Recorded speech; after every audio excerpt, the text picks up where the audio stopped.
Everything that you've ever known about hamburgers is wrong. We all know what hamburgers are, the iconic beefy patty with cheese and toppings and sandwiched in between two buns. And we've come to love the corporations that sell them, like McDonald's with their Big Mac and nostalgic children's play place, of which half of our parents wouldn't even let us go on because they thought we'd start licking the slide and catch syphilis. But that's a topic in the historical culinariography world, with many thinking that it was invented around the beginning of the 20th century. However, that's what the average historian wants you to think, and trust me, I ain't that guy. To find the true origins of the hamburger, we have to travel much further back in time, all the way back to...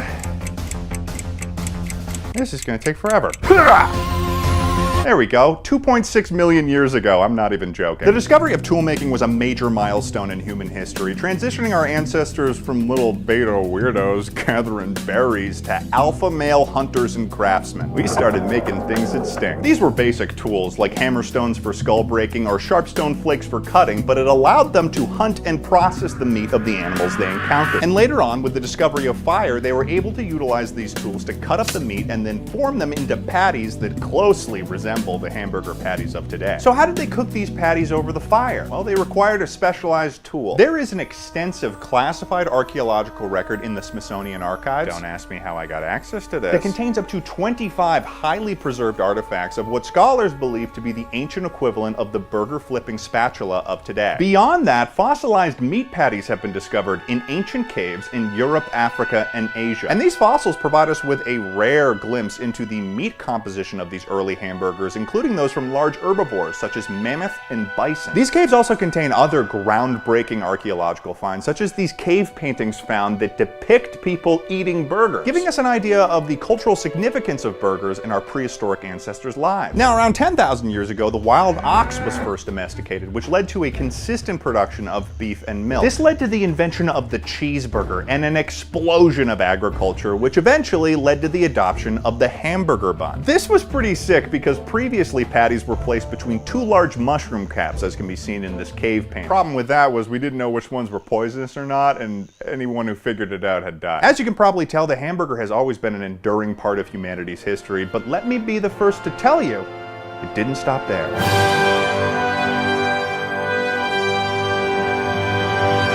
Hamburgers took hold in a variety of cultures across the world, but one of the more notable occasions was in the Roman Republic in 44 BC. Julius Caesar had just declared himself dictator for life of the Roman Republic, and shortly after had banished his son Caesar II, also known as Little Caesar, for his controversial ideas regarding early Roman pizza. This event had a profound impact on the culinary landscape of the Roman Republic, as with banishing his weird son and outlawing the production of pizza, it created a culinary power vacuum. Early Roman cheeseburgers quickly emerged as the main dish that was consumed, as they were easy to prepare and could be consumed quickly. And the cheeseburger's popularity can absolutely be seen in the cultural works and artifacts discovered from this time period. Roman coins from this period heavily feature cheeseburger iconography, demonstrating the importance of this dish in Roman culture. And beyond that, frescoes found in Pompeii and Herculaneum, two cities destroyed by the eruption of Mount Vesuvius in 79 AD, if you were paying attention in school you would know that, depict scenes of people enjoying cheeseburgers at banquets and street stalls. The rise of cheeseburgers also coincided with the rise of the Roman Republic, which facilitated a spread of cheeseburger culture throughout the Mediterranean world. And later on, this would lead to great strides in math and science, such as when Greek mathematician Archimedes was able to calculate an even more accurate number for pi when he was inspired by the cheeseburger he was having for lunch. Oh yeah, that's right.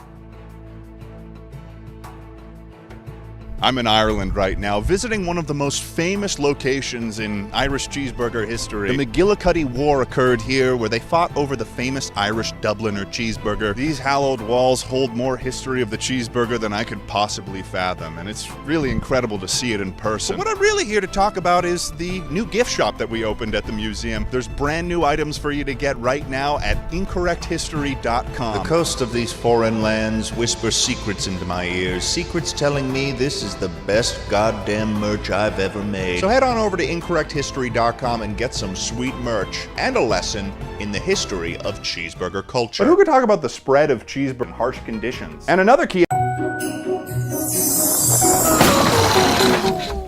It's the holiday season. Getting cozy by the fire, hiding little gifts under a murdered spruce that we kidnapped and brought into our home. And what's more indicative of the holiday season than cozying up to a Christmas movie? A holiday flick. You've got Christmas cheer and holiday fear, and by that I mean Santa Claus kidnapping you and forcing you to work as an elf in his workshop because you were mean a couple of times. And if you think that's far-fetched, well, allow me to introduce you to the movie Santa's Boot Camp, a movie about Santa Claus kidnapping a group of teenagers and forcing them to work as elves in his little shop. I'm not even joking. You didn't think I'd let us get through the Christmas season without looking at one of these? So let's start by reading the synopsis of the film. Willy Wonka meets the Breakfast Club at Christmas. When kids become so bratty and self-centered that Santa's elves go on strike, Santa, in desperation, must bring 6 unscrupulous youths to his boot camp to help save Christmas. What? So obviously we're working with a lot of factors here, but let me be the first to tell you that this movie is exactly as insane as it sounds. However, the people in the YouTube comments for this love this movie. Like, it is the best Christmas movie they have ever seen. Okay, so that's a lot of high praise. Let's watch this film. The movie opens up with people shopping at a mall during the holidays, and we get a glimpse of a typical mall Santa getting ready for his moment in the spotlight. Who is this mysterious mall Santa? I mean, what actor could possibly have the chops to play such a deeply nuanced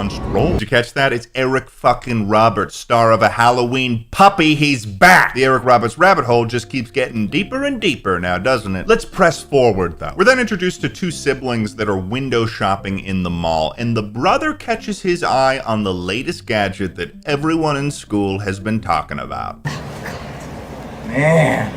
He's in awe over a baseball glove. Welcome to the year 1912. Sticks and hoops are out and the kids are listening to jazz, which is basically porn. But seriously, this kid is reacting to this baseball glove like it's a PS5. Man. The sister starts a fairly innocent argument for her brother being interested in baseball, but he takes her antagonism way too seriously. Come on, you know you suck at baseball. Shut up, Zoe. You know that I got all the brains and athletic ability in this family. You just got hit with the ugly stick. Okay, no you don't. And do you want to get hit with this instead? What the fuck? Why did his voice start echoing when he said that? Do you want to get hit with this instead? It's like he's Percy Jackson and he's summoning the power of Poseidon. You must be adopted. Adopted? I'm not adopted. I'm not Mother, adopted. look at those 2 children fighting. Adopted? Really? She's delivering this like normal sibling banter, and he's taking it like he's being handed a DNA test proving that he's adopted. I'm not adopted. He's being so defensive that I'm starting to think that he's actually adopted. Her insults also don't really make any sense unless she's also trying to insult herself. Yes, you are.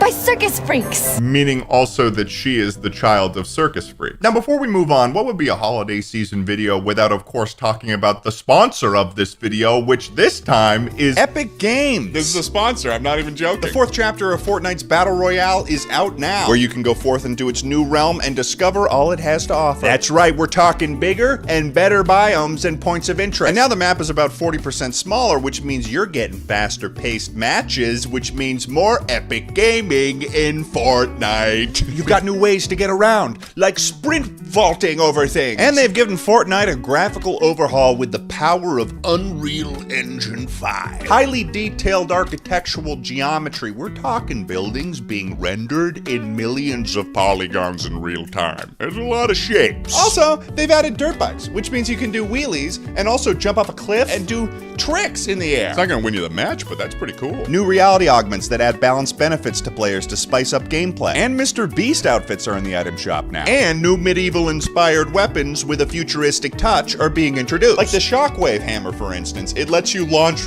really far. And they got a whole lot of other weapons that you'll just have to check out for yourself when you try the new Fortnite Chapter 4 Season 1. And be sure to download with my link below. Thanks so much, guys, for supporting the channel by checking out the sponsor, and let's get back to the video. Ow, wow, wow, circus freak. Shut up. Circus elephants.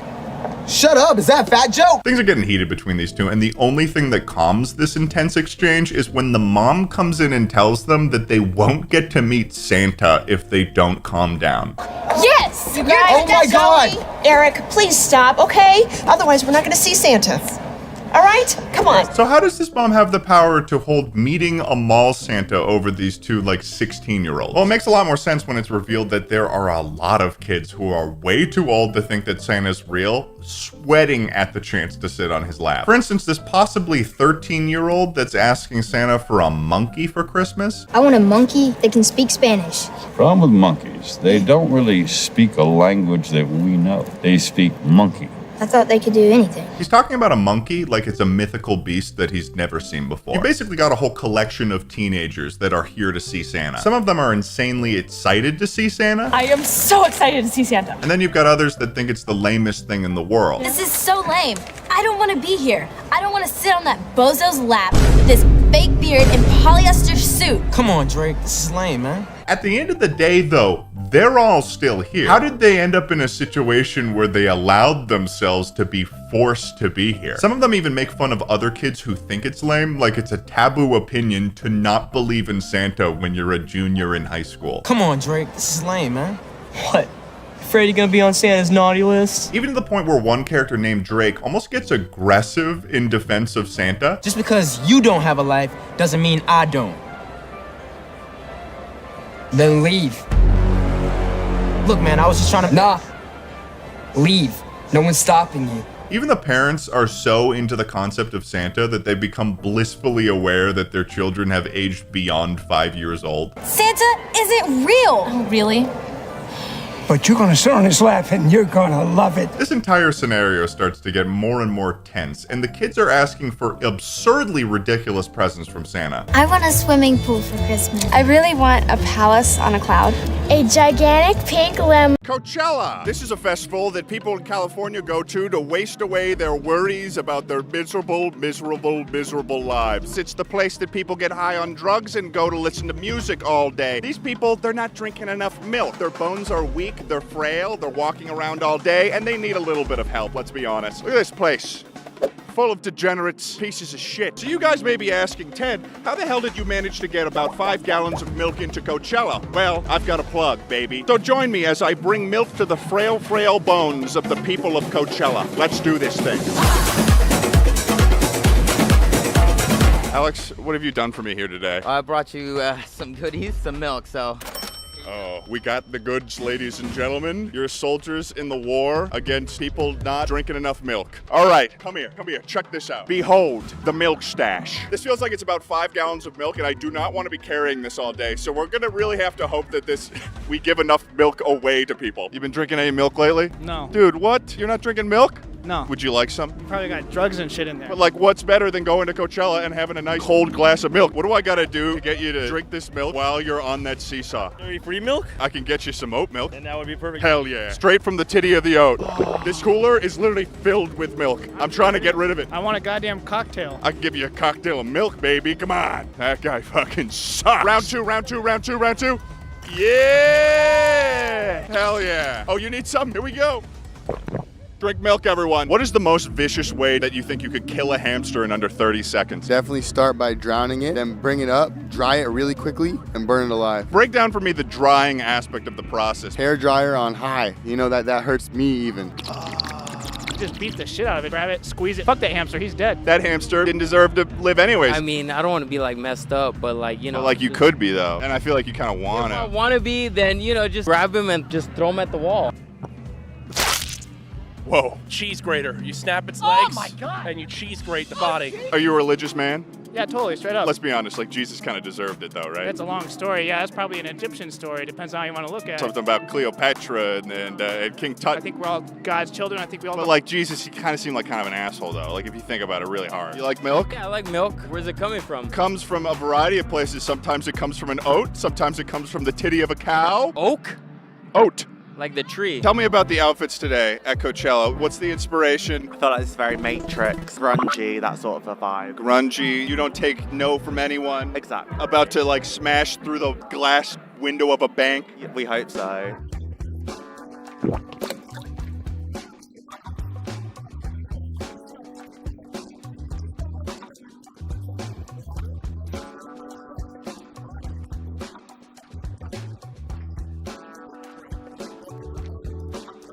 Whole milk's my number 1 milk, but oat milk is my number 2 milk. I bet it is, but we're gonna pass today. All right, well, have a good day, guys. Shoot. If there were no legal repercussions, would you kick a baby? No, I wouldn't, no. No one would arrest you, though. If there's money involved, I'll reconsider it. Oh. Right. Oh, no one's gonna get mad. And it's right there. It's ready to be kicked. What if it's a real jerk baby like Hitler? There's a chance it's Hitler, the sequel. If I see a baby Sig Heil, he's getting the boot. $1. No. $2? Absolutely not. Does this outfit say to the world, I would kick a baby? Maybe. Depends if the baby's crying. The baby's crying, it's getting kicked. It's getting kicked. What would I gain from it, though? A spectacle. I do like a good spectacle. Whole milk is my #1 milk, but oat milk is my #2 milk. Can you be my dad? I've always been your dad, before you even ask. Come on.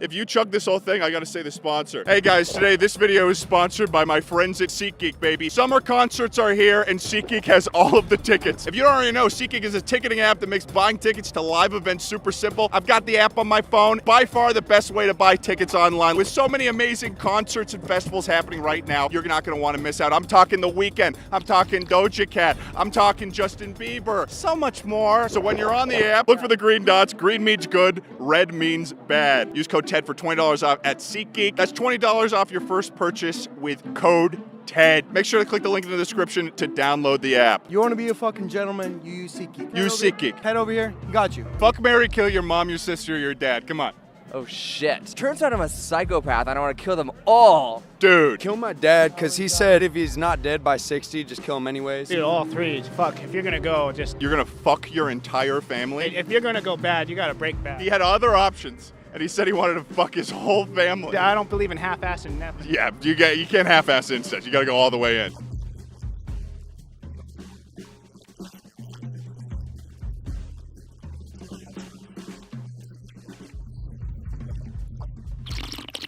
I'd fuck my sister because she looks like me. So you fuck yourself is what? Yeah, basically Okay. I'd fuck myself. Sorry, I'm a narcissist. Not fuck my mom or my sister, but my dad. You know what? We're going to hold it down. Man to man. Nuts to nuts, ash to ash. Butts to butts. My dad can do a kickflip. My mom can't. Don't have a sister, kill her. Marry my mom. Fuck my dad. He's gonna fuck his dad. Oh no! There's something in the milk! Don't drink the milk! Nobody told me that the man was gonna be at Coachella. I need no introduction. Everybody knows what they call him. The name heard around the world, that is, of course, Philip. Philip. What's your name? The milkman. I'm Renz, the bitch man. Stop fucking these nasty bitches. Get clean, get that money. Don't worry about a bitch unless she's sucking your dick. Heard that from the King Lorenz. What type of milk you like? Whole milk. We need some whole milk. That's not breast milk, is it? Oh yeah, it is. Oh, yes. I would chug it if he weren't going to chug it first. Fuck yeah, baby. We're here at Coachella. They need some milk. They need they need to make their bones strong. Holy shit, he is actually deleting that right now.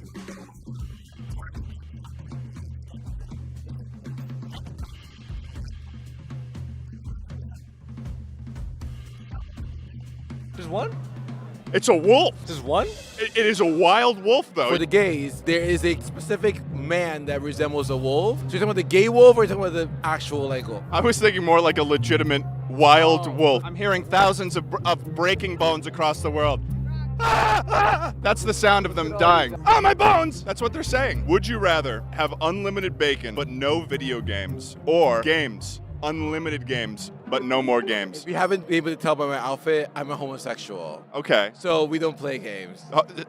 This is a gay people don't play video games. Thank you. You're so fucking welcome. I love you.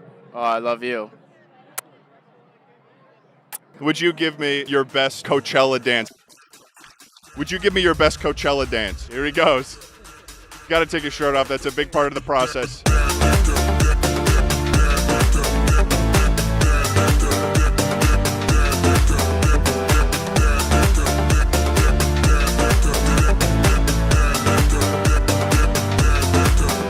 Yeah! That was it.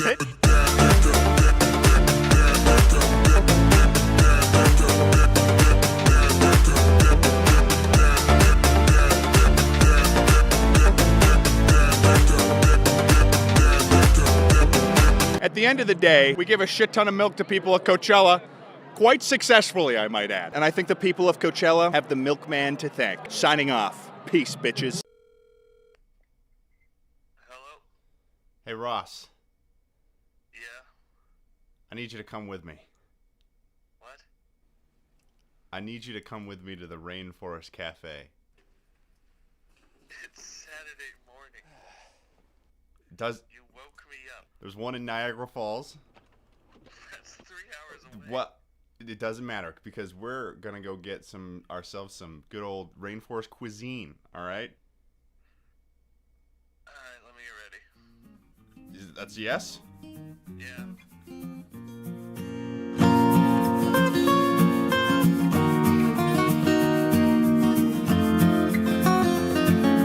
Hey guys, what's going on? Jibberdie here, dressed as Charlie Brown. Today we're going to be talking about the Rainforest Cafe. The Rainforest Cafe is one of the best dining experiences that exists on this planet, not only because it is a meme of a restaurant, but because it actually is an amazing dining experience. And I'm going to tell you why. I've been to a lot of restaurants in my time. I've been to some taco shops, I've been to some pizza pie places. I've eaten my food, alright? I've had a munch, a crunch. I understand the ins and outs of the restaurant business. One could say that I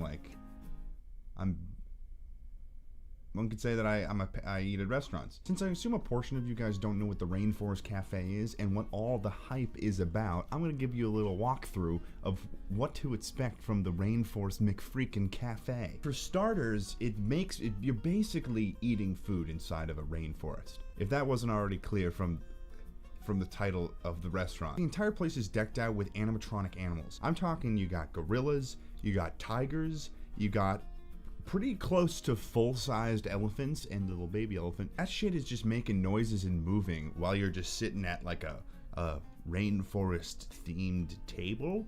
It's pretty chaotic. For a kid, this is like the craziest and coolest thing ever because dinner is usually a time when you just sit down, you order your food, and you just eat. It's not usually a really fun experience. Looking around, there's a gorilla over there. Oh, there's a fucking elephant flapping its big old ears. This shit was freaking awesome. We're gonna go on the Rainforest Cafe website and we're gonna walk through the menu. We're gonna be checking out what the whole hype is behind the Rainforest Cafe. Where the real awesome shit is at is when you actually go and look at the kids menu for this fucking restaurant. The names don't even line up at all with what is being served here. Rainforest Rascals. Do you have any idea what they could possibly be? Oh, it's two little burgers. You've got Jurassic Chicken Tidbits. I've never heard the word tidbit ever used in a manner to describe something that you would eat.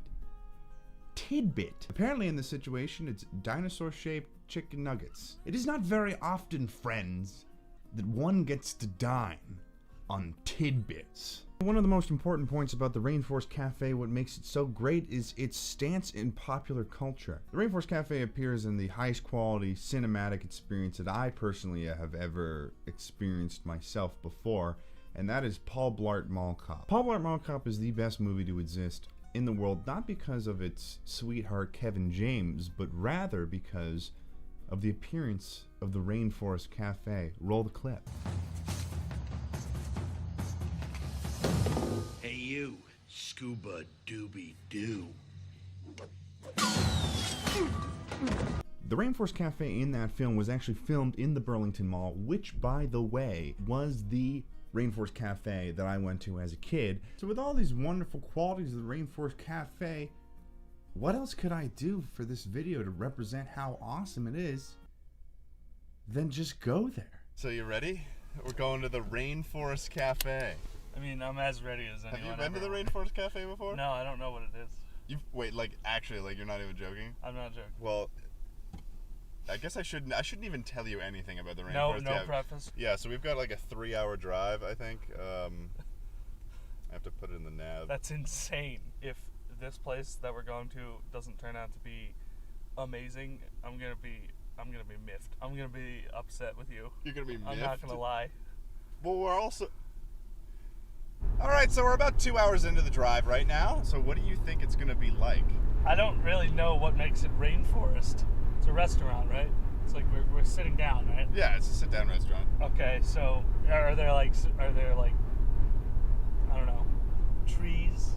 Yeah, there's fucking trees. There's like a lot of trees. It's a rainforest themed restaurant. So like, are we gonna feel like we're legitimately just eating inside a rainforest? Yeah. Are there birds?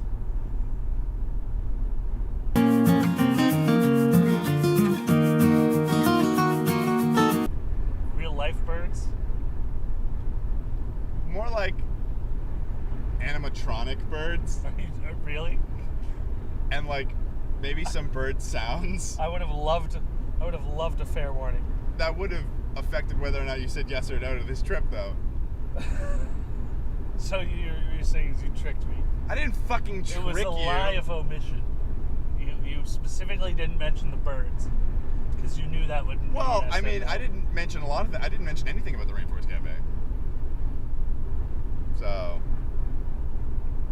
So I didn't lie. If there was a person that I could pay money to guarantee that I never see an owl in my entire life, I would pay unreal amounts of money for that. Would you lead an extinction team for owls? Yes. All birds? 100%. You know, you're a real piece of shit, Ross. I actually do know that. That used to be what my parents would say to me when they were tucking me in. Or when you're late for school, like, hey Ross, have a good day at school, and remember, you're a piece of shit. Yeah, exactly. Have you ever had safari fries before? No, is that a food at the... Is that the worst thing you've ever made? Is that a menu item at the Rainforest Cafe? This is just S. All the other letters that aren't the ones that would work are white or blue. How many states in the United States do you know end with X? Or end with M? Or K? Or V? This video isn't really that hard to make. All he needed to do was just make a list of all the states that there are, take note of what the final letter is of all those states, and then just assign the color red to all of them, with the exception of Utah, which ends with H. But he did that at the beginning of the video, so the likeliness of people choosing that is actually lower. He makes it seem like there's just a plethora of options for you, but really he's already got the answer before you even started the video. This video has 1,064,000 shares. 1,064,000 people were like, damn, he got it right, let me share this shit. Are you kidding me? So let's move on to the next good old vid from Rick Lax. Alright, so this next video is one of his most popular videos on his platform. It has 152 million views, and it is of course a mind-reading video, so you know where the money's at. I know you. I know what kind of person you are, and I'll tell you, but first you have to do something for me. Oh shit! Rick Lax, what do you have in store for me? Well played. Think of the month that you were born. Now, convert that month to a number. I see what you do, I see what you do. Okay, 1, Rick, 1. Use your unique birth number to get a new random number together. A totally random number, huh? Interesting. First step, take your birth number and multiply it by 2. Boom. Now add 10. 12. And now divide by 2. 6. And now subtract your birth month number. Oh, subtract my birth number. This the number that I started with. So what you're saying is that that number did never really matter? That you're going to start with that number, then get rid of it later in the equation, so that it never really mattered in the first place? That's interesting, okay. Okay, whatever random number you are thinking of right now. Whatever totally random number you're thinking of right now. Find the word on this list that goes with it. Oh, consider it. Okay, interesting. I know what kind of person you are. I'll tell you in a second, but before I do, you have to agree that if I get it right, you'll share this video with your friends. Okay? Well played, Rick. Another contract. Now, I'm pissed about it, but, you know, I'll have to agree. Some of your friends are normal, and some of them are pushovers, some of them are ecstatic, and some of them are pessimistic. And when you share this video on your timeline, it will change for them. Oh, if I share this on my timeline, the video will change. That's surprising. That sounds possible. But you're... consider it. So there's one thing that's obviously wrong with this video. He gives you a number that he couldn't possibly know. And then later on in his equation, he makes you jump through a bunch of mathematical hoops, and then he gets rid of the number that he couldn't have possibly known. So now he's dealing with numbers that he already knows and that he's given to you. Also, another weird thing is considerate is the only... In this list, considerate is probably one of the only likable traits. You've got considerate next to mean, protective, pushover, crazy, normal, which is neutral, listless, boring, humorless, scheming, ecstatic, which is okay, I guess, and pessimistic. Rick, like anyone doesn't want to be considered considerate. One of the most interesting things about this video, too, is that he literally lies. He says that if you share this video, it's going to change for someone else. It's just straight up not true. The video cannot change. The information in the video will not change based on who's watching it and what type of personality they have. This isn't to say that Rick Lax isn't a talented magician. I've seen other videos that he's done where he's actually good at what he's doing and he's doing real magic tricks. But when your main source of promoting your channel is through this tabloid-esque kind of crap that you're doing, it just comes off really insincere. Overall, this speaks to the type of culture that Facebook is creating with this new algorithm it's promoting. It's this tabloid-esque, super shareable crap that I see in my newsfeed every day, and it's basically making Facebook unusable at this point. I will check Facebook occasionally, maybe to update my profile picture or keep my information updated, but I don't really use it anymore. I only use Facebook Messenger. If you like this video, make sure you subscribe to the channel and also hit the bell thing. That'll actually tell you when I have a video, and it will make sure that you get my videos when I release them, because YouTube sub boxes never and will never work. See you guys later. Peace. Hey, no, no, no.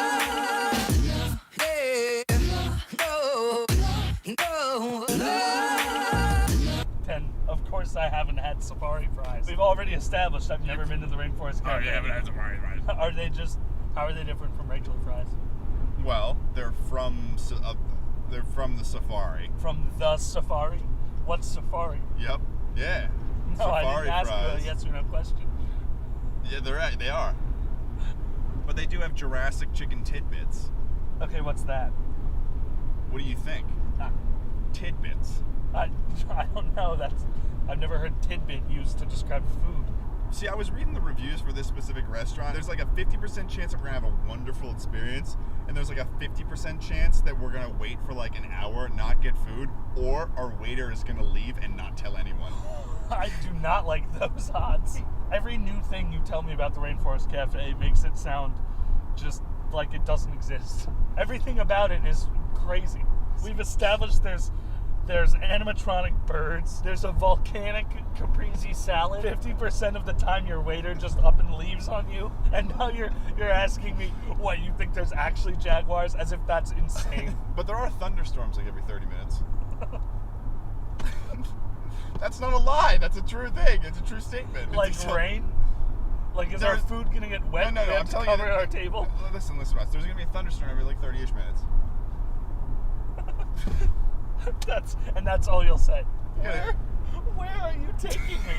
I'm taking you to the Rainforest Cafe, baby. How does it compare to other themed restaurants? Have you been to Jekyll and Hyde? Jekyll and Hyde? What? Have you been to Jekyll and Hyde? No, I heard you, but like what? Have you been to Jekyll and Hyde? No. It's a spooky themed restaurant in Times Square.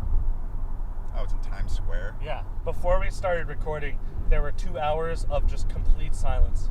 We didn't even look at each other. It was like that. Yeah. Oh, there's also a crocodile you throw coins into. And that's all you'll tell me, I'm guessing? Oh, into his mouth. Oh, yeah. So not his ass. Like, what do you do? Oh, you got we can. Easy, we can like check out the waterfall or whatever if you want, but like that's not like the main point of like. You mean the waterfall? You mean Niagara Falls? One of the most amazing sights. Is that its name? Gravity's not new, Ross. But would you rather see water adhere to the laws of gravity as it should, and just watch it fall? Oh wow, look at that! Watch it fall. You don't. Or would you rather be able to have a meal in a rainforest. You don't deserve to see Niagara Falls. I'm pretty much convinced that nothing buys happiness. Except the Rainforest Cafe. It's damn close.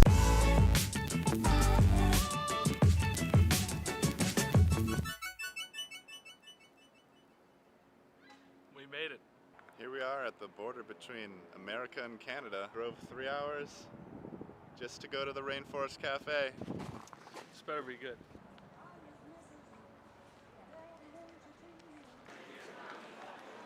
Don't like that. That's not a good first impression of this place, I gotta say.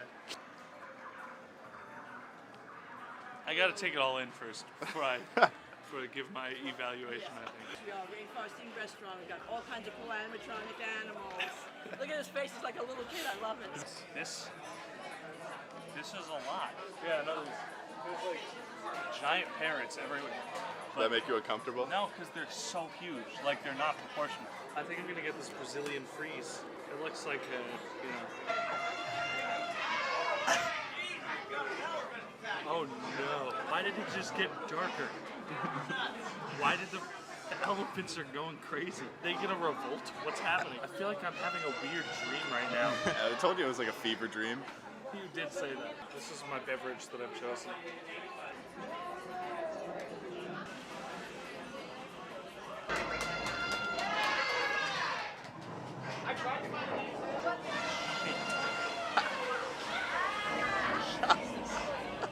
There's a legitimate thunderstorm happening in this restaurant right now. All the animals are going crazy. This is every 20 minutes. Yeah. That was a rush. That was a rush. That was a lot. Well, goddamn it, Rainforest Cafe. You've done it. There's like a really big butterfly over there. There's a guy. Oh. What is going on? All right, folks, we got our food. All right. What's the deal, Ross? First impressions. I love how it's on this little. It's not a plate. Trying to go for like the stone slab vibe, maybe. Got my safari fries, although I've got to say they look a lot like, you know, regular French fries.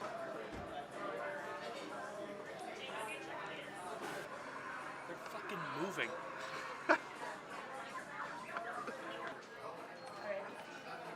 Whose idea was this?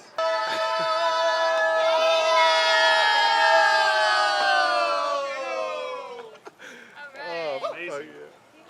Yeah, Ross. Just gonna grab that out for you. Thank you so much. Amazing. Yeah, enjoy. Thank you. Well, that sealed the deal.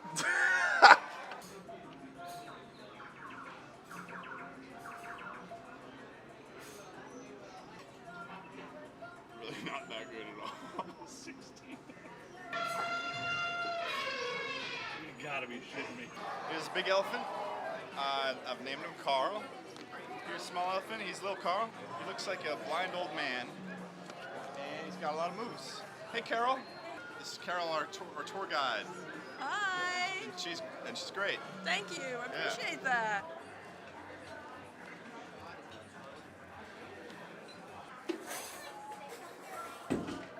You should wear that one. Do not disturb. Catnapping. This is, now do you know what I mean by the crocodile? Locked and loaded. Baby. Oh, do it! Oh no!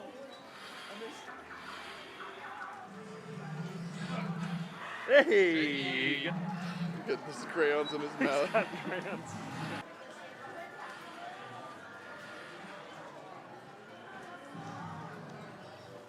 We gotta come back here, man. At the Rainforest Cafe, you can't just sit down and eat your meal. The Rainforest Cafe happens to you while you eat your food. That was amazing. It was magical. A little pricey.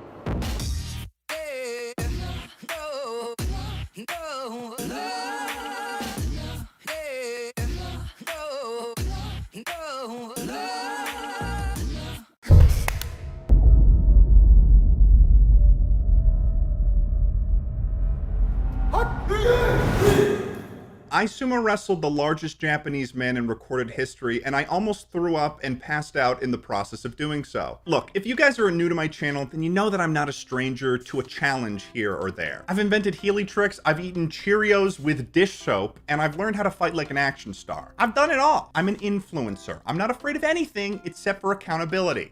Okay? So when my buddy Jacob hits me up about sumo wrestling the largest Japanese man in recorded history, I'm gonna say yes. If you don't know about the channel Off Canny, it's basically two guys, Jacob and Trevor, attempting to do professions that they have no qualifications to try in the first place, such as having girlfriends. So the day of this sumo wrestling extravaganza arrives, and me and Jacob show up to this martial arts studio ready to sumo. We meet Andrew, who I believe owns the martial arts studio, and he introduces us to the man of the hour, and I'm gonna fuck up this name, Yamamoto Yama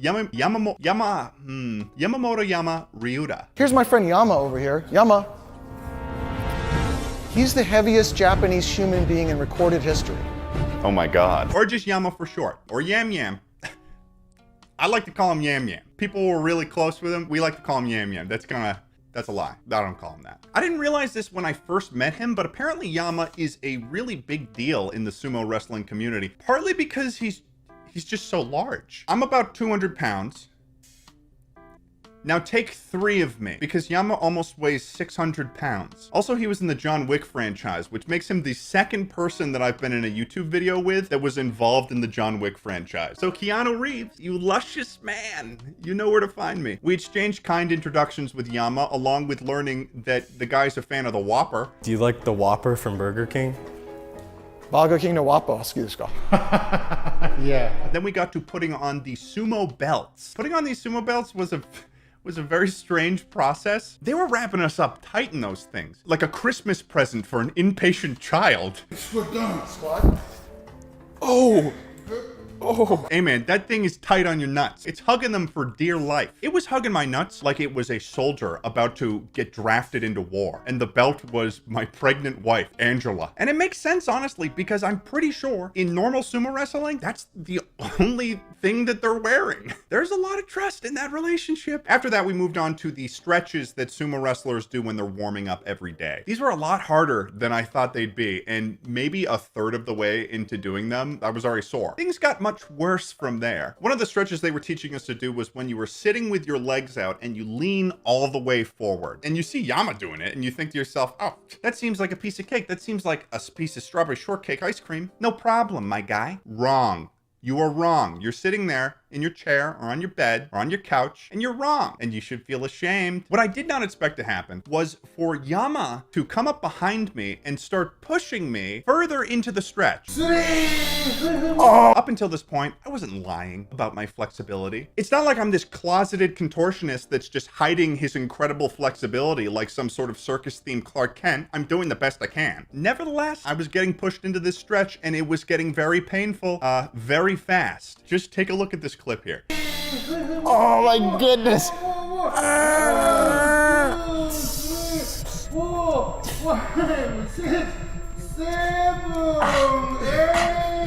Now I'm gonna be completely clear with you guys, all right? As clear as a freshwater lake in Norway. I'm gonna be crystal. I'm gonna keep it $1.50 with y'all. This was probably the most pain that I had experienced in probably the last 2 to 3 years. The last time I can remember I was in this much pain was when a metal door swung onto my ring finger, right on the nail. And I honestly couldn't tell you which one was worse. I felt like a piece of chewing gum where you take it out of your mouth and you stretch it until it almost snaps. Except that I'm not a piece of chewing gum. I'm a human and I'm pretty sure we have rights. Here's the kicker though. I might be in an immense amount of pain, but I'm not gonna just start screaming stop. I'm an entertainer. And unfortunately, in this situation, the show must go on. I don't wanna ruin this video for Jacob. I gotta keep the funny juices flowing. I'm not turning off the funny juice valve. It's gotta flow. So this is exclusive footage that contains a combination of me being in an intense amount of pain while also trying to play it off as being not that bad. After that, I was told by Andrew that I should be lucky that it was that tame. Ted, you're a very fortunate guy because in pro sumo, if you joined and you were like this and you couldn't do it, they would have a guy his size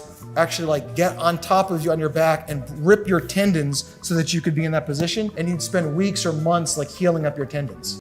Oh, thank God that Yama, the largest Japanese man in recorded history, didn't get on top of me and snap my ligaments so I was bedridden for 4 months just praying that I could walk again. What a joy! Cheers. Cheers, everyone. No snapped ligaments. A lucky day. So the first stage of the actual sumo wrestling, we did some initial sparring against Andrew. Jacob went first, and I personally think that he did all right.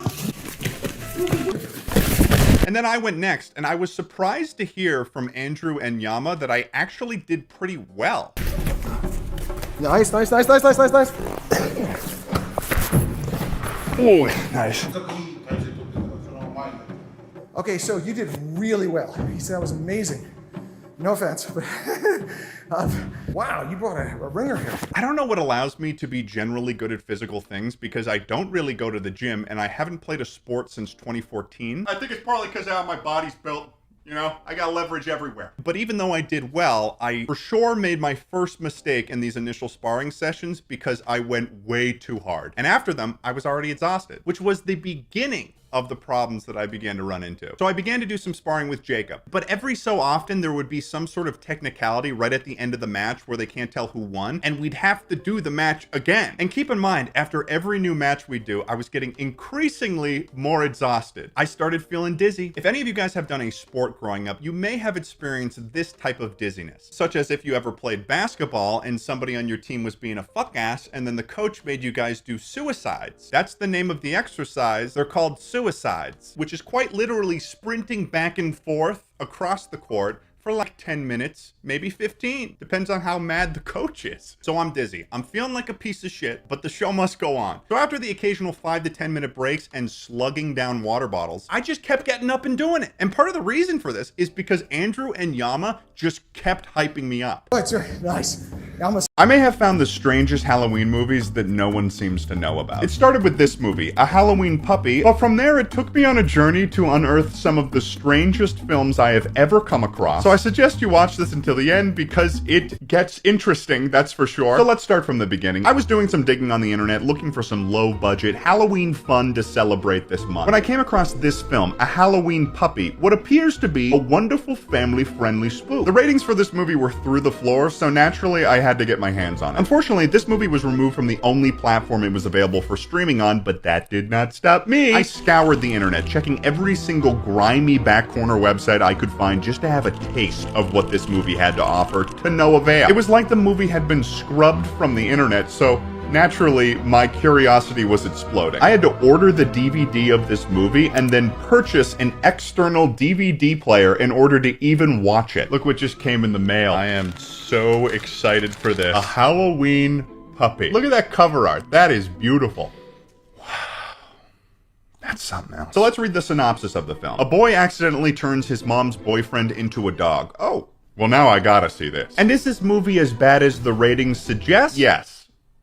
Yes, it is. The movie starts off incredibly promising with an animated intro of ghouls and goblins, making you think, hey, this movie's gonna be pretty spooky. It's gonna have all of those things. It seems like for the intro, they forgot it was not just about Halloween, but a Halloween puppy, because suddenly stock photos of puppies start appearing as if they were an afterthought in the intro sequence. It also might be important to note that none of the puppies shown in the intro are ever the same type of breed of dog as the one that's on the poster of the movie, which is the only dog featured or ever seen in the movie. The film establishes the story taking place probably in the greater Los Angeles area in what looks like a $10 million mansion, and then immediately cuts to this incredibly long shot from the perspective of someone walking down a hallway. This is intended to be spooky, but it goes on so long that it seems like that they forgot that they were filming. And cut. Sammy, cut. Cut. Cut! Whoa, what? Sammy, I called cut. What the fuck are you doing? Oh, sorry. I was thinking about the Eiffel Tower. Like, why don't they just call it French Tower? Wait, hold on. Let me see that shot first. We might have something here, son. We're then introduced to two of the main characters, Adam and his mom, Linda, who works as a veterinarian. She's coming home from work, and her idea of greeting her son is to tell him that a monitor lizard swallowed a chew toy at work, and then gives him that chew toy as a bit, and he acts like that's the best joke that he's ever heard. I thought my son could appreciate a fully chewed chew toy. That's just gross. Why would he want that? Adam's main character trait is that he's obsessed with Halloween, to the point where he acts like this. Oh, by the way, can I have a Halloween movie night? Please. What? How old is this kid? He's got to be 17 years old in this movie. Why is he doing a little kid beg to his mom to have a Halloween movie night? That's a little strange. So then Adam goes to sleep and then...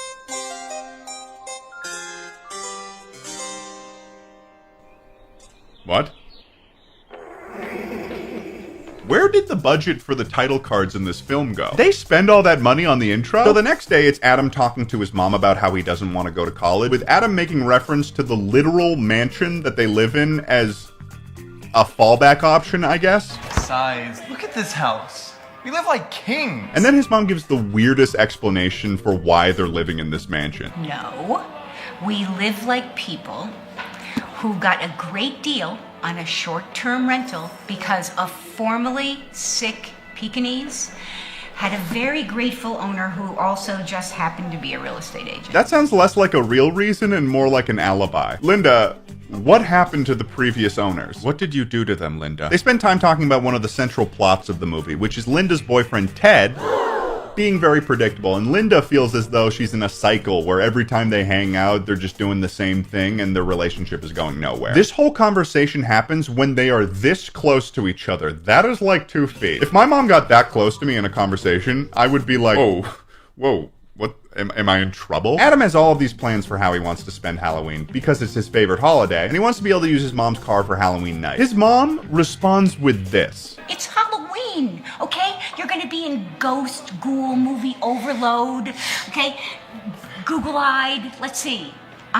Driving on 2 wheels, dreaming up new monsters. Absolutely not. I'm driving. You're telling me that this kid has such a significant Halloween addiction that he's unable to operate a motor vehicle? This has become a disability for him? That's worrisome, to say the least. We're then introduced to Ted, played by Eric Roberts, who was also this guy in The Dark Knight. I just thought I would mention that. And he comes in with a box of donuts, but he weirdly does not eat a single donut and instead is just licking the frosting from the inside of the box. Sir, stop, sir. Linda then tries to talk to Ted about improving their relationship before he goes to work, but he is a weird, clueless man. And then he leaves for work and Linda's like, sick. Later on, Adam is setting up the Halloween decorations, which feels a little late in the game given the fact that it's the day before Halloween. And we're introduced to the classic and literal girl next door, Molly. She comes out of the woods, nobody knows from where, and she's here to show Adam a spooky book. Look at this. It looks cool. Kind of like the Necronomicon. What? I had the same reaction, Molly. The Necronomicon? He's talking about the Necronomicon, which is a fictitious ancient book of the dead. If he is talking about what I think he is and just saying it wrong, that makes his reaction here even funnier. The Never mind, I'll just show you the movies. You know, you seem so smart. And then you're so not smart about the things that matter. You're such a fucking dick. You don't even know how to say it, dude. Cauldrons, plants, animals. This is like some medieval witch's spellbook. I mean, I guess. It looks like a Bible from a burnt-down Motel 6, but I suppose ancient spellbook is also an appropriate takeaway. This entire scene, and really the whole movie, kind of gives off Spanish class videos from... So impressed. Very few guys have the attack, the balance, the sense that Ted does. Seriously, I'm not even... I had to really... I mean, I've been doing it for many years, and I had to really be careful. He almost had me a couple times. Alma said, if you practice with us here for 3 months, we're only practicing on the weekend. 3 months, you're going to be really strong. You might have a chance of becoming the next champion.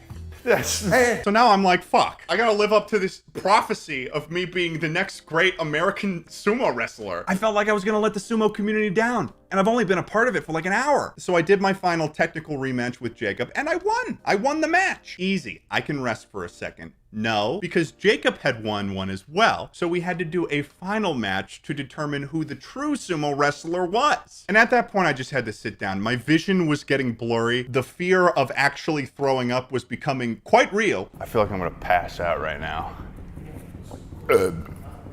Oh. Maybe even throw up. Yummy. And I'm just sitting there thinking, this is the video that I get to do with Off Canny. Schlatt did a video with Off Canny, and he got to quite literally dress up as a king and shoot people with an airsoft gun. And here I am rolling around in a musty martial arts studio looking quite similar to Violet Beauregard from fucking Willy Wonka, except dessert this time was not a blueberry pie, it was a raspberry pie. And I don't think that people who saw this video realized what sort of state I was in, because I'm scrolling through TikTok the other day and I find this.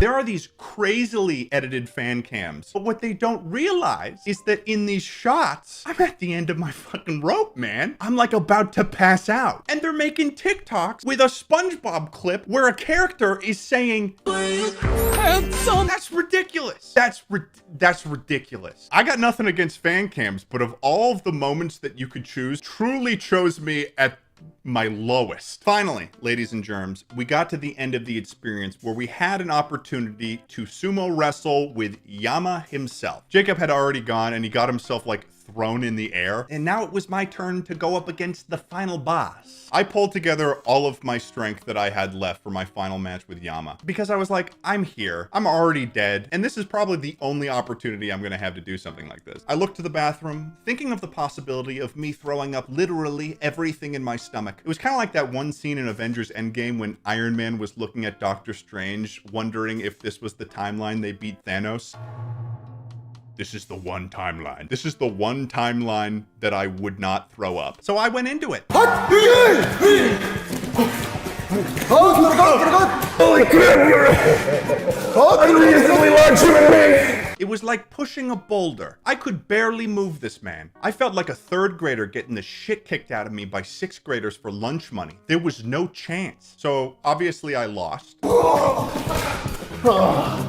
But at the end of it all, the prophecy did not end, because I got the greatest hype up from Andrew and Yama. He said you're really powerful. Thank you. Both of you really practice seriously. You probably could each be US champions. Wow. If YouTube doesn't work out, guys, I'm going into sumo wrestling. As tired and miserable as I was, I wouldn't change it for the world. It was a very, very fun video to do. It came out excellent, so if you want to see the full video, you should absolutely check out the Off Canny channel. And I thought it'd be cool to tell you guys my firsthand experience of what that was like. All right. That's it. Before I let you guys go, I got to talk about today's sponsor for this video, which is Skillshare. Skillshare is an online learning community that gives you access to thousands of classes for creative or just plain curious people, where you can explore new skills or just develop your existing interests. For instance, if you haven't already noticed, I've been trying to post more YouTube videos more frequently. This is in fact my job, and I've been trying to take the opportunity I have here a little bit more seriously. So with that in mind, I chose to check out the class Productivity for Creatives, Build a System That Brings Out Your Best with teacher Thomas Frank. And I've genuinely been enjoying it. I know that this is a sponsor, but this is me off the books saying that this has actually been helpful for me. This class in particular helped me sort of try to reorganize my relationship with being a creative, such as actually having a schedule for the first time in my damn life. The entire platform is curated specifically for the purpose of learning, so there's no freaking ads, and they're always releasing new classes. When you join Skillshare, you can try one of their live classes, and through that, experience real-time inspiration as you watch and work alongside other members. The first 1,000 of you guys to click the link in the description will get a 1-month free trial of Skillshare, so you can start exploring your creativity today. Hey, thanks for watching the sponsored part. Appreciate you. All right, thanks for coming by. Where they're given only cookies to eat. However, what makes these cookies special is that they each taste like a full meal. Actually, dear, our cookies are very nutritious and taste delicious. They have as many vitamins as a whole serving of vegetables. Well, I was supposed to have my mother's lasagna tonight, and I really want it. Well, dear, this one is flavored like lasagna. We also have a whole turkey dinner cookie. I'll take one of each. Remember how the synopsis said this is like Willy Wonka? This is the only example of that. Once again, the teens start conspiring on a way in which they could possibly escape. But this time they're attempting to steal the magic dust that Skippy uses, as well as a schematic for Santa's sleigh, which they just so happen to find the actual sleigh in the reindeer stalls that they were working in. So Casey sneaks into the elves' sleeping quarters, grabs the diagram of Santa's sleigh, because as we know, all diagrams come in the shape of a little tiny scroll, and steals steals the fairy elf magic dust as well. And from there, they attempt to act out their escape plan. They try to run out of the compound again, only to get teleported back, as if every time they try to do this, it becomes a different plan. And then Johnny, out of nowhere, makes this remark when one of the girls' plans doesn't work. Well, clearly your girl power is not superior to us men. Johnny had to get one in for the boy. Johnny, how are you slinging alpha male mumbo jumbo looking like that? So from there, they settle on performing Grand Theft Auto on Santa's sleigh, which is an accurate description because Santa's sleigh turns out to be just a car with a set piece built around it. Just before they can escape on Santa's sleigh, though, here comes Slippy.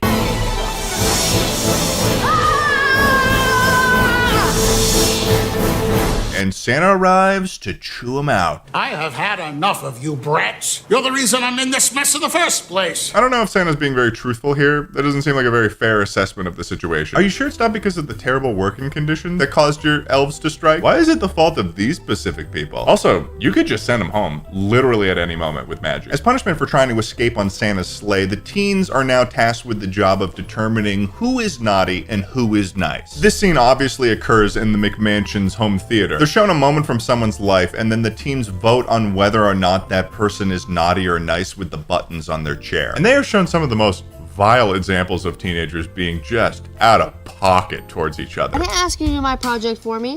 No, you blackmailed me. Yeah, a guy's gotta do what a guy's gotta do. I'm so nervous I could puke. You're going to be fine, I promise. No, you won't. You suck at everything. I have to point this out. In one of the examples, they reused an actor that was previously playing an elf. And it wasn't just a background character either. This child had speaking lines as an elf, and then they gave that same child speaking lines as a human child. However, things take a surprising Christmas turn when it's revealed that they have to vote on each other. And my God, these teens are not good people. Here's some of the things they did. Zoe's crime was she took a massive spoonful out of the center of a forbidden pie and then framed her brother for doing it by placing whipped cream on his doorknob. Also, they've got a picture of their dog on their fridge, and I think she's feeding it cocaine. Then they move on to Sarah's crimes. What a non-subtle way to take a photo of someone. She was standing like 5 feet away from them.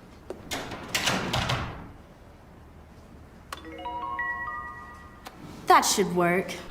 You're a cyberbully? Yeah, I guess I am.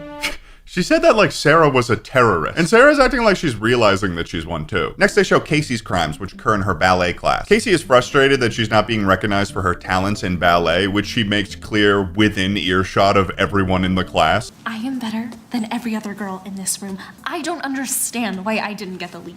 Because Brianna's very strong lately, and she deserves it. Brianna doesn't deserve anything. So she decides to take a thumbtack and place it on the floor so that one of the girls steps on the thumbtack. What the hell? This is genuinely fucked up, and she's got the most evil gaze after this happens. Why would I put a tack in the studio? Casey is going to hell. There is no path to redemption here. That was a premeditated attack. She legitimately set up a trap to hurt someone. She's a sociopath. This is definitely a step up from the shaving cream cyberbully incident, which is insane because Casey is the one who said to Sarah, "You're a cyberbully?" And then is going and setting up traps for people so they stab themselves? Casey's moral compass has been due for a realignment since like yesterday. Up until this point, the teens have been seeing their crimes and feeling remorseful about what they've done, even to the point where they're voting themselves into the category of naughty. But that all changes when we get to our friend Cedric. Cedric's crime is that one of his friends confided in him that they had been cheating in chemistry this whole semester. And Cedric decides to kick them out of his house and then calls their mother on the phone. But how could you cheat? That's so disgusting. She's been cheating on her chemistry test. I bet her mother would love to hear about this. Of which he has their number on speed dial? You could say that Cedric may have been waiting for this moment, plotting for it, waiting many moons so he could find his moment to strike. And after the video finishes, you'd think that he'd be feeling, like, bad, right? Dude, you ratted out your best friend. Not cool. She always acts like she's better than me. No, No, he's not. He is beaming with pride. He doesn't have a remorseful bone in his body. This kid would sell his mom to the Taliban if it meant he'd get his fill of drama. He is a bastard. Look at his face! Have you not been getting the theme of this exercise, Cedric? This isn't your highlight reel, Cedric. This is an episode of Dr. Phil and you're the patient. And after everyone tries to convince him that he's naughty, Cedric does the unthinkable and pleads not guilty to being a naughty little boy. So most of the teens exit this theater having learned a valuable lesson about their behavior, but Cedric cannot and will not believe it. Out of my way, you scoundrels! Moving back to the union negotiations with Santa, somehow the offhand mention of bringing Christmas and elves to other religions has evolved into a full-blown plot point. It is their entire platform now. I want you to get the other religions to buy into the elf Christmas, not the Santa Christmas. And not only are they bringing Christmas to those observing Judaism, they're also planning to bring it to Hinduism as well. My marketing group has estimated about 10,000 additional elves to help with the toy production for the Jewish and the Hindu kids. This is a massive allocation of resources, and for an organization that is already kind of like on the ropes, why are you trying to do a crusade? How are you going to do a crusade? Are you sending the elves to war? This entire powder keg of problems at Santa's off-the-grid black site hits its breaking point, though. When Cedric decides that the best way to get home is to grab one of the elves while they're sleeping and take them hostage, threatening them with the fairy dust. Hey, stop squirming. If you don't stop squirming, I'm gonna use this. He's talking as if this magic dust is a Glock, and also as if he knows how to use it with deadly force. And she's fearing him as if this is possible, which means that it is. So Cedric utilizes this hostage situation to try to force Santa to let him go home. But instead of just doing that, Santa decides to entirely cancel Christmas, claiming that he's done everything that he could to make this work. I've done everything that I can do, huh? You've done everything that isn't effective, Santa. Why did he think that putting all his hope in kidnap the worst children and force them into labor while simultaneously denying my other workers fair conditions experiment was even remotely gonna have a chance? And then Santa just starts ignoring the worries of the elves that are gonna lose their jobs and teleports away to go on a vacation. Santa, what will we do for work? I'm going on vacation. Maybe, Waikiki. Yeah, Mrs. Claus has always wanted to go. It's about time she got a nice present. Oh my god, I'm gonna lose my job. How am I gonna feed my family? I'm gonna take Mrs. Claus somewhere nice.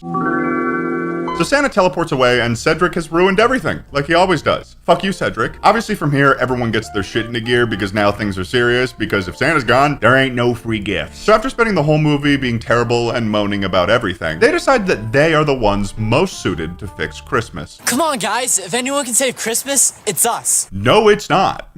You guys are literally handpicked as being the worst suited for dealing with anything related to Christmas. They call Diva and manage to get her to drop the whole union negotiation situation after letting her know that it was common knowledge that the elves were the ones who made the toys. And apparently the elves did not know that people knew that? You like being an elf, right? You like making all of these toys? You like making sure that all the little boys and girls all over the world are happy because Santa's little helpers are making toys for them, right? Wait, boys and girls think we make the toys? So the striking elves come back to working in Santa's shop, and the teens are able to teleport in like friends of theirs to also help with creating presents in time for Christmas, and they're all working together to get Christmas going on time. And when it's all said and done, they give Santa a call to let him know that they've saved Christmas. Wow, look who it is. Hey, hon, it's Diva. Hey, hold that thing steady now, huh? I like to imagine a more realistic scenario is that they call Santa and he's just wasted out of his mind on pina coladas. His belly's out, he's shirtless, and he's just unable to form coherent thoughts out loud. Santa Claus congratulates them for saving Christmas and after some well wishes sends them in a portal home. And they arrive back, seemingly with no time having passed. Which is confusing because that whole time they were racing against the clock to save Christmas. But they're all back in the mall and they've learned their lesson. And then the movie ends.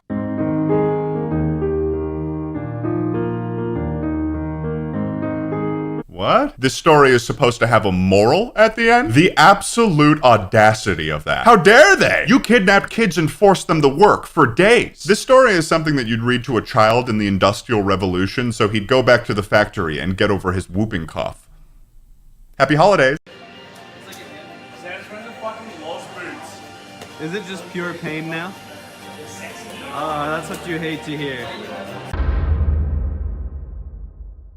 Goodness gravy, I've got a story for you guys today. Listen, in the pursuit of life, sometimes we run into bumps along the road. The bumps vary in size and severity. Sometimes it's a little tiny pebble in the road, and sometimes it's a giant fucking boulder, like, for instance, if you were hiking and you got hit by a giant fucking boulder. We're doing our best, alright? And sometimes things don't work out the way we would prefer. Today is one of those little interesting conundrums that we run into every now and then in our lives, and it happened to me. I ran into a bit of an issue. So sit back, relax, and let's talk about how I once accidentally drugged myself with the largest edible I've ever eaten.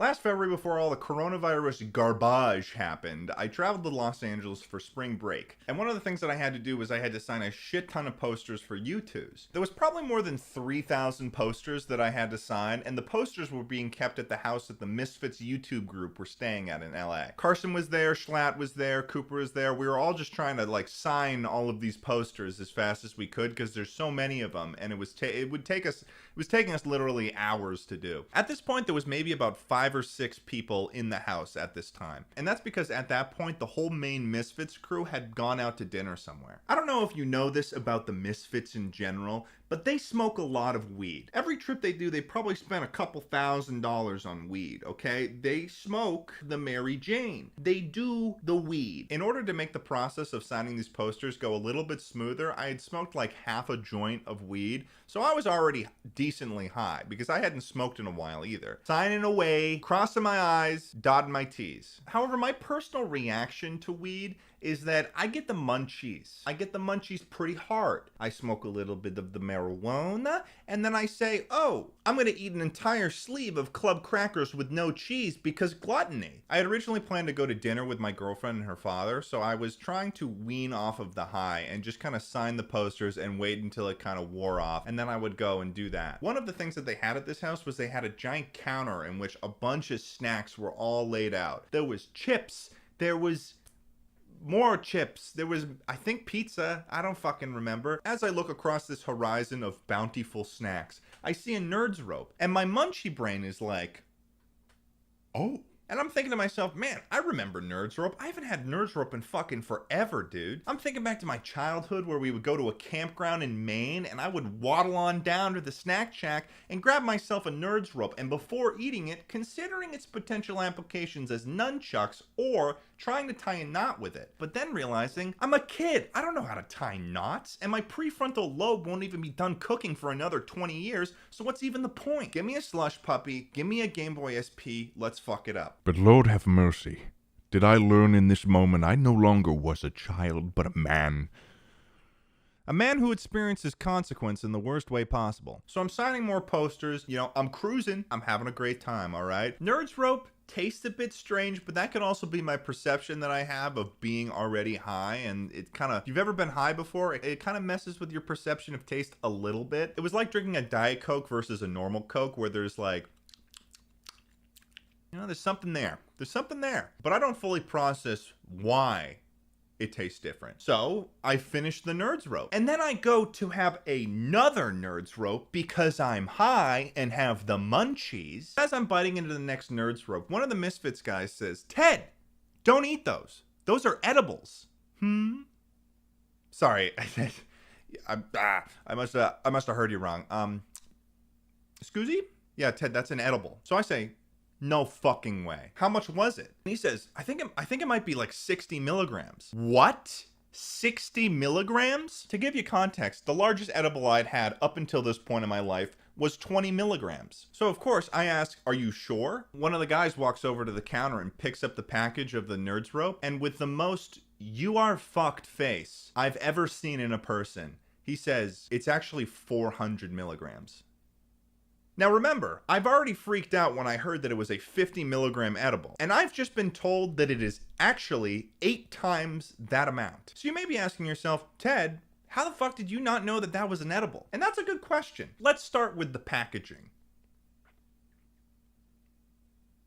That's the packaging. It uses the same packaging as the actual branded Nerds Rope. It's got a thing that says tear and share as if it's just a normal candy. In hindsight, that's very much so implying for a good reason that you really should be sharing it and not eating it. What are you guys doing? Hey guys, what's going on? Jimmy Dad here. We're doing another video today. I'm in a hotel room and it's very clean. I don't think any video I've ever made looks like this. Facebook has recently become more and more cancerous, I guess the word would be. I remember a time when Facebook was just articles and photos that people were posting and statuses that they were sharing and stuff, whereas it's more now just videos. Back in the heyday, when I saw that it was snowing outside, I would hop on to the Facebook and I would write down on my status, hey guys, oh my god, it is snowing out. And then I'd add a little smiley face with a nose. Ever since those tasty posts where you'd see people throwing together a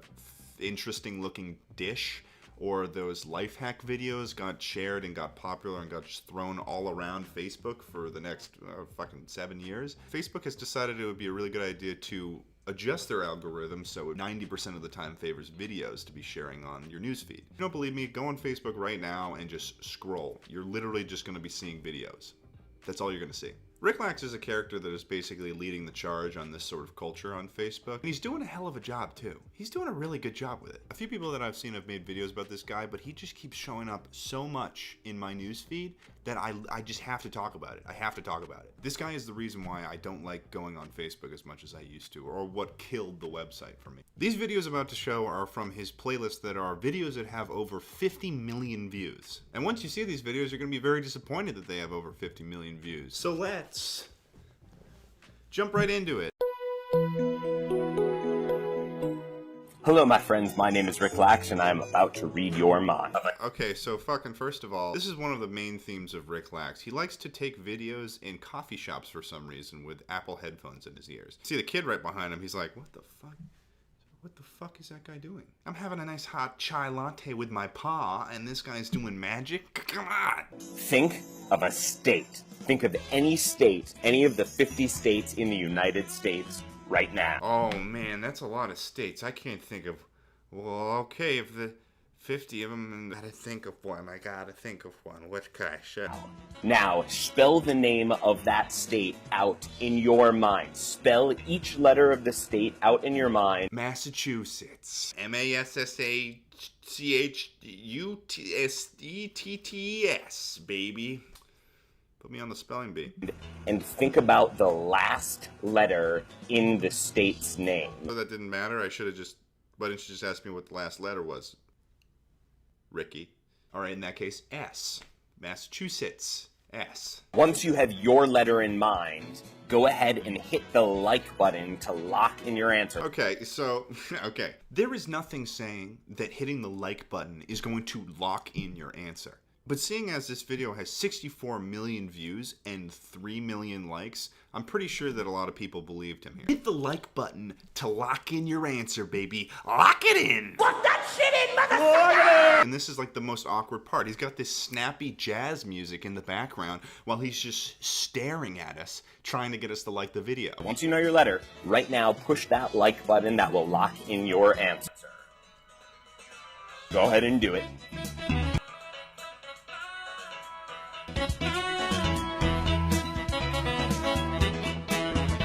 He's like an NPC that's waiting for you to choose your answer in like Fallout or something. If you wait a little bit too long, he'll add one of those follow-up statements like, come on now, make your choice. Alright, here we go. Now I am going to throw up the rest of the letters all over the screen, and I want you to take a second and find your letter. And you'll notice all the letters are different colors. Some are red, some are white, some are blue. Some are red, some are blue, some are... It's random. It doesn't matter. No, there are 50 different states in the Union and 50 different names that you could have picked from. I'm going to try to guess your color right now, and I'll ask is that if I somehow get your color right... If I somehow, by a stroke of luck, a holy miracle, by God's grace, if I guess this... You share this video. So you can see here that Ricky Boy is locking you into a contract, so if he gets this right, then you're going to have to share his video. Your color is... Wrong. No, wait, it's not white. What? There's a twist. It is... Your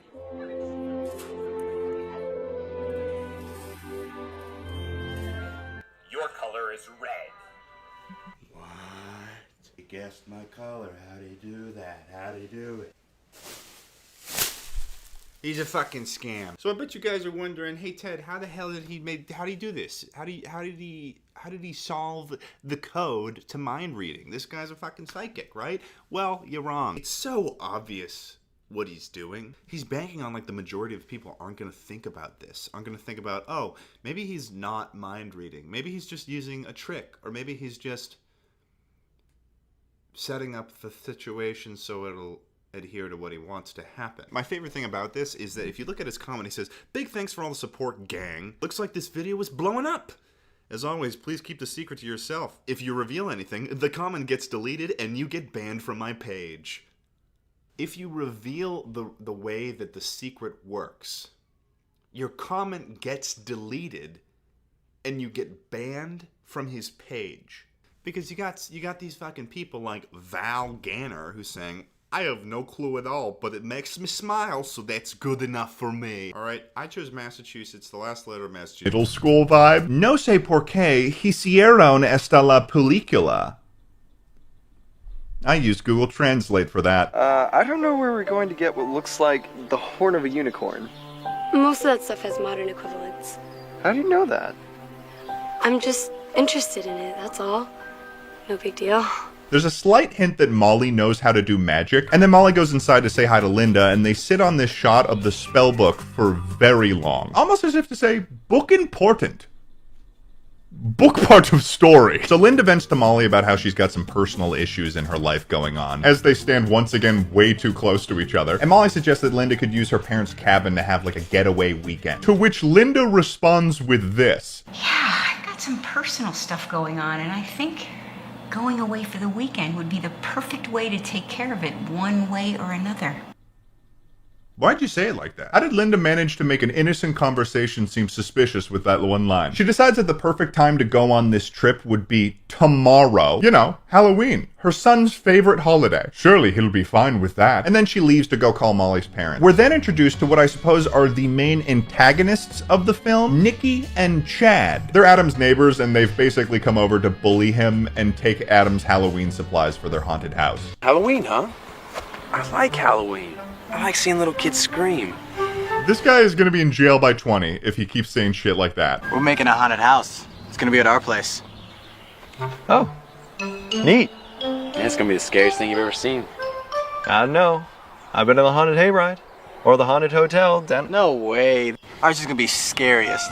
It's gonna be in our garage. It'll be totally scary. Well, if you guys are involved, I know it's gonna be scary. Yeah. This is a really weird conversation. It's like half bullying and half small talk. What is happening here? It seems like Adam is less intimidated by them as he is uncomfortable around them. Also, everybody in this movie refers to these two as the twins, and they all say it in the same exact tone. The twins. Oh no. The twins. Oh. The twins. What are these guys, like Tweedledee and Tweedledum? Linda comes outside and tries to stop them from stealing from them, but then they just ignore her completely and steal the box. Also, that box has to be like 10 pounds. Why are they carrying it together? So later on, Linda fills in Adam with her plan to go to this cabin with Ted the next day, and weirdly asks Adam to come with her. You know, on Halloween. And by now you mean November, right? Not on Halloween, my favorite day of the year. What a terrible mom. Also, why does Adam even need to be there? He's not involved in their relationship problem. And she gives the strangest justification for doing it on a whim. Okay, look, I know it's a really big day for you, but I'll make it up to you, Adam. I mean, you are man enough to know that you have to, take care of things come like on this now. right away. Adam eventually agrees and then proceeds to complain to Molly about it, who ends up also agreeing to come on the trip. And then Adam goes on another tangent about how much he likes Halloween. I like going to Mr. Flyswatter's haunted garage and seeing what new creatures he's dreamed up this season. I like watching as many horror movies as I can on 3 separate screens while eating piles of candy pretending that it's human flesh. He wants to eat candy and pretend that it's flesh? You know what they give out around this neighborhood? Whole candy bars, not just those little ones. He's trick-or-treating at 17? What is his problem? This kid needs to get some help because he is showing the telltale signs of a physical addiction to Halloween. Imagine if he did this for every holiday. He would be the weirdest person to be around. What is going on, fellow high schooler Trent? Hey, what's up, man? You excited for Christmas break? Yeah, Trent. My dad just bought a 45 and spikes for the fireplace. We're gonna get him for sure this year. Huh, okay. Brent, are you and your dad gonna try to kill Rudolph, Santa Claus? And there's Santa, and there's Mrs. Claus, and there's the elves. Oh, there's the elves, all right. The elves are coming, they're coming, aren't they? And they're gonna... Hey, Trent, what is wrong with him? Oh, you know, that's just crazy Adam. He gets a little bit too much into the holiday spirit. Did somebody say spirits? I love Halloween. Oh, wait, what? Shit, What? Wait, what do you mean? So Linda convinces Ted to come to the cabin that weekend, and he agrees but says he has to show up after he's picked up his car from the mechanic. And that night, in order to cheer Adam up, Molly has Adam join her in trying to perform a spell from the Motel 6 Bible that she found. They perform a spell in which they say, Ted, Klaatu, Barada, Nikto. Which is just a famous line from The Day the Earth Stood Still, and also not Latin, which she said the book was written in. The spell does nothing at first, but then Ted comes along, asks them what they're up to, and when they respond, he says, Neato! Neato, which incidentally causes the spell to activate as displayed by this very high-budget VFX and sends a yellow orb into Ted's face, causing him to become tired and go to sleep. It's also abundantly clear that they shot Eric Roberts' scenes during the day and then attempted to color correct to try to make it look like it was still night. Oh, we're doing this again. Okay. The next day, Adam comes downstairs and discovers with Linda a dog that has appeared in their house. So that dog is Ted, who has been turned into a dog by the magic, and you can also hear his thoughts. Linda! Oh, hi. Sorry I fell asleep on the couch. I don't know what happened. So obviously, this is where the title of the movie gets its name. I'm a puppy? Oh! No, you're a fully grown English bulldog. This happens throughout the film, where the dog is very clearly a full-grown dog, but everyone insists calling it a puppy. And it makes me feel like this is the only dog that they could get a hold of. Like, they wanted a puppy, but they just couldn't get one, so everyone just pretends it's still a puppy. So Linda decides the best course of action is to take the dog with them to the cabin, and it's becoming wildly apparent that not even a nuke could stop this lady from going to this cabin. Entirely on your own. If you're not really paying attention, and it's been like 8 years since you've had a nerd's rope, this is pretty easy to mistake for a nerd's rope. In addition to that, there was a very specific and deceptive way that everything was laid out as snacks in the Misfits house. And I'll just let Swagger Souls explain that for me. There was a very reasonable way, like we set it up, because the nerd's rope was an edible. It was a 400 milligram edible, and he didn't read the packaging. But we have on that bench, it's a big-ass bench, it's snacks and food, chips, Pringles, gummy bears, all that shit. Munchies. And then there's weed food, which is edibles, in between that and the weed, which makes sense. Like a spectrum. Yeah, like a spectrum. Progressively But dangerous as you go Yes. on. that's the thing, is that it would make more sense to kind of put the weed food away so that you don't confuse the Confuse it food with the the weed. actual food.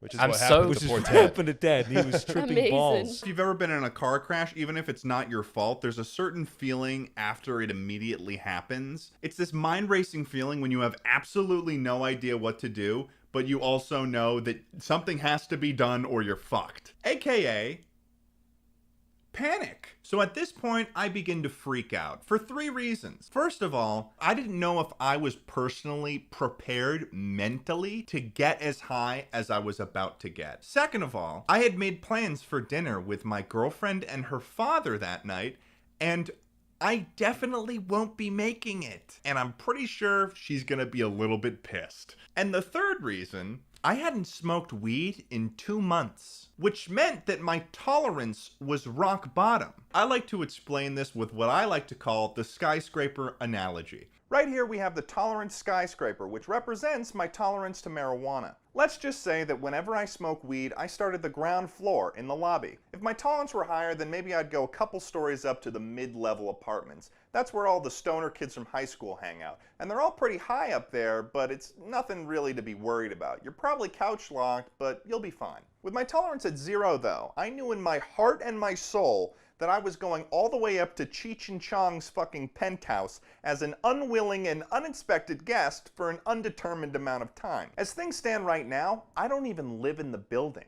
I'm from out of town and I sometimes commute into the city. Oh, it's a Friday night. Oh, we should go get drinks in the city. That's what I'm operating on. I know that I'm on a timer. Most edibles take about 45 minutes to an hour before they kick in. But I know that I've taken this edible about 10 to 15 minutes prior, which means, math, I've got about 45 minutes before this edible hits me and I die. Although, other things can affect this, such as being on an empty stomach, which I was. My first thought was that I need to make myself throw up, because if I can get rid of as much of this edible as possible, I could potentially mitigate the level of inebriation that I was about to experience. So I stumble over to the bathroom and I start to gag, and I'm trying to make myself throw up, but I've never made myself throw up before. I don't know how to do it. So the next step is that I got Carson on his phone looking up how-tos on WikiHow on how to make myself throw up, and then Cooper's in the kitchen and he's making cups of salt water for me to chug,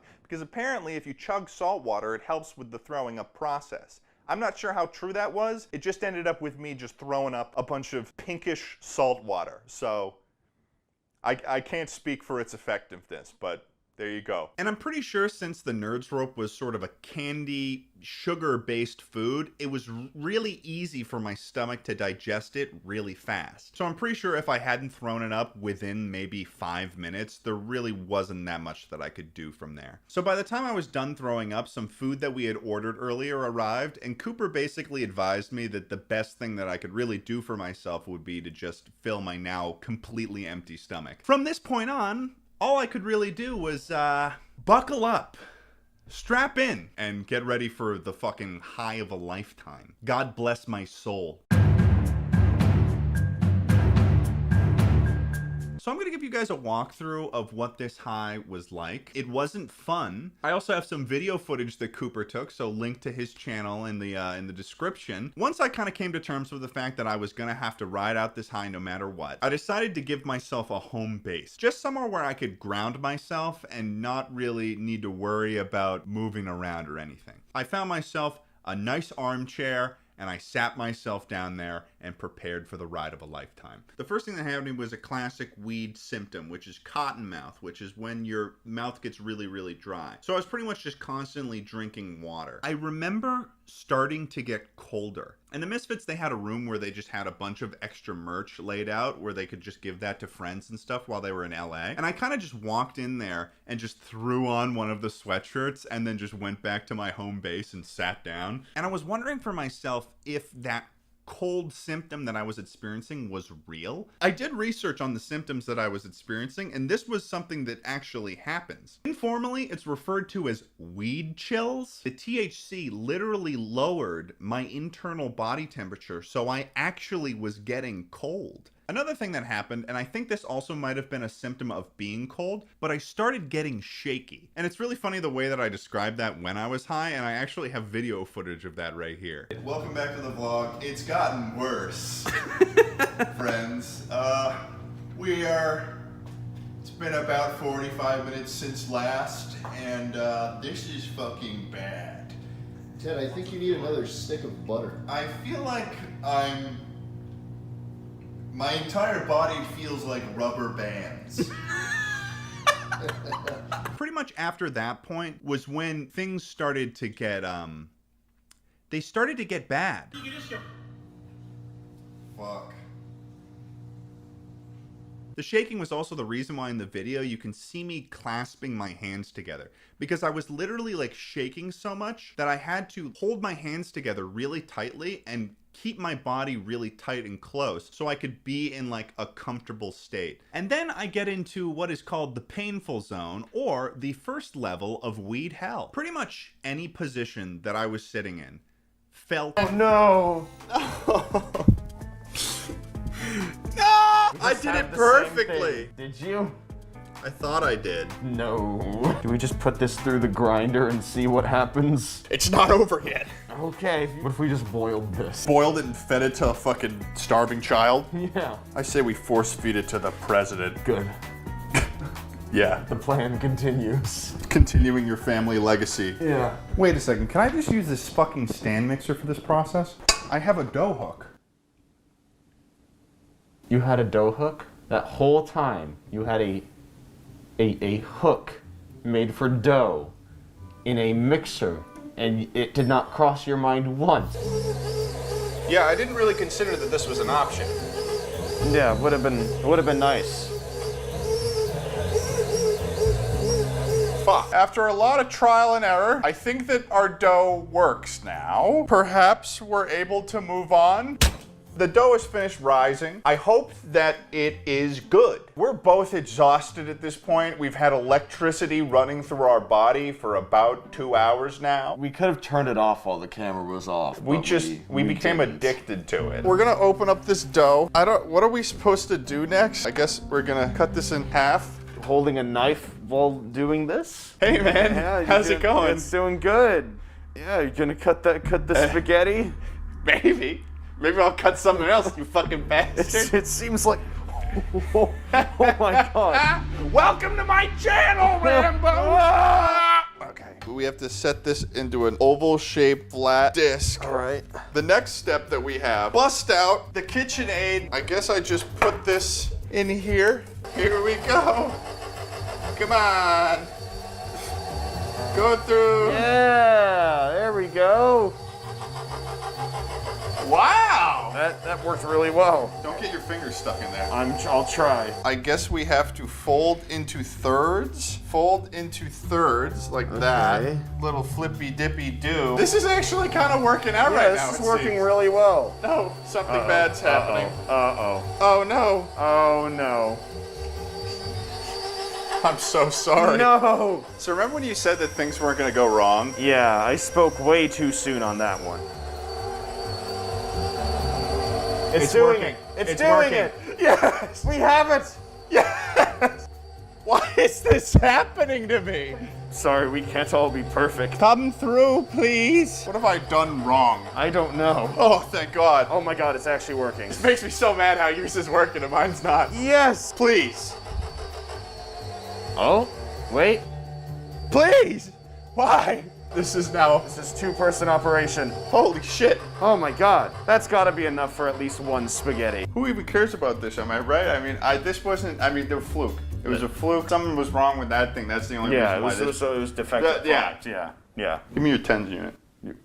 Give it to you? Yeah, give it to me. This is mine, right? I made this. I made that. Yeah? Oh, Jesus. I made it, no, right? It's still mine. 9? How about a 9? Why are you punishing me for being better? How about a fucking 10, bitch? No, oh my God. Admit it, Rambo. Okay, fine. It's yours. It's yours. That's what we like to hear. Thank you, Rambo. You're so right. It is this. I did make this one. That's so. I'm so happy to have you here. I'm happy to be here. This is the hardest part. Oh my God. Lift it high. I'll guide it in with my arms that work. Okay. Ow. Oh my God. It's in. Just don't let it crumple. Just don't let it crumple. Look at that. Look at that. Look at that. Spaghetti. We got the spaghetti. Spaghetti. Yes. Okay, so ladies and gentlemen, we together, but mostly me, made spaghetti today. The next step though, it's time to add the pasta that we made whilst being electrocuted to the water and cook it. Slowly lower it in. Remember, it cooks a lot faster apparently, so we have to use the wall test. The what? The wall test, you know? You throw it at the wall, see if it sticks. Oh yeah, the wall test. Oh yeah, no, I'm aware of the wall test. You know the wall test. Yeah, back at my culinary shit. Not multiple, you could just grab one. I mean, okay, well. Wall test. Okay. My kitchen is such a fucking mess at this point. Oh, that's all right. Just sweep it under the rug. Like all those dead bodies that you killed. Grandson of John Wilkes Booth, also known as... You don't have to keep bringing it Randall Booth. I've moved on. The country hasn't. If you're gonna try pasta that you made while you're getting electrocuted, you have to do it while you're still getting electrocuted with the pasta. What we're gonna do now is I'm gonna try this pasta. We only have enough for me to eat some, aka he's not gonna fucking face reveal, you dumbasses. I'm very excited for this. Yeah. I'm so excited. Yeah, I can't wait to see your reaction.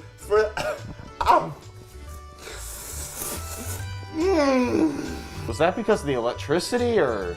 I'm in pain. That's actually good. I mean, did it actually turn out good? Yeah, no, it's like fucking fresh pasta. Wow. Fresh, delicious pasta. Wow. My arms feel like they're on fire. Delicious.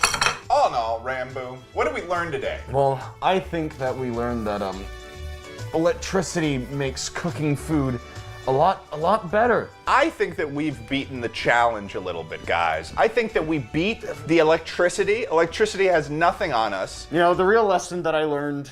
What'd you say? What'd you fucking say, asshole? Nothing. I didn't say anything. I wasn't gonna say a lesson at all. I'll fucking murder you in cold blood. Is that because of the electricity, or is that just something that you wanted to do?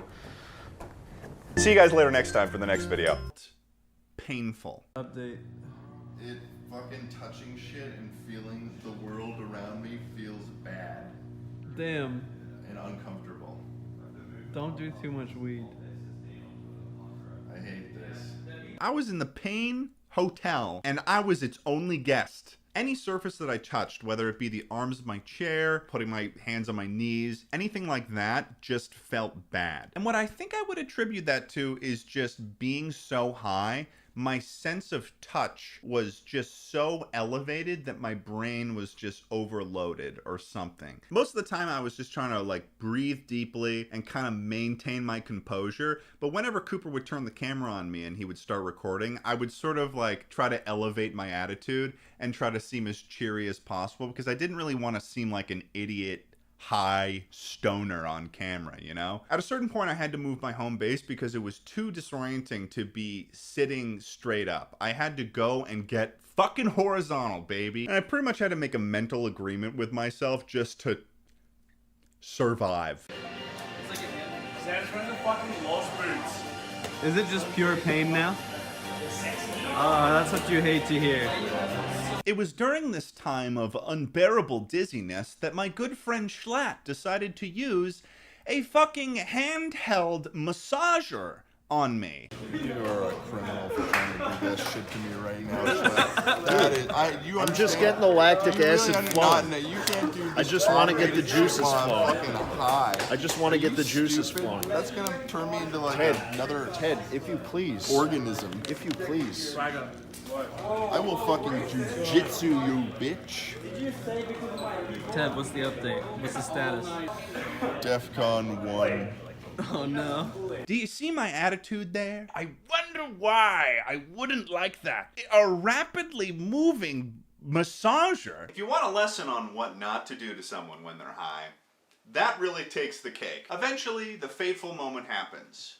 I had a weed barf. I honestly think it was really just because of how dizzy I was getting from being high. And luckily for me, I ate a whole sandwich about an hour ago. I literally had to run across the entire room and just run into the bathroom and throw up. After I threw up though, that's pretty much where the high took the downturn though. It was cleansing.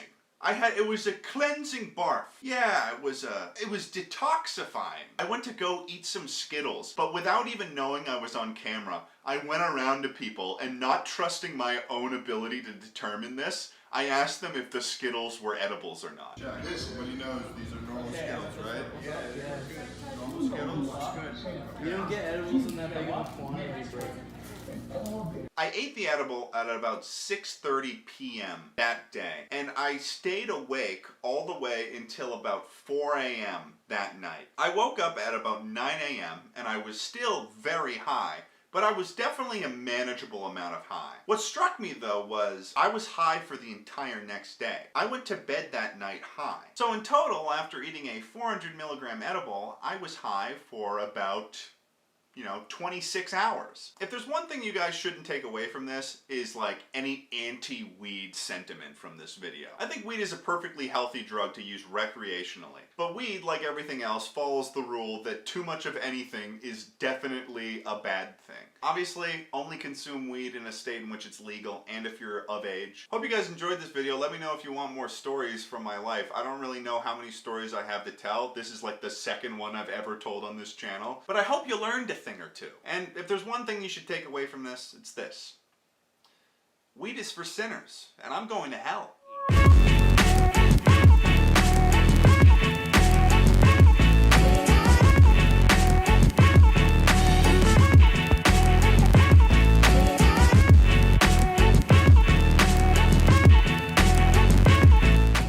Ted accidentally took 400 milligrams of edibles.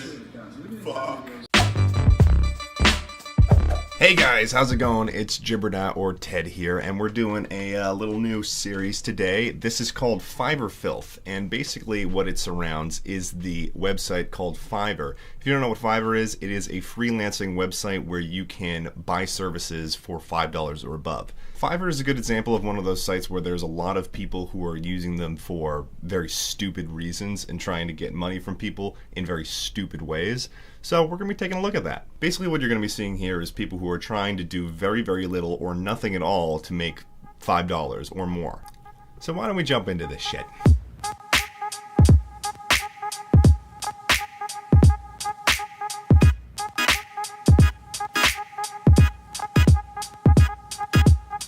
This first Fiverr seller is pretty interesting because they're actually making money basically at the expense of poor people. I will provide good food to 4 poor children on your behalf. My first response to this is, why don't you just fucking donate to charity? Why do you need to be the charity proxy to give to people? It seems a little bit fishy, especially when then your guarantee of service is you just saying, I don't like fake people.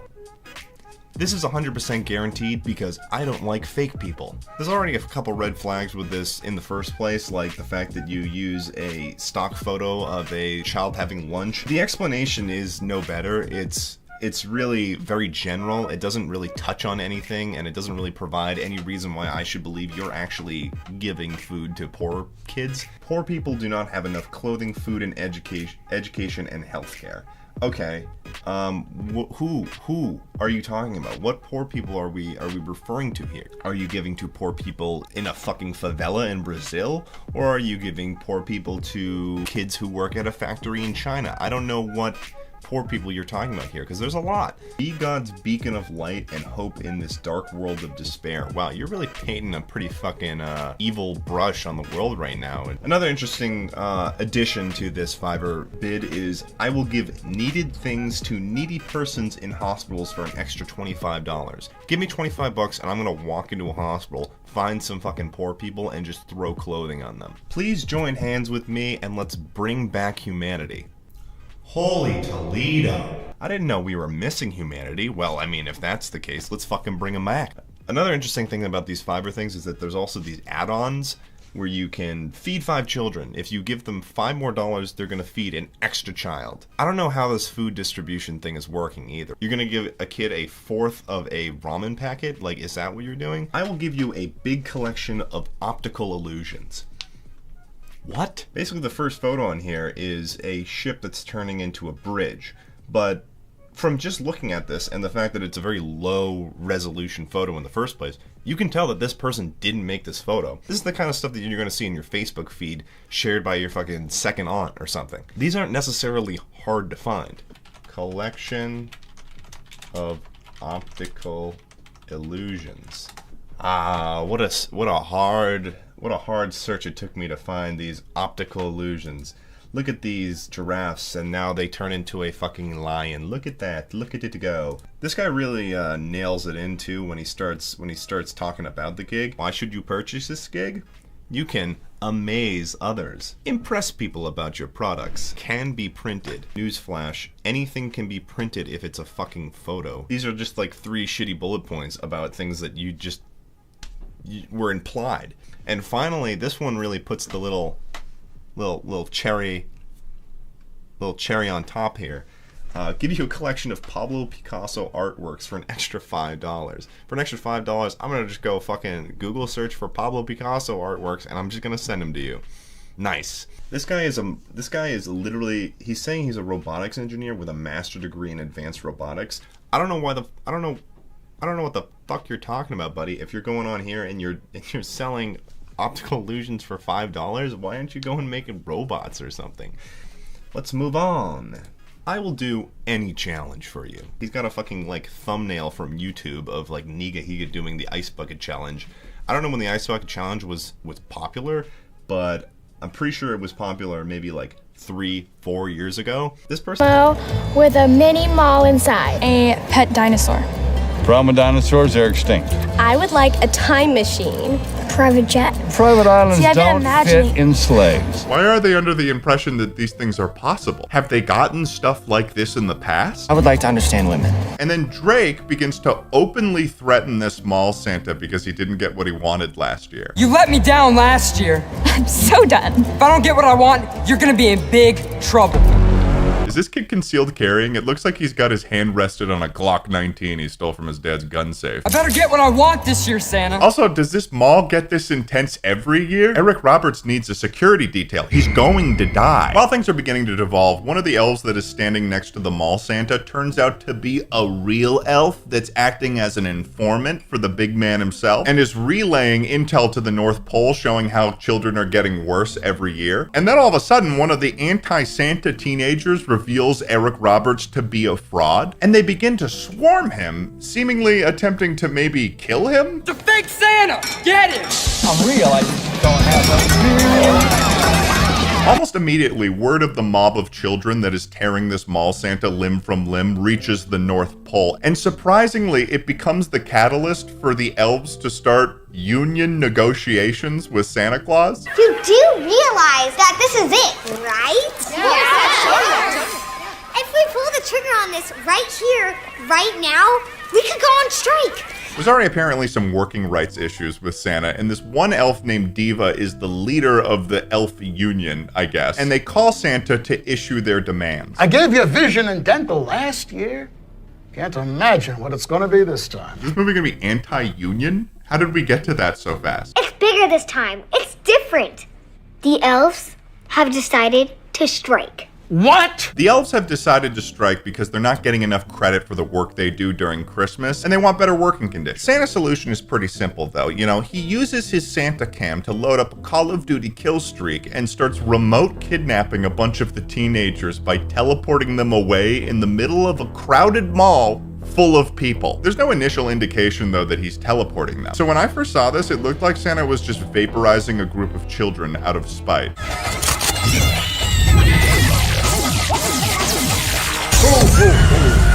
Also, where are all the parents? Are they not horrified that they just saw their children explode into a cloud of fairy dust? This is insane. So the names of these teenagers that were teleported away are Drake, Cedric, Sarah, Casey, Johnny, and Zoe. And Santa greets these teenagers when they arrive and gives them a rundown of what's happening to them. Welcome, my little friends. Welcome. You have been handpicked by me to save Christmas. You see, my elves went on strike today because of kids like you. So I figure it's only fair to recruit you to do their work. So Santa has kidnapped these teenagers for being dicks and is now going to force them to do the elves' work because they went on strike. Forced labor is already being established 12 minutes into the film. Another thing that's strange is that the location that the teens have been teleported to is implied not to be the North Pole when there's this interaction. Where is here? That, Johnny, is only for me to know. That phrase is only something a kidnapper could say to a victim. It's the only situation someone could say that. I think the reason they wrote this in, though, is because the establishing shot is very clearly a suburban McMansion in, like, North Carolina, which, to be fair, far more realistic place for Santa to be hiding out. But that's kind of crazy that Santa Claus has an off-the-grid black site where he forces naughty children to do unpaid labor because his other workers are striking. And to add that piece of lore in is especially wild because its only purpose is for it to make sense that they're not in the North Pole because they're shooting this in, like, North Carolina. So Santa puts the teens to work at his boot camp, with the elves giving them their first task, which is to shovel reindeer poop. The whole time that they're forced to do this task, they spend 90% of it either arguing with each other or trying to figure out various ways to escape. One example being when Drake tries to slip away, but they catch him on their security cameras and send their top elf bounty hunter named Skippy, who seems to have some sort of blacked out military record, and is also dressed as a French painter. Who knew Santa was a psycho? Take that back! Santa is not a psycho! Skippy did a lot of time helping deliver presents in the 60s in Vietnam, so he's seen his fair share of action. Boot camps are voluntary. This is a slave labor camp. I didn't sign up for this. So Drake is supposed to be the mean one that causes friction, but throughout this movie, he's always making the most on-the-mark observations on what situation they're in. What the... You little twerp. Santa's not the only one with magic powers around here. That's impossible. I think we're past the point of earthly possibility here, Drake. You've been teleported here by Santa Claus, held here against your will, and you've acknowledged this as the truth. But when an elf does magic, that's where you draw the line. After this, the teens make multiple more attempts to escape the compound, only to be teleported back inside, and Santa decides to make it very clear to them that they are not going anywhere. Oh, my cranium. You guys just don't seem to get it. So let me try to explain this to you one more time. You were brought here to help with the grounds, to free up more elves to make toys. Again, regarding me, I implore you to reconsider. This is a big misunderstanding. I'm a good child, not a brat. That's Cedric, by the way. He's a know-it-all bastard that thinks he's a good person, but in reality, he's just snitching on everyone. So back at the Elf Union home base, we get an insane look into the lore of elves in this universe. The Union leader, Diva, is getting her nails done when an elf named Murray, who is wearing a yarmulke, comes up to speak to her. Murray suggests that the elves should bring the holiday of Christmas to all of the Jewish kids in the world in order to combine Hanukkah more with Christmas and to cut Santa out of the deal. We should include Jewish kids in the holiday. You know, figure out how to combine Hanukkah more into Christmas and Mr. Claus more out of it. I don't know if you're getting it yet, but this is a massive lore drop in this movie. More than I could have ever asked for. We are actively rewriting everything that we know about Christianity, Christmas, and all of elf society in one fell swoop. They say that Christmas is a Christian holiday, meaning that elves and Santa have a stake in Christianity, implying that elves are canon in Christian theology. Also, apparently, human religion has also permeated elf culture to the point where there's a Jewish Christmas elf. What is happening? Back with the naughty teens, the elves are allowing them a meal and they're taken into a break room. These are a little strange. She's been working on her neck. I've got another really good translation one for you guys. You know the Casio shirt story, you know, you drink alcohol, you wake up, you have an omelet. You're surviving that whole hangover by wearing this shirt. I'm so hungry. Oh, there's a fucking 3-year-old wearing that. I feel like there's a whole business surrounding putting kids in these shirts just because they think it's funny. Like there's some CEO sitting in his penthouse office making millions off of this. But for him, it's not about the money. It's about Put the little Chinese boy in the fuck shirt again. It's too much. It's too much. But before we keep going with these ridiculous billboards and t-shirts, this video is sponsored by ZocDoc. If there's anything you guys should know about me, it's that I am the king of procrastination. I procrastinate on everything, even things that I want to do, even if it's good for my health, which is why I have always been a fan of ZocDoc since the first time that I heard about them. I find it incredibly frustrating to navigate insurance websites, trying to navigate my way through a labyrinth of badly designed UI to even find out which doctors I'm allowed to visit. But ZocDoc is great because it solves the frustrating part of the experience and makes it actually easy to make appointments. ZocDoc lets you search and compare local in-network doctors. They have over 150,000 providers in 200 plus specialties across all 50 states. And ZocDoc has tons of reviews from real patients and actually detailed doctor profiles instead of the weird faceless nameplate I'm used to from my insurance website, so you can actually make an informed choice. And also, ZocDoc is free. This is a free service. This is just a great service that makes finding healthcare providers and booking appointments easier for everyone. Personally, I've used ZocDoc several times. Most notably, I used it to find my current therapist because I really wanted an in-person therapist in LA, and it was impossible to even figure out how to book a therapist on my insurance website, and I found one in like less than 30 minutes on ZocDoc. So listen up. If there's some sort of appointment that you've been pushing off, or you just don't want to go through the process of finding a provider for it, ZocDoc genuinely makes it easy. So head to ZocDoc.com/Ted Nivison and let's get that appointment off your to-do list, guys. Come on. Thanks for watching the sponsor, guys. And let's get back to the video. Have you guys seen when they do this small text on not just shirts but hats as well? Are you talking about the fishing hat? I'm talking about the fishing hat. I'm talking about the fishing hat. Women fear me, fish fear me. Men turn their eyes away from me as I walk. No beasts dare, and right about now, by the way, we've probably hit the top of the head. No beasts dare make a sound in my presence. I am alone on this barren earth, trout. If I'm going out for a drink with the boys Friday night, I'm looking at my buddy and I'm wearing the shirt also at the same time, and I tell him, let's do some we shouldn't. You and me, let's do some we shouldn't. Yeah, that's the stroke mid-sentence. Here's another good one. No. I'm vetoing this one. Like, in what sense are you vetoing it? You can't say What that. did he even say? I'm confused. You know, he's an educated black woman. Well, he's just not one, though. That's like if I had a big shirt on right now that said hung.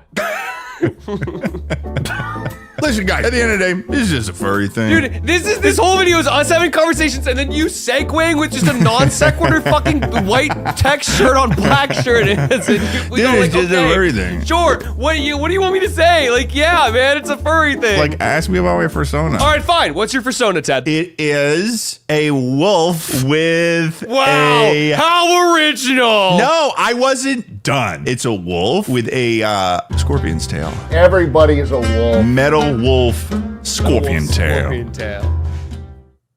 Scolf. Now that you've seen all these t-shirts, it's time for us to split up and make some of our own. We'll be back when we do that right fucking now, baby. All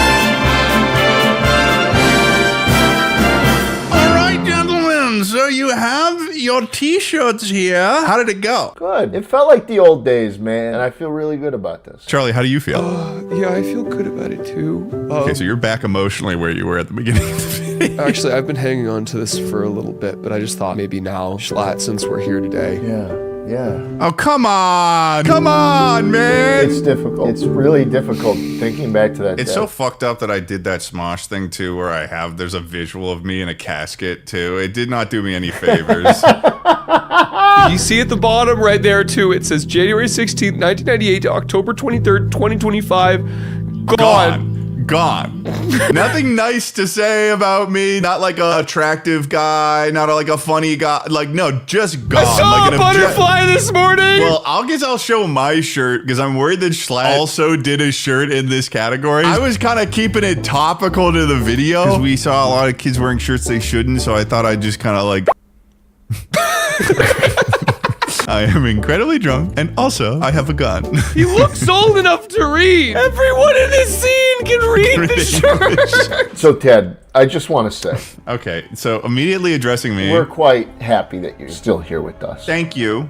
Thank you. Also, kind of crazy you have to clarify that. And so, I made you this shirt. I am Ted Nivison, and this time, it's for real. January 15th, 2028. Count them down. The day before my birthday, by the way. Your parents are really going to have a rough go that month. It's going to be a tough year. But you know, knowing you, Schlatt, I think it might be a tough year for both of us. Because I didn't just make one shirt. You didn't? I made 2 shirts. You made 2 shirts. And I've got one for you. Oh, okay. Read it for me. My name is Jared Schlatt, and I will die on July 18th, 2028. That's fucking right, motherfucker. If you're gonna be trying to take me out with your shirt predictions, I'm taking you down with me, motherfucker. I'm gonna need to make a greenhouse. Stop killing each other, please. 2 things, Ted. I almost used the exact same blank t-shirt. Second of all, you're never gonna see it happen, buddy. You thought this was some big cell phone and you're gonna go first. I made a second t-shirt. I saw what you guys were going through. Oh no. I'm sorry that's gonna happen to both of you. I can't do this again. My name is Charlie Slimesicle. I want to be included too. I will die I am tomorrow. Charlie Slime Size.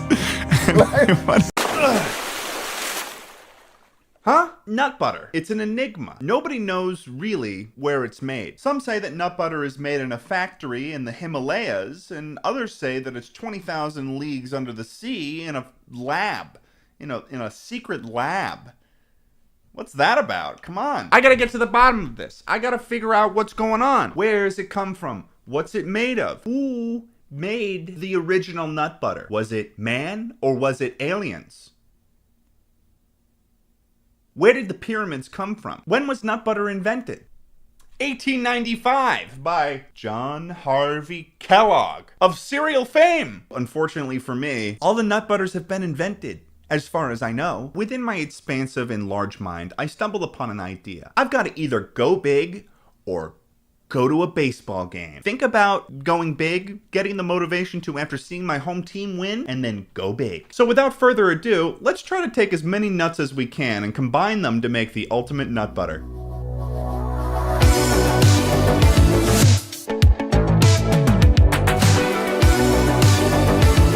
Welcome to the nut zone. I said it. I said it. It's too late. It's out there. It's in the world. Harrison, do you even know why you're here? No, I kind of was told early in the morning that we're going to be doing a nut video. So we're making nut butter today. I managed to get some different varied types of nuts from Wegmans. We're gonna go over each of these nuts and we're gonna try each one of them and we're gonna rate them and first identify what the #1 nut is. We're gonna combine all of these together and make the ultimate nut butter. Crunchy. You got fucking crunchy? Is there a problem? Where do I begin? This is Wegmans organic peanut butter, which only uses dry roasted peanuts and salt. So this is probably the closest thing we're gonna get to what we're going to be making here, except with just peanut butter. So why don't we try this out? Infinitely disappointed. What? It's the worst possible way of going about it. Look at that, easy. How did you do that? This will most definitely be the last video that you guys see from this apartment because Harris and I have to be out of here in 4 days. Time to taste the nuts.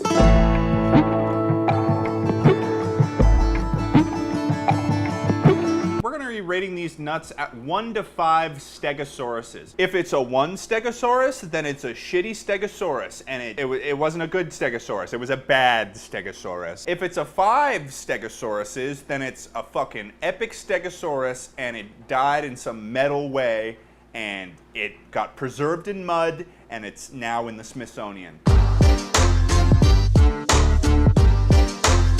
Whole cashews. These are cashews that are completely raw. They're not roasted in any sense. We're gonna have to roast these, but first, we gotta try and see what a raw cashew tastes like. Straight from the dirt, gotta love it. I feel like it would go great in a salad, perhaps. Yeah, shape, crescent, like the moon. 5 out of 5 steaks. 5 out of... You're just trying to piss me off. 3 whole steaks. It was solid. I have no complaints. I'll give this a 3 whole steaks. Raw almonds. Oh. I would say that almonds, even raw, have a tinge of sweetness to them. Yeah, like a dirty, earthy sweetness to it. I'm feeling a little earthy right now. Honestly, I'd give it a 4 out of 5 steaks. 5. Is that your final answer? I retract. 3. Oh. 3. God damn it. Dry roasted peanuts. Are there other ways of roasting? Yeah, like you're a bitch. Roasted. I can see why they sell these at the ball games that I was never taken to. At the ball games, like you don't even know what the sport is that's being played. A 4.5 steg. 4. Add it up.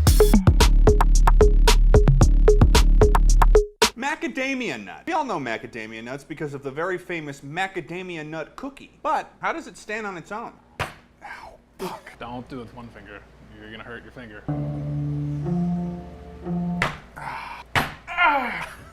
God damn it. Oh.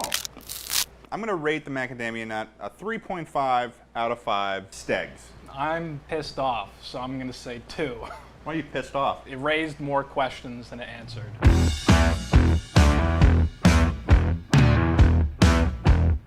Raw walnuts. Weird looking nut right here. Tastes like camp. This tastes like when you're a kid and you put like a handful of dirt in your mouth and you just chewed on it because you were a kid and you were stupid. What's the appeal of walnuts? 5 out of 5. Baboom. A 3 out of 5 stegs for me. Yeah, I don't know. For some reason, it just made me really happy.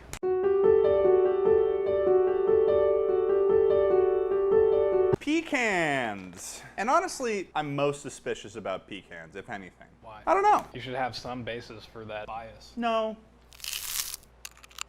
A little too much chewy for my liking. 4 out of 5 stegs. I concur.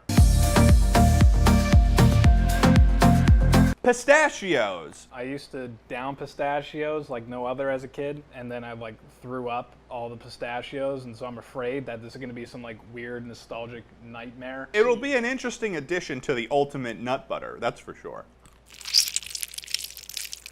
I think they're the easiest to eat, 4 out of 5. I'm right there with you. Before we get into the rest of the video, I have a very special announcement, and it's not a sponsorship or anything. It's something frickin' cool, baby.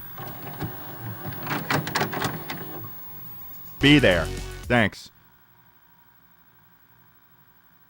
Okay, now let's get back into the video, I guess. Cool.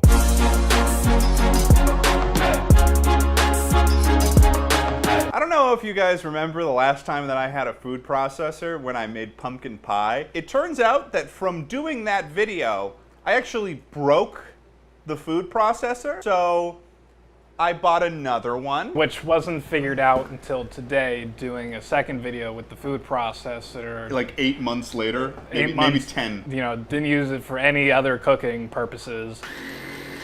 Okay. It's like a car. All right, we're gonna try making peanut butter with just this. I don't know how much I need. Damn it. Let's just go. Oh, now that is creamy peanut butter. Arrivederci, as they say. Homemade. We just made this. It's also warm because of the friction of this food processor moving so fast. There it is. Our first homemade peanut butter ever, and it looks like a dog's diarrhea. We've got our first peanut butter here, and what I think might be a kind of a funny meme is if we make all the butters before we do the ultimate nut butter. Let's make a macadamia butter. I'm expecting big things from these macadamia nuts because one of these things on its own cost me $8.99. It's pretty satisfying to watch.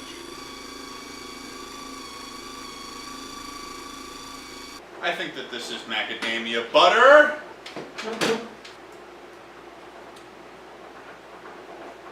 Oh. Fuck you, macadamia. Oh. Oh, no. What does that taste like? It tastes like all the worst parts of a salad. Also, you take a sip of this. What? You're just gonna do it? Why would you do that willingly? Like, you could have put anything on the line. So far we've made macadamia butter, or should I say macadamia cum. Pistachios. We gotta unwrap all of these pistachios. God damn, this is gonna take a while. If you could have a friendship with a mythical beast, what beast would that be, and what would your relationship be like? A Wendigo. What's a Wendigo? Honestly, I don't know the full details. Better be good. For the amount of time it took to peel all those shells. It's got more of a sand texture than anything. It's not gonna become butter unless we do something now. What I'm gonna try to do is add peanut oil to it. It seems to have worked a little bit. Pistachio butter.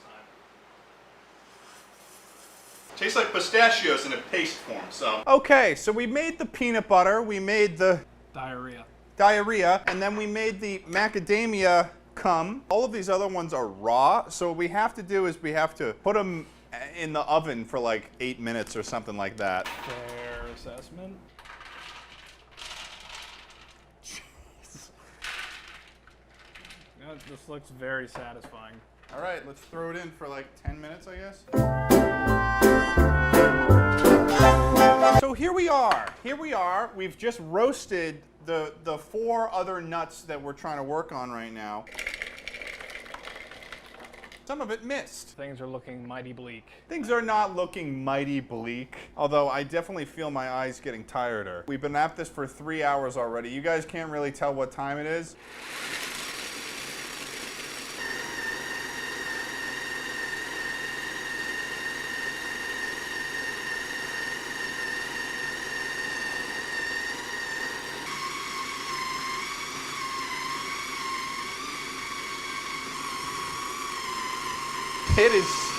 It is smoking. Oh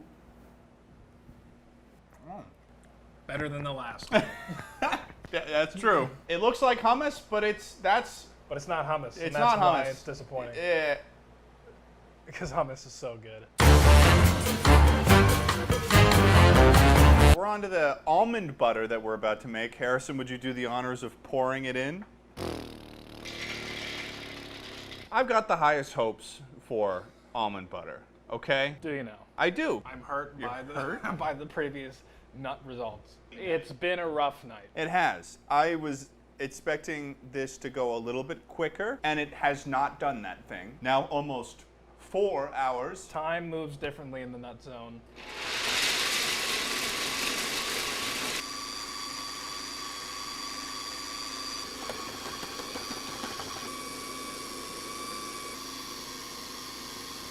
He told me I was wrong. He told me why I was a fool for thinking that I could make almond butter, but I prevailed, for I present to you, Harrison, fucking almond butter. He used the peanut oil. Shut up. Stegosauruses, 4 out of 5. 3 fans. We are now on to the walnut section of the video. We are now also at the 4+ hour section of the video where we have been trying to make nut butter for 4 hours. Walnut. What do you think walnut will it butter? I think walnuts will refuse to their best abilities not to get chopped up.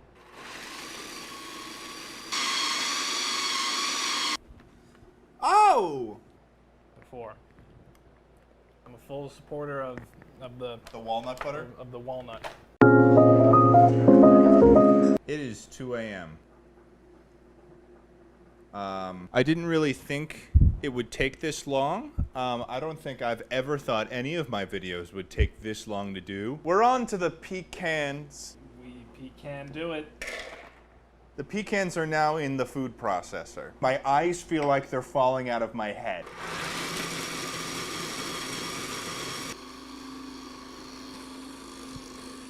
Why? Pecan butter is done. It's definitely a nut. I'm gonna say 3 fans. I'd say I like this better than a lot of them. These 7 butters will be combined into the ultimate nut butter. The culminative work of 5 hours of churning nuts into a butter is about to complete. God bless our souls. You guys just let us know. 7 butters, 5 hours. Was it worth it? Was it worth it? Did any of it make any sense? I'm gonna be grappling with this reality for the rest of my life. But by God, am I gonna put this on a fucking piece of toast? The peanut butter. I wanna do a dop. The macadamia. The pistachio. Almond butter. I'm never gonna get to bed. Cashew butter. Walnut butter. Pecan butter. A floof. Let's fucking do this.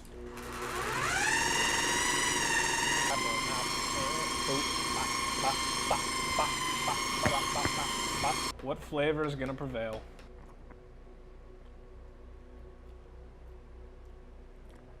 Would you look at that? It's everything. It's a motherfucking nut. I couldn't identify which one comes through if I tried. I'm pissed off. Really not that great. Ultimate peanut butter sandwich. Goddamn. This bread is the best thing I've tasted in 5 hours. I think the coolest thing about this is the fact that it's like just in general nutty. This is ultimate nut butter on toast. Toast is different than bread. Toast is different than bread.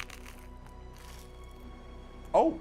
It took us 5.5 hours, but we've managed to make the ultimate nut butter. And let me be the first to say, it is very all right. I think the lesson to be learned from the majority of these ultimate food things is that really combining things together, it really just becomes the sum of its parts in the most literal way possible, in which it loses all character. Especially when it's, nuts, which don't have particularly strong flavors to begin with. Thanks for watching this video, guys. Hope you enjoyed us be miserable in making nut butter for 5.5 hours. Hey, this is also the last video that we're doing in this apartment, so hope you enjoyed your stay here over the last year, but time to sign off. folks, and move on. If you enjoyed this video, make sure to drop a like on the video. Make sure to drop a comment. Tell me what your favorite nut is, and I don't fucking know. I'll catch you guys around in the next video. Bye!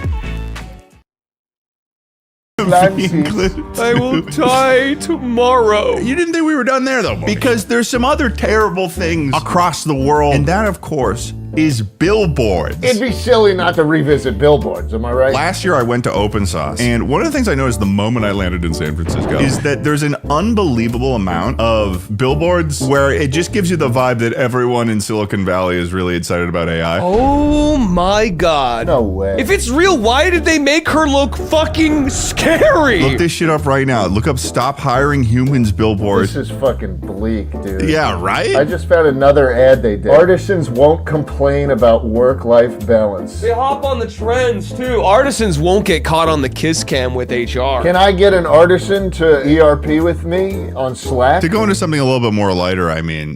Infant for toddler sale. They're sneaking in an infant to the toddler sale? I don't know what this could be otherwise either. Infant toddler for sale. They're obviously trafficking humans. There's a lot of lawyer billboards out there. As a lawyer in the business, you know, you gotta keep people's attention. You gotta make sure that you're asking the right questions, such as like, are you asking for it? Whoa, Gary! God damn. He got the 3D billboard too. He looks fast. Despite his girth, he looks fast. I mean, his haircut is a tadpole. I don't even know what I'm looking at. Here's my thing. I think that accident lawyer billboards, and I feel like no one really brings this up, are the most counterintuitive, like, things in a space possible, absolutely. Right? You are competing for space about being the most distracting thing on the road. If the last thing you read was an accident billboard before you had an accident, it's almost certainly your fault, which means they can't even help you. There's an accident lawyer in Ohio whose name is Tim Misny. I don't know if you're aware of him, but Ohioans are, and it's gotten to the point he advertises so much that he actually just like started putting just his face in the billboard. This is I kind of love this. And then everyone would just see it and be like, hey, that's Misny on Rushmore. That's the guy you call. And then my favorite. These are like great. I love this guy. This guy's like the watchful bald eye of Ohio. There's other people that are competing in the bald space though, but they're like really trying to make bald their thing. They say, go bald or go broke. I don't want either. Are these really my only options? There are other options though, Charlie. If you're not going bald, then maybe give Dick a try. Dick Law Firm. Dick Law Firm. Because at the end of the day, our clients love Dick. It seems the ads are becoming more aggressive too. I'm a big fan of this one. Put my name in their mouth. How did they allow that? This one's the hardest to defend Dick on. But if you don't fuck with dicks at all, then maybe... Then what? Still a virgin? Still a virgin? For help, call us. What's the solution? Is the solution just a guy comes and fucks you, Ted? Well, I didn't make the billboard. What do you mean? Ted, what is the guy gonna do to me? They're gonna help. They're gonna help you. If you're still a virgin, you call that. Hello and congratulations. Just for calling today, we're offering you a free medical alert device. You know, it's the little life-saving button you can wear around your neck in case of an emergency. In case I'm still a virgin. Is this for old virgins? I just really won't want to be a virgin anymore. Representative! Representative! Speak with a representative!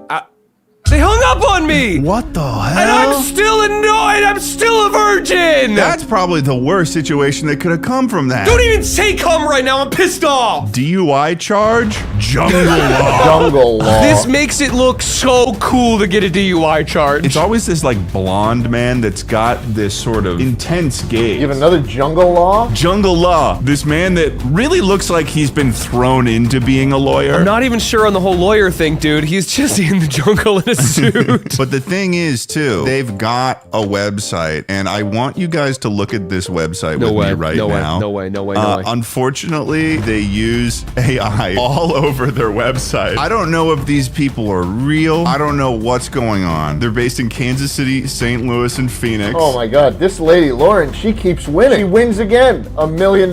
She wins again, $965,000. She wins again. She's winning a lot in gender discrimination. It is weird seeing she wins again, like, over gender like, it doesn't feel like a win. I found one of their locations. No, you made this. This isn't real. No, I didn't. I didn't make that. Sometimes they'll place billboards in sort of inconvenient locations. Righteousness exalteth a nation, but sin is a reproach to any people. The blood of Jesus cleanseth us from all sin. That's not even how you fucking Big Jim's Booby Bungalow, Exit 6, truck parking, food, daily specials. Before I show you the final one, are you preparing to meet Jesus? Oh, this is a For Truth one. Dude, I see these all the fucking time here. My favorite For Truth one that I've found, because we got to throw it back for the For Truth signs, is the best billboard. Oh, yeah. Jesus offers you a new life. As a butterfly? Yeah. That's what you're promising me? No, that's what I saw. I read this and I was like, I feel like they're implying that Jesus is going to turn me into a butterfly. I still love, this is my favorite by far. You will meet God. It is a flatlining heart rate. You don't get a choice. You're gonna die and you're gonna meet him. You better hope you weren't there on the day of the fappening. If I may, I think the butterfly thing is a reference to coming out of your cocoon as a disgusting, ugly caterpillar and the transformation and becoming a big butterfly through the power of Jesus. Well, Schlatt, if you're curious about the reasoning behind it, I mean, you could always just like give him a call. I don't think I'm gonna. I don't know. Hello, my name is Dale. How are you? Hi, Dale. I'm doing all right. I have a question for you. Okay, sure. So I was on the highway the other day, driving on my favorite bungalow, and I saw this billboard about, the For Truth billboard, and it had a big butterfly on it. Is the insinuation that you become a butterfly? No, it isn't. Oh. But a butterfly represents new life. There's many people that find themselves with an aimless life. Right. And we're happy to talk with them about that. Like a caterpillar. How's your life for you? I think I feel more like a caterpillar than a butterfly. All right, gentlemen, we also broke apart and we made ourselves some excellent billboards that could go near the highways as soon as possible. How do we feel about this one, guys? Good. This is a strong one. I'm happy. I swear to fucking God, Schlatt, if it's another prediction of me dying, you fucking asshole! You fucking asshole! You piece of shit! This artisan will never die violently on January 15th, 2028. Well, it says I won't. It says I won't. No. Now they've That's the robot version of you, bro. That's the artisan. Like, we couldn't even afford to put me on a billboard or put me at the bus stations. Like, this isn't even a billboard. This is the bus station advertisement. We didn't have the budget. I suppose I'll do mine next. I was just really inspired by our friend from Ohio, so I thought I'd get him into a new business. Whoa. Caught gooning, as if it's a crime now. In case the gooning happens. I will help you run so fucking far away. The thing is, this is all assuming the laws of society, of the modern world, of cities and civilizations. But let's take a look at what it's really about, jungle law. Oh, okay. See something smaller than you? 1-800-EAT-PRAY. Just so we can get back, to our roots. And here you have, right here, you see someone sees the billboard, acts on it, following the jungle law. Following these two people right here following jungle law abiding citizens. Why did you put a chimpanzee version of the thinker on the billboard? Because he's thinking about the jungle law. A creature from the jungle with the law. I like it how we have clear, intentional usage of motion blur with the lion, but The bunny remains clearly a fake PNG. It's a lot of grays and whites. It was just a lot to work with. Oh, well, I think we did a good job on that. I think that we refreshed the memory on everything. Me too. I think honestly, dude, I would love to. I might need a little recharge, but I mean, I say we hit another one of these in like late 2028, maybe. What's up? I don't know if I'll be able to make that. I feel like, like August or something. Like, no, I could do like maybe like before mid-July. I got to do before tomorrow. Okay. Oh. Previously on Ted's Adventures with Ross. Have you been to Jekyll and Hyde? Jekyll and Hyde? What? Have you been to Jekyll and Hyde? No, I heard you, but like, what? Have you been to Jekyll and Hyde? No. It's a spooky themed restaurant in Times Square.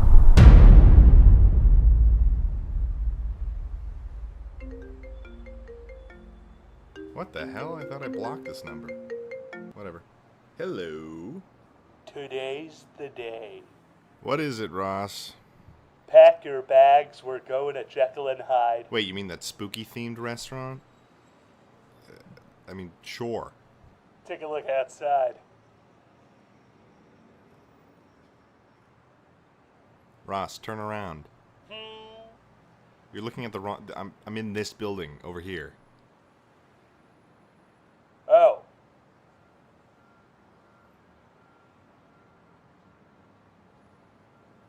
Ah! Oh.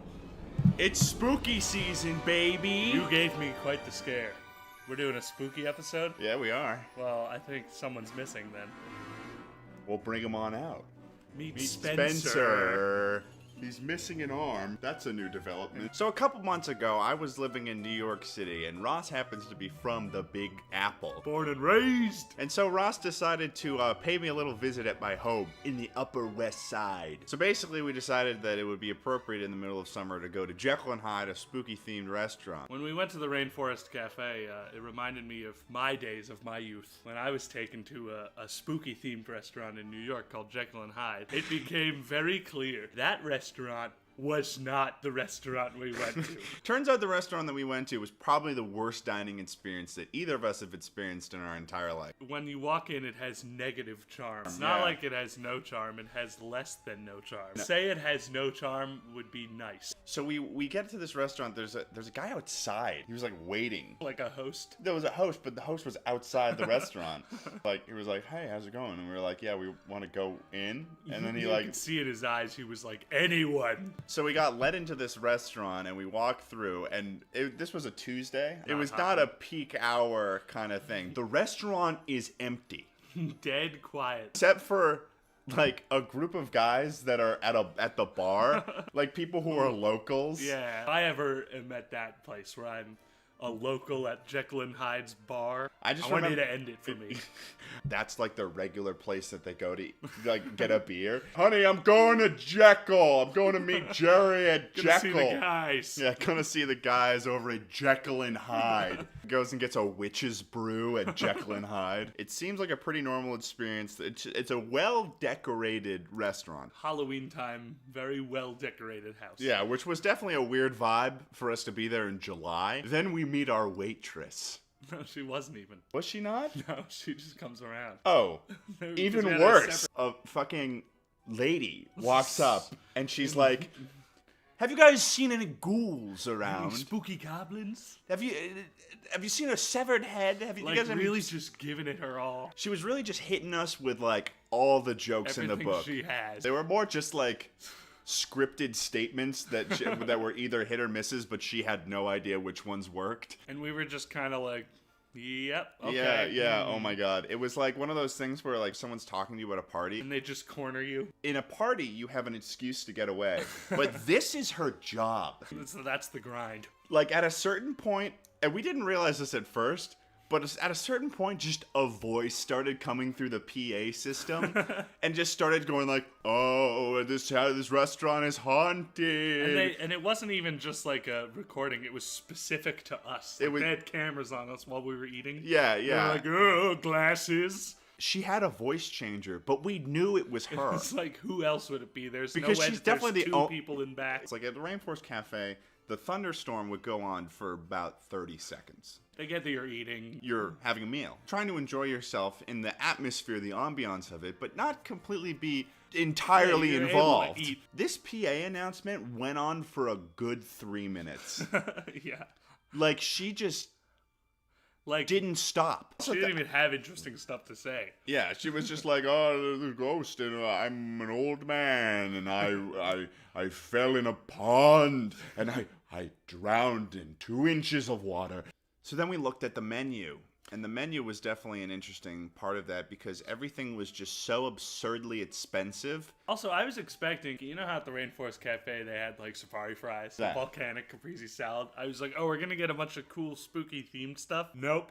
There was one thing that was within the theme, and it was the Jekyll Burger. Or AKA a burger. Prepared at Jekyll and Hyde. I don't know if they originally historically had Nacho Supreme in Transylvania or wherever, but they had it at Jekyll and Hyde, so it wasn't worth spending a shit ton of money at this place for a fucking video. So what we decided to do was get appetizers. I got my Nacho Supreme. And I got wings. It You took, were like- smarter for not ordering meat, first of all. We started eating our food, and like my nachos were like mainly burnt, and they had very, very like overwhelming smoky flavor to it. Not in a good way. Not something that nachos should be having at all in the slightest. How were your wings? Also, like, very distinctly smoky. It felt like I was eating that they used the same thing to make the fake rubber hand. I just remember we both just wanted to get out of there. All the energy we had from, like, we're gonna make a video. Yeah, we were like, oh, we're gonna make a video. It's gonna be real great. It's gonna be just like Rainforest Cafe. All of that energy was gone. Just drained. Yeah. By a themed restaurant. They like took away our fun from being involved. We were probably in that restaurant for like an hour max, and we wanted to get out of there, and I was trying to pay. Yeah. They didn't take my card. So I had to walk to an ATM. Not even like a... You don't have like Discover or Diner's card. You Yeah. have like a very legit... Yeah, I have a MasterCard. Also, she came up to the table one last time to do one last bit. Oh, she was really- While you were at the ATM, and I'm gonna get this fucker by himself. She thought she was gonna crack me and get me and her against you. What if you came back to the table and I was just fully dressed in the Victorian costume and I was like, she got me, man. I'm one of them now. Just leave. Just go while you still can. Yeah, get out of here. Like it's like some horrible, horrible Goosebumps novel. It kind of is. Yeah, that really just sucked the soul out of me. So yeah, that was the worst experience that we ever had at a restaurant. Yeah, if you guys want to share this video, do hashtag never forget Jekyll and Hyde. Yeah, people will know. Thank you guys so much for watching this video. I'm Ted. I'm Ross. And this has been the Spooky Video. Spooky.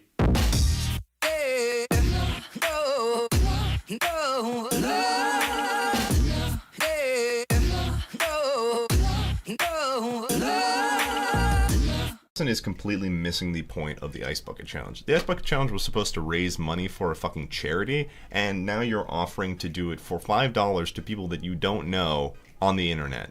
And for $15, the premium price, he's going to do any challenge you want. I don't know what this guy thinks any challenge could be, but I'm pretty sure that this guy is definitely not fucking shoe nice, so if I tell him to go chug a thing of Jack Daniels, he's definitely not going to do it. An interesting disclaimer about this is I will do any challenges for you, but of course not violence challenges. What does that even mean? Step on a ladybug, bitch. Senpai will do everything for you, just to order. I know a lot of language, so usually I do translate for a lot of person. You know, there's multiple reasons why I find that very hard to believe. I will probably give you a WCA puzzle. This one I thought was... I'm not really going to go too much into detail in this one. I just think this one was funny because the guy's saying, I'm going to probably give it to you. There's no guarantee that he's going to give it to you. I will help you delete your unwanted photos on Instagram. Hey, you don't want to go delete your photos? I'll help you do it. I don't know. For every 500 pictures for just $5.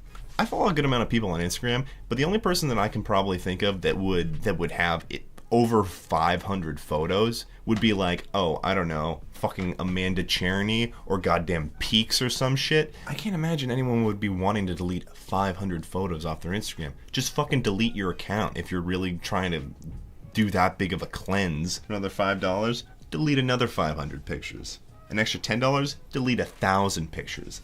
If you're ever in a situation where you have 2,000 fucking photos on your Instagram, then this is the fucking seller for you. I will send 5 organic palm sugar from Cambodia, weight 5 grams each.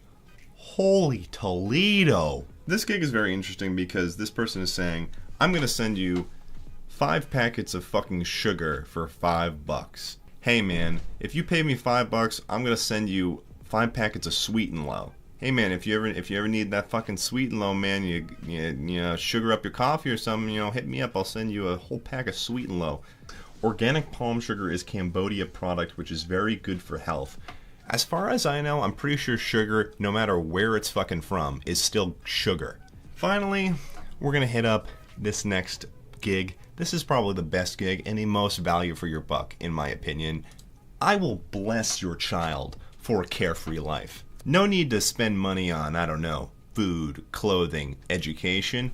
Fuck that. Get on Fiverr and go bless your child for a carefree life. This is the most interesting out of all the Fiverr gigs as well, because 6 people bought into this. 6 people were like, okay, well hell yeah. I will bless your baby and your child will be luckier than others, more resistant to negativity, curses, and dark, unwanted influence. I didn't know that these things were so fucking prevalent in the world. I didn't know that there was fucking spirits flying around children at playgrounds and shit. I'd actually be getting more bang for my buck if I went into a large room of people and pretended to sneeze, because I'd get at least 5 or 6 blessings. The little add-ons are pretty great too. You can bless all your children and your grandchildren, and you gotta repeat this little blessing ritual, fucking satanic pagan shit every week or something. Essentially, the point I'm trying to nail across right here is that if you're looking to get $5, then you should probably actually provide a product to people and actually have a demand for what you're providing, instead of just trying to bless people for $5. This was a little pilot for this series, so if you guys do want me to do more of this, then definitely let me know in the comments and stuff. Like the video. That's a Twitter. I do updates and stuff on there more often than I'm posting videos, so you should check that out.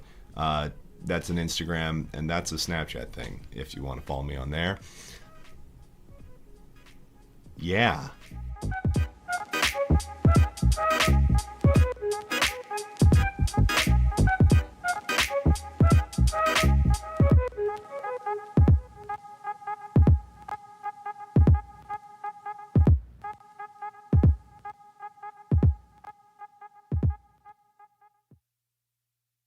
Coachella! This is a festival that people in California go to waste away their worries about their miserable lives. It's the place that people get high on drugs and go to listen to music all day. These people, they're not drinking enough milk. Their bones are weak, they're frail, they're walking around all day, and they need a little bit of help, let's be honest. Look at this place.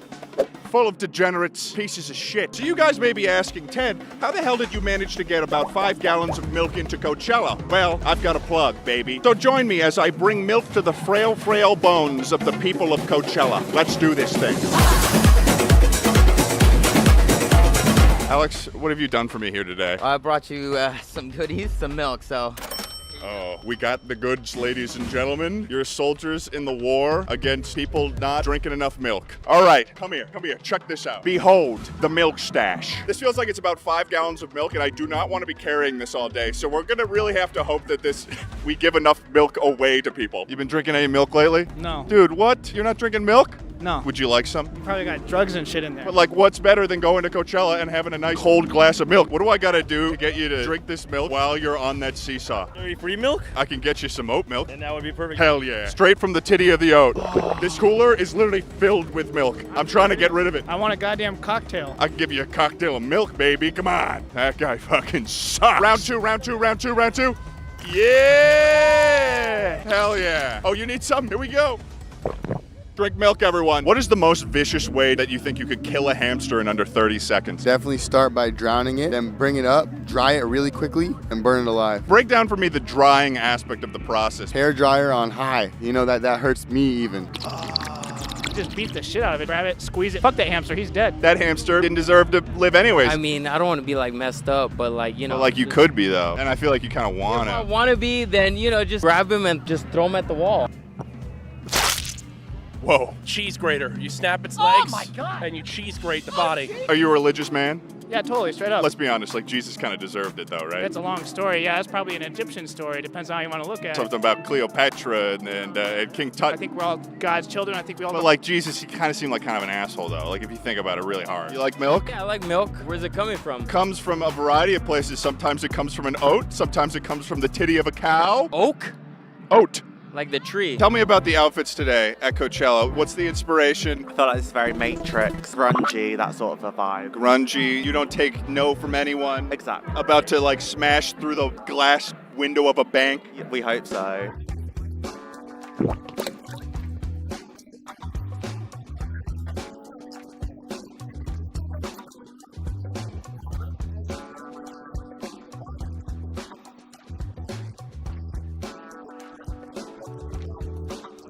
Whole milk's my number 1 milk, but oat milk is my number 2 milk. I bet it is, but we're gonna pass today. All right, well, have a good day, guys. Shoot. If there were no legal repercussions, would you kick a baby? No, I wouldn't, no. No one would arrest you, though. If there's money involved, I'll reconsider it. Oh. Right. Oh, no one's gonna get mad. And it's right there. It's ready to be kicked. What if it's a real jerk, maybe like Hitler? There's a chance it's Hitler, the sequel. If I see a baby Sig Heil, he's getting the boot. $1. No. $2? Absolutely not. Does this outfit say to the world, I would kick a baby? Maybe. Depends if the baby's crying. The baby's crying, it's getting kicked. It's getting kicked. What would I gain from it, though? A spectacle. I do like a good spectacle. Whole milk is my number 1 milk, but oat milk is my number 2 milk. Can you be my dad? I've always been your dad, before you even ask. Come on.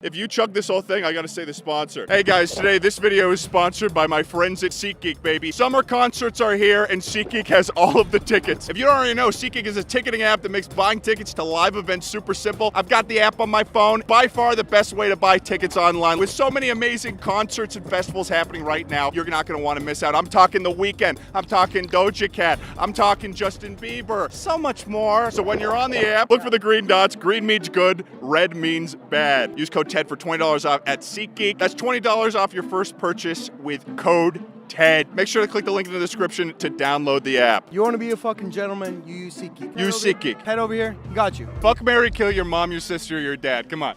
Oh shit. Turns out I'm a psychopath. I don't want to kill them all. Dude. Kill my dad, because he said if he's not dead by 60, just kill him anyways. Dude, all three. Fuck, if you're gonna go, just... You're gonna fuck your entire family? If you're gonna go bad, you gotta break bad. He had other options. And he said he wanted to fuck his whole family. I don't believe in half-assing nothing. Yeah, you can't half-ass incest. You gotta go all the way in.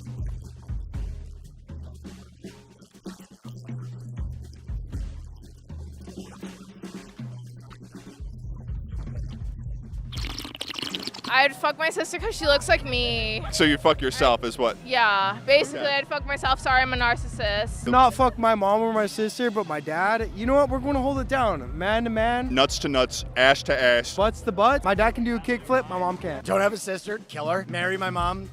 Fuck my dad. He's gonna fuck his dad. Oh no! There's something in the milk! Don't drink the milk! Nobody told me that the man was gonna be at Coachella. I need no introduction. Everybody knows what they call him. The name heard around the world, that is, of course, Philip.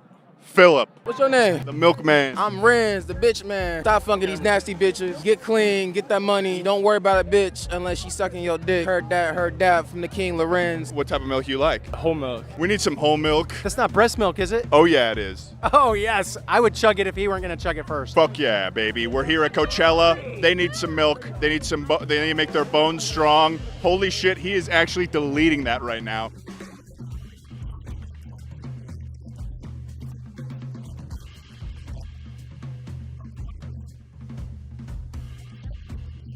Just one?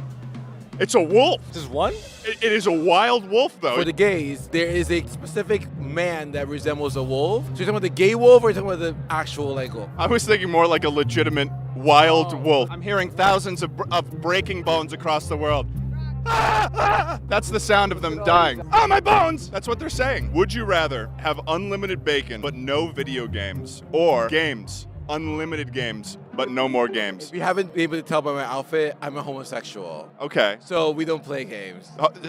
This is a Breaking news. gay people don't play video games. Thank you. You're so fucking welcome. I love you. Oh, I love you. Would you give me your best Coachella dance? Would you give me your best Coachella dance? Here he goes. Got to take his shirt off. That's a big part of the process.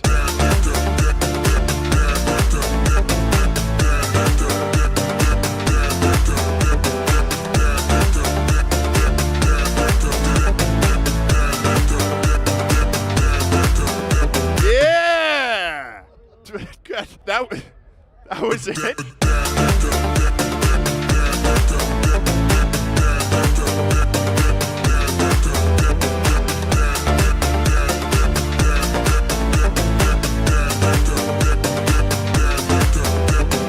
At the end of the day, we give a shit ton of milk to people at Coachella, quite successfully, I might add. And I think the people of Coachella have the milkman to thank. Signing off. Peace, bitches. People are polluting the ocean, and I think I know why. The ocean is not being marketed correctly. You see a fish, and you think to yourself, that thing can't even breathe air. It doesn't even have wireless charging. Get it out of here. And as a result, people are throwing trash in the ocean in droves because they don't think that the animals are cool enough. So I've assembled a team of 2 animators, a gamer, a businessman, and an engineer in order to help me with the task of redesigning sea life to fit with the times. Enjoy the video, because this got weird. Today, I've assembled the most crack job team of influencers in order to see if we can do some rebranding on sea life. I'm happy to do it for the ocean. I know what animals need. Big fat nuts. And I wouldn't have expected anything Big else from you, fat Schlatt. nuts. Let me reveal to you right now the god of this video. Behold. Whoa. Whoa! Oh, shit! Oh, shit! We're gonna be spinning this for each of you. Each of us is gonna get a sea animal to recreate, and then we're gonna present upon it. Let me rip. William Osmond. Please be turtle. A whale. You get a whale. I'll take it. Whoa. That's probably the second closest to a turtle. So. Yeah, I'll go next.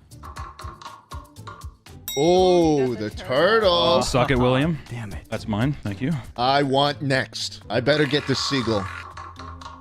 You got a killer whale. Jaden? I want the swordfish, but the odds do not look stacked in my favor. Hey, Oh, you I got the seagull!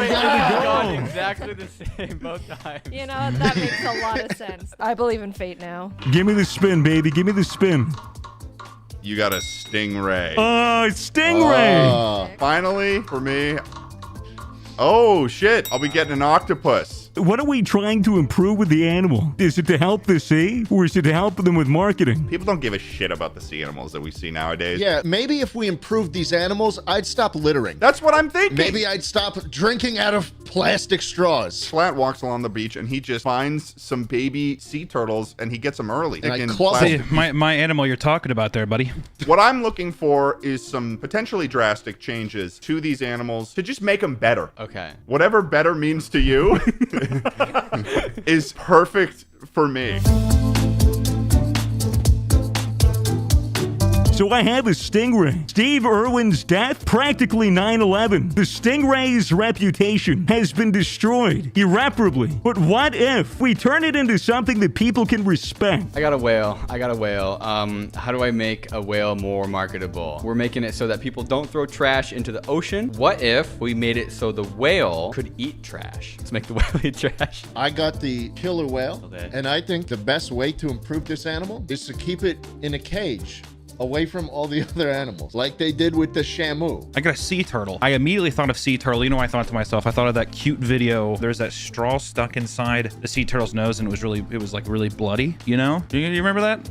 Well, I'm gonna repurpose the sea turtle to harvest as much plastic as possible. They thrive on it. We're gonna condition them to really clean up this ocean. So I got the seagull. Seagull problems. They shit on people. They're noisy. They got loud feet, apparently. They'll take roofs apart to make their own house. Nuisances, I guess. For my animal, I got the octopus, which is sort of the fucking dick of the sea. Octopuses can fit into lots of small, tiny spaces. They're a little bit cowardly. They've got so many tails to them that I don't really know what to do with that. What finished their sea animals. How do you guys feel? I'm feeling really, really confident about my new little sea creature. Swagger, I'm feeling equally as confident in my new sea creature. Oh, really? Yeah. I sure tried my best, you know. Before we show any images, can we put this GIF in the video that I found today?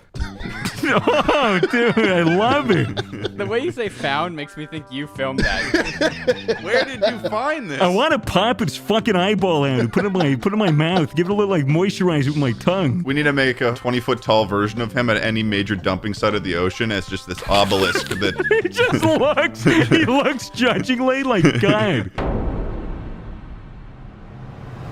My name is William. I'm 10 years old. For my project, I used my engineering skills to create a whale. It's conservation and recycling. Oh my God. Oh, nice. So we made the whale better because it solves its own problems. We instead of putting plastic in the ocean, we put the plastic into the whales. We have to make the stomach really big though, because it takes hundreds of years to decompose and digest garbage. And then we give it industrial shredderator for teeth.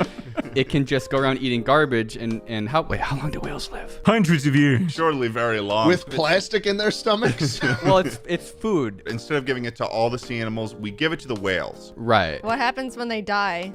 Did you see that whale that washed up on the coast of a beach and exploded? Imagine you explode a whale and then all the trash comes out. I didn't think that far ahead, but I like the idea of exploding the whales when they die. Yeah, they go to the surface and then fucking explode. Put garbage everywhere. It's the second D-Day.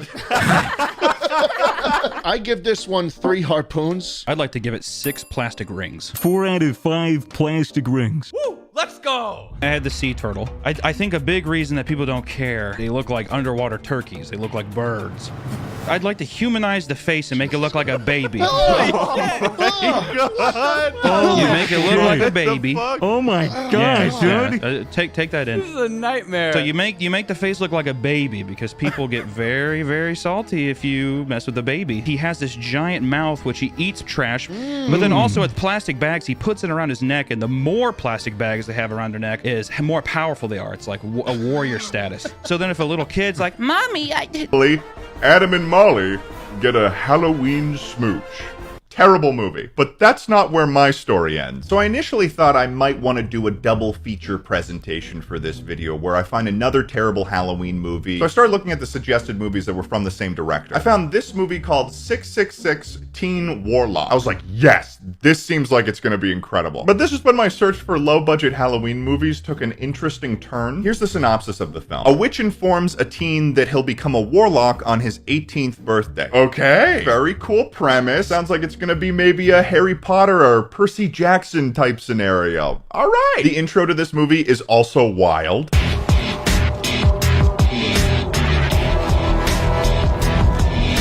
This is going to be sick. This is going to be badass. I'm going to keep the summary of this movie straight to the point and very short, because coming off of this movie after watching Halloween Puppy was really, really weird. To give you an idea, this is the opening sequence of the movie.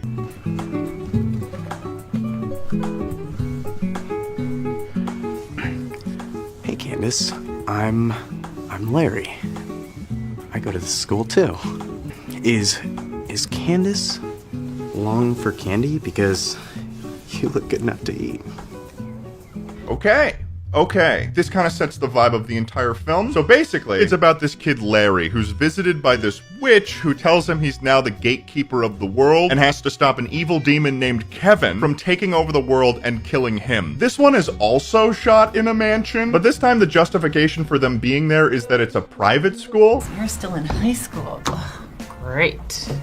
It's a private school. But they made zero effort to change the hallways and rooms to appear as anything more than just someone's house. I started noticing in this movie an increase in men taking off their shirt, or just having situations that they cannot find their shirt. There's a guy whose whole character arc is he just can't find his shirt. Hey, did you guys find a shirt for me yet? Guess not. I'm so confused.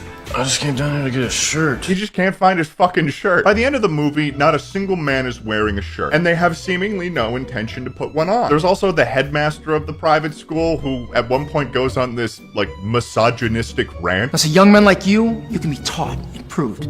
But the same can't be said for the opposite sex. They're, mischievous, devious creatures, illogical, and they don't listen to authority. There's Kevin the Demon that the main character is fighting, and you can tell he's a demon because he's got a big-ass fucking horn in the center of his forehead. And the only real power that the character uses in this film is the ability to command people to do what he wants them to do with his mind.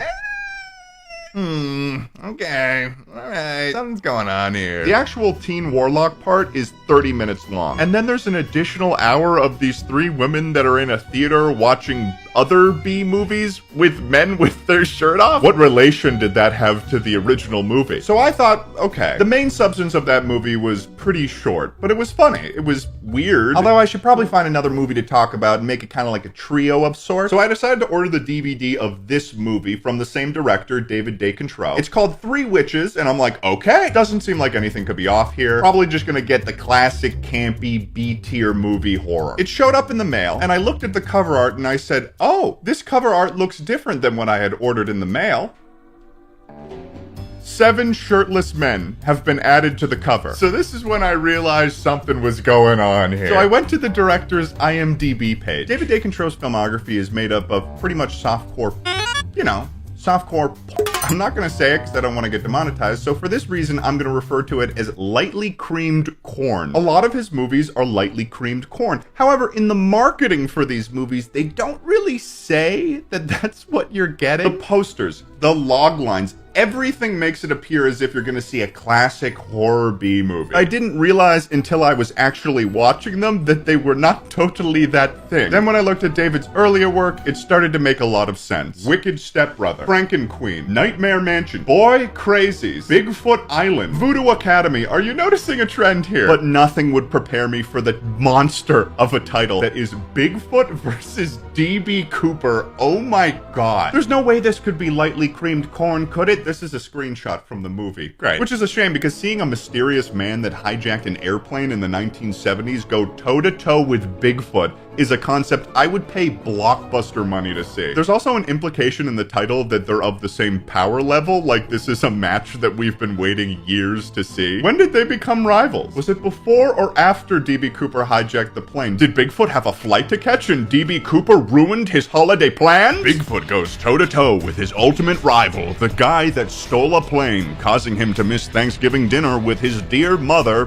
Big Mom. Also, Eric Roberts is also in this film. How does he keep getting Eric Roberts? Does he owe David money? After Halloween Puppy, David started making more films that were based around speaking animals, such as Easter Bunny Puppy, a talking cat, a talking pony. So it appears that A Halloween Puppy was his first attempt at making a family film, and he still couldn't resist just adding a little bit of David magic in there. Listen to you, big boy. Yeah, we're gonna kill you over and over again all night and spray you with fake blood and guts and stuff. The titling of his movies can also get a little strange, such as Bunker of Blood: Chapter 6: Zombie Lust: Night Flesh. That is a loaded title, especially when I realized that chapter 1 through 4 of that saga aren't even listed on IMDb. And to be honest, I don't even know if they exist. Inherently, these movies are intended to be niche, and I understand that there's a market for them. There's nothing wrong with that. But to give them posters and titles that make them appear as if they are normal movies, David is being a ruthless businessman. There could be potentially thousands that have unintentionally watched homoerotic, lightly creamed corn. And for that, I salute you, David. It's kind of a baller move. I had no idea that finding this movie, A Halloween Puppy, would take me on a journey like this, but my god, I hope you found it as ridiculous as I did.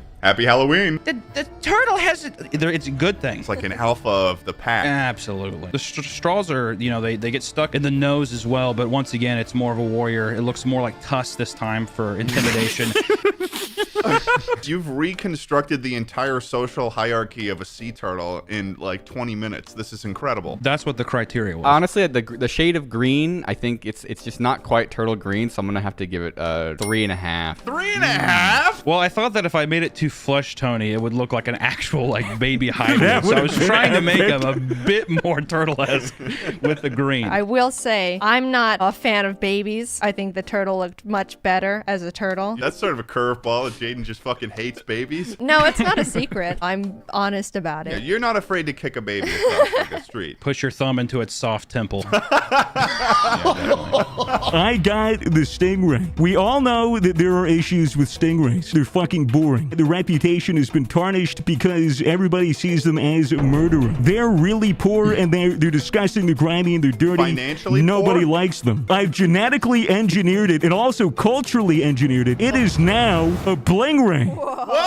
So, that's beautiful. While you may have a stingray that is marred with a bad reputation of being a murderous creature, Blingray takes that to his advantage. So he goes around, he looks for jewelry or like sunken treasure to wear. Everybody respects him, everyone adores him. He raps about his murder. And this way, everybody looks at his crime and they go, well, this guy is fucking rich, he's filled with talent, and he's a cold-blooded killer. I'm cruising through the reef, all the fish see me swerving. I drop bars harder than I dropped Barbs and Irwin. That was great.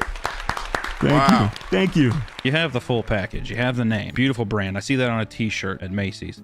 You have great jewelry on him, but is he friendly with people? Is somebody snorkeling by, what does he do? He only protects his property. If someone tries to take his bling away, of course he's gonna go down swinging. As long as like the snorkeler, the scuba diver comes by, they go, yo bro, nice bling, I fucking respect. He'd be like, aight, I fuck with you. And then he'll swim away. I'm gonna go 3.5 because I feel like this is a very arrogant fish. I feel like he brings up that he got in on Bitcoin very early, frequently. My name is Ted, and I had the octopus. One of the things I realized about the octopus is that it is sort of a terrifying beast. We all know that octopus can open up jars, they can fit into small spaces, and I think that that's sort of an overwhelming thing for the public, when in reality, they should just be swimming around in the ocean doing their thing. I don't like octopus. So, introducing Unopus. Oh, look at him! Yes, because 8 arms is just a lot. It's true. Simplicity, 1 arm rather than 8. If you can't count up to 8, surely you can count to 1. This is brave, Ted. This is like when Apple removed the headphone jack. Yeah. It looks a little bit too sperm-like. That is a problem. Okay, I didn't think about it until you brought it up. it not? Jaden would bring that up. You would. Okay. Think about it this way. We're trying to impregnate joy into the hearts and minds. Oh, Jesus Christ. What is your demographic? It's a bit aggressive. Most men would look at this and think, first thing, competition. Does it wirelessly charge? Yes. 5. 5. Kind of feels like you just took an octopus and cut 7 legs off of it, Ted. I mean, Hey, like... William, how about you shut the fuck up? Hey, William, shut the fuck up, William. It takes a lot of courage to remove features, all right? I'm the Apple of the future. Yeah, it takes a lot of courage. It's a good idea. I just feel like... Well, yeah. It takes a lot of courage to take an octopus out of the ocean and cut off 7 of its fucking arms. We're doing this to every single one. That's something Fauci would do. I don't even know what to say to some of the stuff you say. So, as you guys know, I had the killer whale. I mean, it's in the name, folks. I mean, killer whales, scary. You think this thing's gonna kill me? And so if we're trying to make the water a better place, bring them back to where they belong. The cages. Oh my God. Mr. Beast SeaWorld 2. We put them back in the cages, and they're never going to be a problem again. You can see we have a nice display. There's some kids having a great time. Why is it bleeding? Free me from this Don't mortal worry. coil? It's having a good time. It's a very small tank. It's not a small. It is just as big as it needs to be. The whale is having a great time. Why is this new SeaWorld in New Jersey? There's no splash zone. Listen, there'll be a splash zone in a couple more hits. There will be a splash, I guarantee you. Can I cast my vote right now? Yeah. This was a haunting experience. I'm gonna give it a 0.5 because I really like the stock children. Everything else though, haunting. You know, we're trying to rebrand the ocean. This is the ocean we have now. We're trying to fix the ocean, bro. I gave you the honor of having a half a point from me. And that's what I gave you. You have no idea what you're talking about. I mean, the person you're trying to help is bleeding profusely. That's not my fault. That's directly your fault. You were the one who made this image. Also got like the 1950s Broadway, New York Times Square fucking lights around the sign. It's like King Kong or some shit. I give it 2 C stars and a 5. Why am I getting such low reviews? I'd actually give this a 3.5. Thank you. There's a demonstration here that there is an investment in the hearts and minds of the children of the future who will be not. Yes. They're going to be cleaning up trash. Because when you say cleaning up trash, are you also talking about all of the fumes and toxins that are going on in the air? This is about the ocean. Okay, so I was just making sure. This was about the ocean. The birds will have their day. I've got a little bit of a PowerPoint presentation. Oh, shit. Mine was the seagull. I did a little bit of research. They take roofs and like use the shingles or something. Do they? From the article I read. Yeah, she went on fuckseagulls.com.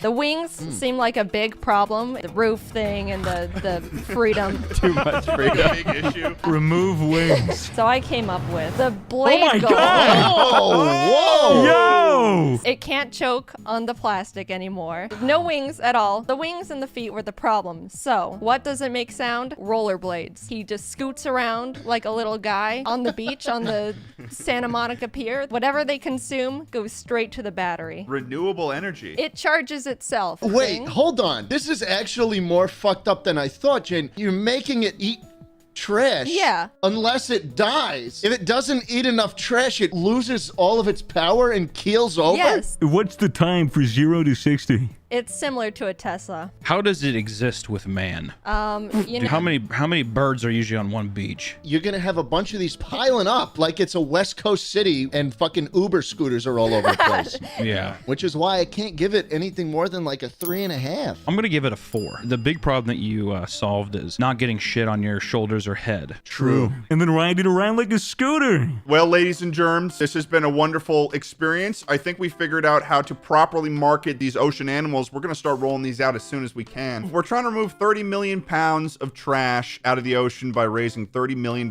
So if you're interested in that as a goal, consider donating. Great cause. For every $1 you donate, Mr. Beast will throw 2 pounds of trash into the That's ocean. a lie. I will kill every sea animal before I use a paper straw. For every $1 donated, Ted will take a poop into the ocean. I don't know if that's I true. will grab a seagull with my 2 hands and crack its neck and then twirl it around like a lasso. Visceral. I'm gonna dump radioactive mass into the Long Island Sound. It's worse than 3 Mile Island. I'm gonna go to Flint, Michigan and fill up a tanker with tap water and drive it to the West Coast. All right. Thanks for watching, everyone. Peace.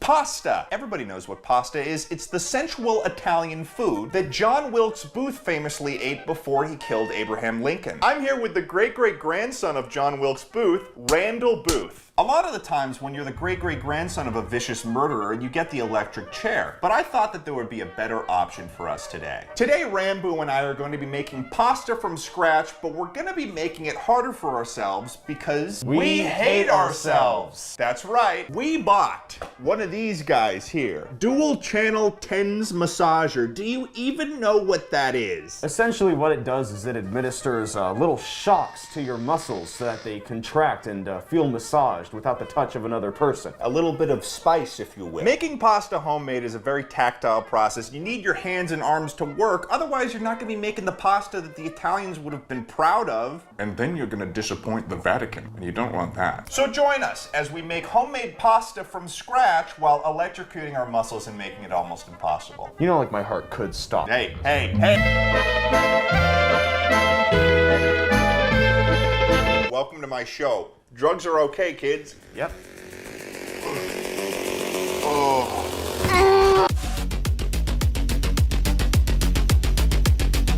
We're going to attach the pads to here, and it's supposed to make our muscles contract, and that's just supposed to make it hard for us to live our lives. Are you nervous at all? Yeah, no, the thing is, I'm reading this and it's saying that, like, do not use on people incapable of expressing their thoughts or intentions.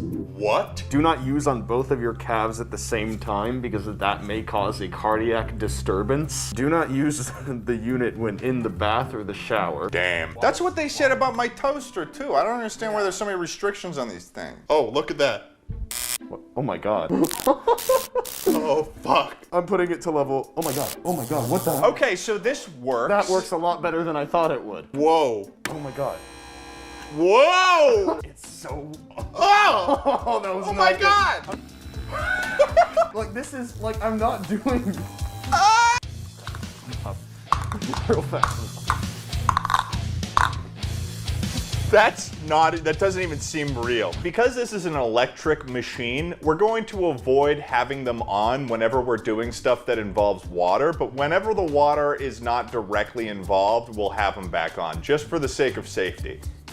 Yep. So it's time now to go over the ingredients for homemade pasta. First thing you need, all-purpose flour. That's what we need. Olive oil. Boom. Eggs. Salt. We also spent 3 hours going to multiple Targets today to find this specific KitchenAid attachment so we can make the pasta. We literally drove all around LA. Should have just called. That is, I will admit, that is my fault. We should have called ahead, but we were driving around for quite a while and it was ridiculous. I'm gonna start off with a 3 on each side. I'm gonna start off with a nice, like, 4. First thing that we need to do, get 2 cups of flour into the center of the shit, man. You all right? Okay, so let me help out with that, man. There we go. There we go. Great work. There's just a total loss of motor skills going on. Oh my god. I'm just gonna get 1 cup of flour. Okay, this is 1/3 of a cup. We are 1/6 of the way there. How many do you need? All right. What level are you on? What level are you on? 9. What is happening? You're on 9? Why are you on 9 for that mode? It's for the pain. Jesus Christ. Why are you falling? I don't know. It's just Why my is it body's knocking you off reaction. balance entirely? There we go. Shit. 6, yeah. We gotta make this into like a nest. So it's like a nest, like crap. maybe I shouldn't do this one. I'm gonna be real. Make the nest. It's so ridiculously hard. Just gotta make the nest. I know. Okay. I agree with you on that, Renbu. I'm resisting. Yeah, let me resist. I'm resisting. Okay, that's a bowl. So now, 3 large eggs. Let me get it on this one. Yeah, you want an egg? Yeah, I got. Dude, come on. Just grab an egg. I'm trying. I'm not. take an egg. I'm not kidding. I am trying my hardest to pick up an egg right now. Just take a single egg. I can't. I got one. I did it. I think you got it. I got it. And then just Fuck, dude. Crap. Oh no. I'm gonna need you for this. It's like pissing out. Oh. There's more shell. There's more shell. Are we just gonna have some crunchy spaghetti? I feel like you put it on a much easier setting. Any higher, it's like painful. Oh, I'm tensing my muscles so that I can resist. How does it feel to lose control of your own body? I'm actually trying so hard to pick up this egg, and I can't. I got it. I got the egg. Okay. My precious. I got the egg. Get it away from me. I'm just gonna pour in some salt. That's enough. That's way more than enough. I think. Half a tablespoon. There's a reason why there's a 20-minute limit on this. No, I'm trying to pour You it. don't need me for this. No! Come on, man, just pour it. Dude, I'm trying to not pour too much. I don't but get what the big deal is. It starts lifting my arm back up as I try to. Son of a bitch. That's There we go. enough. That's That's enough. So we need to break the yolks. Yeah. Oh, fuck. Okay. I think that's mixed enough. That's mixed enough. Surely that's mixed enough. Use your hands to gently bring the flour inward to incorporate. Me, dude. I mean, you're actually not doing too bad. That's like pretty good. Have you made? No! Get it, move it. Group. Oh God. I don't know if it's gonna be possible to make this into a ball now. Why? I don't know. But before we continue on with this chaos, it's sponsor time! Today's sponsor of this video is Public.com, which is an app that lets you invest in stocks and funds all in one app. What's awesome about Public is that it helps people be better investors, because it has a great feature that lets you follow other investors and share ideas within the app, so you're not just a bumbling fool walking around Wall Street without a shirt or shoes. Trust me, I would know. People like Phil DeFranco, Cody Ko, and thousands more are on the app. I also joined Public, and if you search for me in the app, you can see what sort of trends that I follow. Everybody knows I'm a businessman, and now it's real.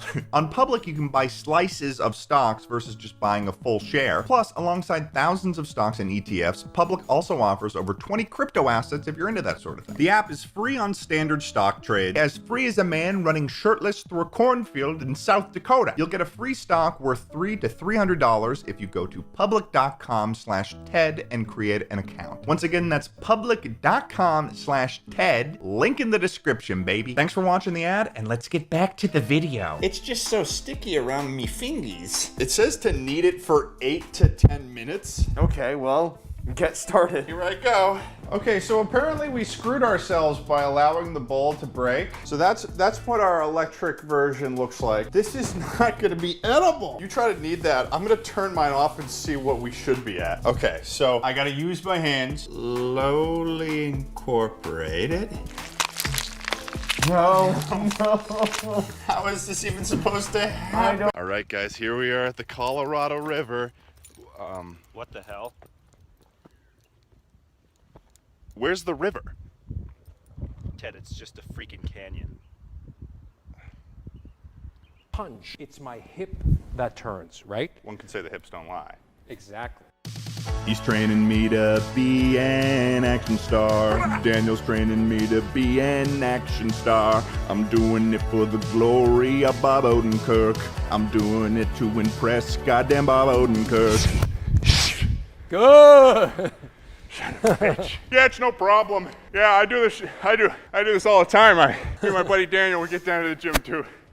Quick punches and hooks. My favorite thing to do. Very good. So this is what you're doing right now. You're doing this great. Now you're doing this. You're going up like that, right? Yeah, I have trouble with that. Now as he ducks, do this. Nice okay, reaction. Here we go. Do it one more I'm time. so sorry. Give me back my Bionicle. Fuck you. That's my Nerds rope. I like Cool Ranch Doritos. Weirdly enough, that was the best. Really? So what Daniel and the rest of the guys were teaching me were the move sets for 2 action scenes that they wanted me to recreate from the film. The first one was a shortened version of the bus scene. This is a scene where Bob Odenkirk's character Hutch Mansell is fighting a bunch of ruffians in a bus, and it's just brutal. He just beats the crap out of them, and it's crazy. We're gonna do our bus scene. Now obviously you don't have a bus at home, so you have to create this in your house. Okay. You know? This is Ted right on the scene. For the bus scene, things are getting pretty crazy here. Dude's taking off his jacket. He's looking pretty buff. He is shredded and he's got a gun. That's never a good combination. Super slow, super slow. Nice. Nice. Now, usually when we do this, like we know exactly what camera's gonna do. So let's say if camera's right there, I know I cannot punch here. I know I'm gonna punch here. Right. Here's a question for you. What sort of stuff do you put in your hair? I put stuff in my hair and I'm sweating, but your hair, it's like... It's an absolute secret, which I shared with Jeremy. It's called... Are you sure it's not like Gorilla Glue? Very interesting to be in a place where I'm surrounded by 100% people that are far more athletic than me in practically every way. But there's only one milkman. That is so true. There Thank you you go. for mentioning that. There's only one milkman. Wow. Stumble back. You come back. Turn the other way. It's easier for you. You think so? Because look, if you turn this way and then you have to punch that way, it's not it is good. a little goofy, so isn't it? come back this way, then you can punch with your wrist. Somebody stole my Cheez-Its. I stole those Cheez-Its. No! Slow down, slow down, slow down. Yeah. Slow down, You slow down. son of a Slow down. Nice. Somebody stole my Minecraft account. Who plays Minecraft anymore? Actually, I do! And then you've got the house invasion scene, which is a scene where a bunch of armed members of the Russian mob are invading Hutch's home, and he has to fight them off with stuff that he finds around his house. We're moving on now from the bus scene to the indoor scene, so I'm gonna learn how to fight the guys with the guns. That should be pretty good. I'm exhausted. The first hit to the face. Boom. Second, you hit the gun down. Super slow, slower, slower. He comes back. You knock the gun out of his hand. To the face. Double hit to the face. Wow. Hey,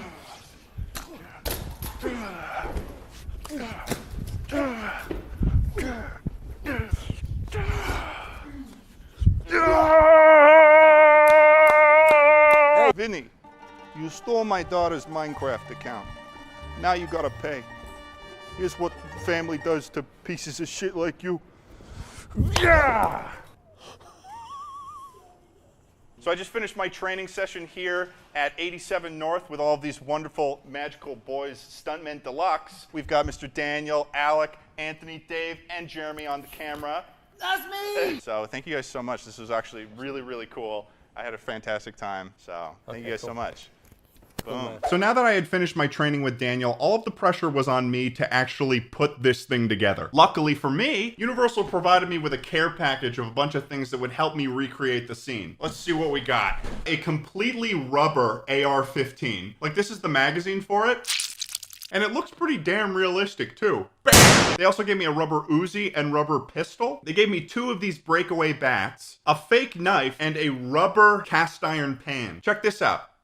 If you didn't know any better, you would definitely think that this is a pan. However, one of the problems was I had to be fighting the bad guys, so I couldn't also play the bad guys myself. What do I look like, Mr. Million Hands? Yeah, what do I look like I have 1 million hands? I had to assemble a team. And at this point, I pretty much had less than a week to throw this all together. So I contacted my buddy Ryan Leader. He's a fantastic YouTuber. He does a bunch of sketches online. And I asked him if he wanted to be part of this action scene. And he did me a total solid and brought on fellow sketch comedians Sir Spence and their friend Hunter to help me complete the trio for this action scene. I had to teach them the entire choreography of the scene in less than 2 days. It was like action boot camp. And honestly, these guys did a fantastic job learning quickly. While action scenes may not necessarily be these guys' main line of work, they were super down the whole time. And we actually managed to learn the entire bus scene in like a matter of a couple of hours. At the same time that I was working with my 3 beautiful stunt boys, I also had to figure out who was going to shoot it. Who was going to shoot this action scene that I was acting in? If I wanted to impress Bob Odenkirk, then I had to put a whole film crew together. That was the only way. I was able to contact an old film friend of mine, Christina Shing, who has directed a slew of these incredible music videos and films, and she was able to put me in contact with her main man for director of photography, Shane Bagwell. And through him, we were able to get a sound guy, a gaffer, a grip, a first assistant camera, and an assistant director. And if we're getting this whole film crew together, I mean, we might as well shoot on an Arri Alexa cinema camera. I mean, why not? One of the things that was really important for the house scene was to make it look like it was very similar to the film, and that it hit all of the beats with Daniel's choreography that he made for me, but also worked within the space that I already had. And obviously, I'm not going to be able to have the same set that Bob Odenkirk worked with for this fucking YouTube video that I'm doing. So I had to be really creative on how I went about blocking the scene so it worked and made sense. Finally, I had to add that extra pizzazz to make this scene truly my own. Some piece of my YouTube channel that was undeniably me. So I decided to bring in a little blast from the past from my YouTube channel lore, the Milkman. The Milkman is one of the most powerful characters in the Ted Nivison universe, as far as we know, and there is no other character that I would want to represent my power as an action star, for the glory of Bob Odenkirk. So after training with Daniel, teaching the moves to my stuntmen, hiring all of the crew, planning out every shot and making sure the blocking was perfect, a 12-hour day of shooting action scenes non-stop, and editing this scene to be as brutal and ridiculous as possible. Without further ado, I present to you my recreation of these scenes from Nobody. Enjoy.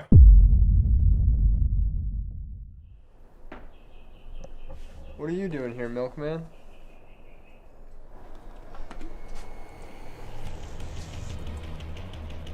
I'm gonna fuck you up.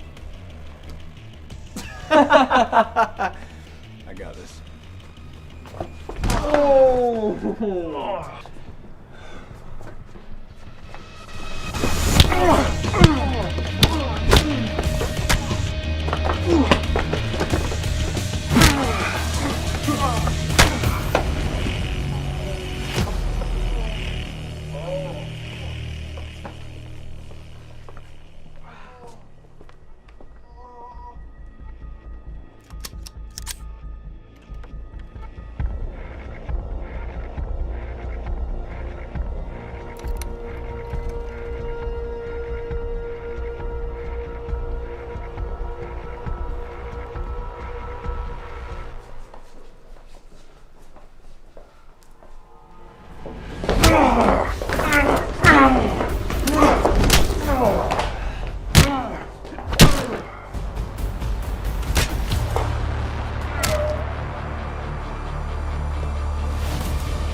Who are you? Me? I'm the milkman.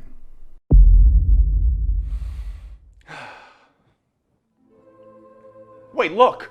It's Bob Odenkirk in a giant TV in the sky! All right, I gotta admit, you proved yourself to be a worthy student. Very nice. Oh, thank you, Bob Odenkirk. I appreciate that. Some might have doubted you. I mean, that was you, so. But you were able to find and unleash your inner rage. Oh, thank you. I'm angry all the time. Congrats on becoming a nobody. Thank you, Bob. I did it for you.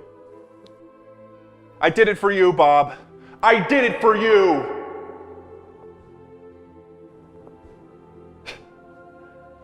And there he goes. Sweet old Bob. Always on another adventure.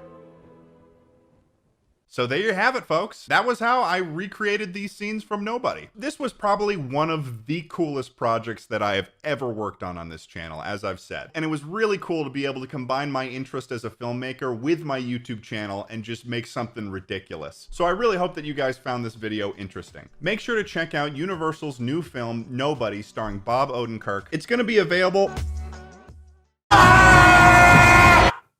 Hey. Billboards, t-shirts, industries carried on the backs of graphic designers, the highest paid job in the world. But despite these high paychecks, some of the designs that hit the market are a little ridiculous. And we've looked at these before. But since I successfully survived a prophecy of my own death, for old time's sake, I got together in a call with my buddies Schlatt and Charlie, and we took a look at some of the worst billboards and t-shirts that we could find and made some of our own. Enjoy.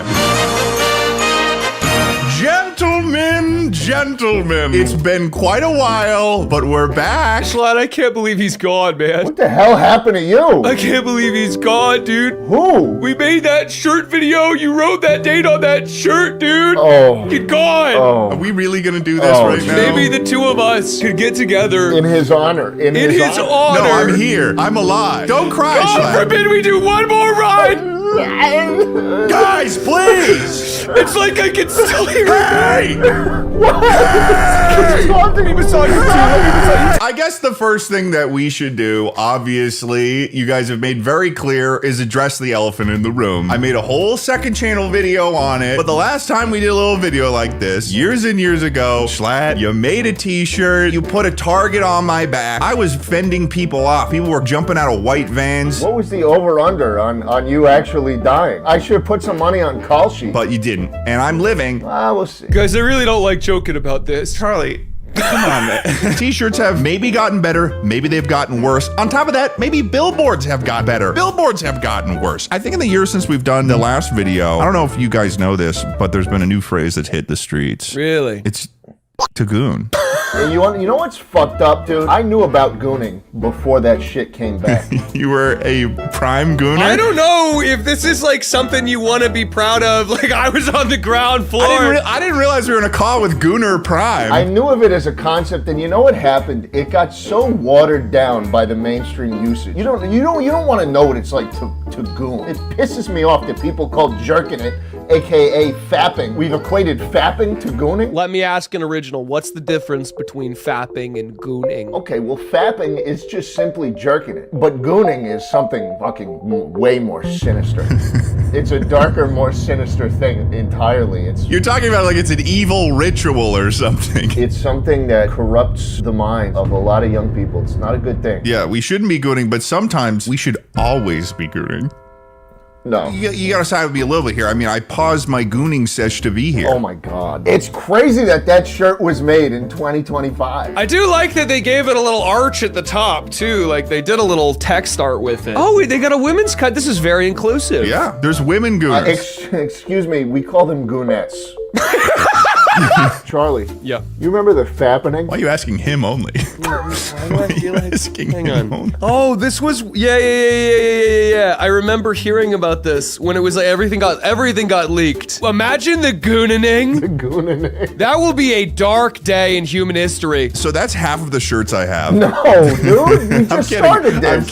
I'm kidding. Do you want me to show you some of the shirts? In preparation for this, you've actually been traveling around Okinawa and you've been picking up some shirts shirts yourself. And I took photos of all my favorite shirts. I walked into a place, a lot of feline merchandise, and I saw this. Cats right now. Not a second later. Surely this is just a translation issue here. What type of store was this in? It was in a pottery store, but there was a small section just for cats. Because all the time we see shit like kanji or different languages on shirts in stores and we don't think about it. And then you go someplace like Japan where they have something like English, something like cats right now, or God forbid even, something about the future. Make future so round. It's two sides of the same coin because the market who's going to be buying this, they can't read it. So maybe it just looks cool. So this is sort of like the America-Boo equivalent where they're just really into impact. The one thing that transcends all cultures, Ted. Impact. Impact fun. The pig is full of many, many cats. What do you think they're trying to say, though? I think that he's the pig. And he's eating cats? Yeah, they could have made a shirt for a guy like that. Now that I'm looking at it, there seems to be a bit of a fascination with the word future. Because there's this kid who says, I'm so fucking future. He clearly has some perception of what this shirt means to him. And this is also in impact font. The unicultural font. A lot of these shirts also look like they're custom made. Like this one. You fuck asshole? You fuck ye asshole. Now, why would you put a child in this shirt? I think there's only one thing we should put kids in, and that's the workforce. Okay, expand on that. We should dress them up in more fitting, more cultured. We need to bring them up on brands we understand and we love, like Casio, which of course abbreviates to cash, alcohol, sound, intellectuals, I omelet. probably could have guessed Kazi, but that O is really... I just didn't think they did that. Sometimes you might get into trouble with the law and you might end up wearing a shirt that's a little bit ironic. For instance, how to outrun a cop in your mugshot. Okay, so let's go through it here. You put your hands up. What's that middle step? Yeah, maybe like you drop all the bricks that you're keeping in your pocket that would slow you down. Maybe it's like Minecraft Steve, like you have to empty your inventory. So there's a lot of cobblestone in there. There is truth to this. Like a lot of animals, when they're chased by like a predator, they shit themselves and they get all the waste out. Or you lose their tail or something. You know, I had to grow out of that. What does that mean? What's your shirt? I got one. I saw this yesterday at one of the ironic shirt stores. I'm fat. The Americans are really gonna love this up because they love how fat they are. But look at this. Slightly to the left of it, there was this masterpiece. Oh, nice. The proportion... That's it. Before I let you guys go, I gotta talk about today's sponsor for this video, which is Skillshare. Skillshare is an online learning community that gives you access to thousands of classes for creative or just plain curious people where you can explore new skills or just develop your existing interests. For instance, if you haven't already noticed, I've been trying to post more YouTube videos more frequently. This is in fact my job, and I've been trying to take the opportunity I have here a little bit more seriously. So with that in mind, I chose to check out the class Productivity for Creatives, Build a System That Brings Out Your Best with teacher Thomas Frank. And I've genuinely been enjoying it. I know that this is a sponsor, but this is me off the books saying that this has actually been helpful for me. This class in particular helped me sort of try to reorganize my relationship with being a creative, such as actually having a schedule for the first time in my damn life. The entire platform is curated specifically for the purpose of learning, so there's no freaking ads, and they're always releasing new classes. When you join Skillshare, you can try one of their live classes, and through that, experience real-time inspiration as you watch and work alongside other members. The first 1,000 of you guys to click the link in the description will get a 1-month free trial of Skillshare, so you can start exploring your creativity today. Hey, thanks for watching the sponsored part. Appreciate ya. All right, thanks for coming by. Appreciate it. Element of the Danish army was their infamous berserkers. Look at that guy, he's scary. Don't want to mess with him. Leave me out of it. The berserkers were a group of warriors known for their ability to enter into a frenzied state of mind during battle. And they were fueled by a rare variety of Danish cheeseburger known as the bear burger. And if you have a hard time with context clues, that's bear meat. This burger put the berserkers into a wild fury that is known to scholars as a bear burger meat rage. I mean, these guys were absolutely insane. We're talking like ripping people in half, running around the battlefield and roaring like a bear, like they're a furry too into character, but like in a scary way. Some of these berserkers were particularly fearsome and earned their spot in legends, such as Eric Sandwich, who led a group of Vikings on a daring raid on a heavily fortified English castle, discovering a treasure trove of invaluable cheddar cheese. Ragnar Lothbrok, who is known for single-handedly slaying over 100 English soldiers in the Battle of Assadon. all while eating a cheeseburger. And who could forget Gudrun Berson, who led a cavalry of bear-riding berserkers that tore across East Anglia, striking terror into the hearts of the English. When King Sweyn's Canute was crowned King of England, he brought the Danish cheeseburger culture with him and is often considered by scholars to be the very first Burger King. And after his death in 1035, the Burger King monarchy sought to expand its influence to the mythical land of Vinland, known to us now as Toledo, Ohio. Of course, in the history of the burger, some stories are held by individuals. Such is the case with Van Gogh. Vincent van Gogh is one of the most celebrated and well-known artists of the modern era. His works, characterized by dynamic brushstrokes and bold colors, are renowned for their emotional intensity and vivid representation of the human condition. Basically, the guy could paint. And while much has been written about Van Gogh's turbulent life and artistic vision, few have chosen to delve into his lesser-known period of inspiration, his dreams of cheeseburgers. Van Gogh's cheeseburger period began in the summer of 1888 in the town of Arles in southern France. Look it up, I dare you. He was there. According to the letters written to his brother Theo, he was plagued by dreams of a mysterious food that he had never encountered before. A sandwich consisting of a juicy beef patty, melted cheese, and crisp lettuce and tomato, all served on a toasted bun. Though initially confused and disoriented by these dreams, Van Gogh soon became fixated on them, painting and sketching images of cheeseburgers in his spare time. And these cheeseburger-inspired works were a departure from his usual subject matter. Instead of making landscapes and portraits, he was creating abstract, expressionistic pieces. One such work, titled Cheeseburger Sunrise, depicts a towering cheeseburger in a field against a vibrant orange and yellow sky, evoking the feeling of warmth and comfort that Van Gogh associated with the food. And despite the intensity of this cheeseburger-inspired art, Van Gogh never exhibited these works publicly. Scholars speculate that he feared that his peers would reject his unconventional subject matter. I mean, the guy was making giant paintings of cheeseburgers in 1888, so, I mean, it was avant-garde. Nevertheless, the influence of this period can absolutely be seen in Van Gogh's later works, which incorporate elements of his cheeseburger-inspired style. For example, his painting Starry Night Over the Rhone features bold, swirling brushstrokes that evoke the same feeling of movement and energy as his earlier cheeseburger works. And while much of this cheeseburger art has been lost to history, its impact can still be felt in the enduring legacy of one of the world's most beloved artists. Okay, let's talk about World War II.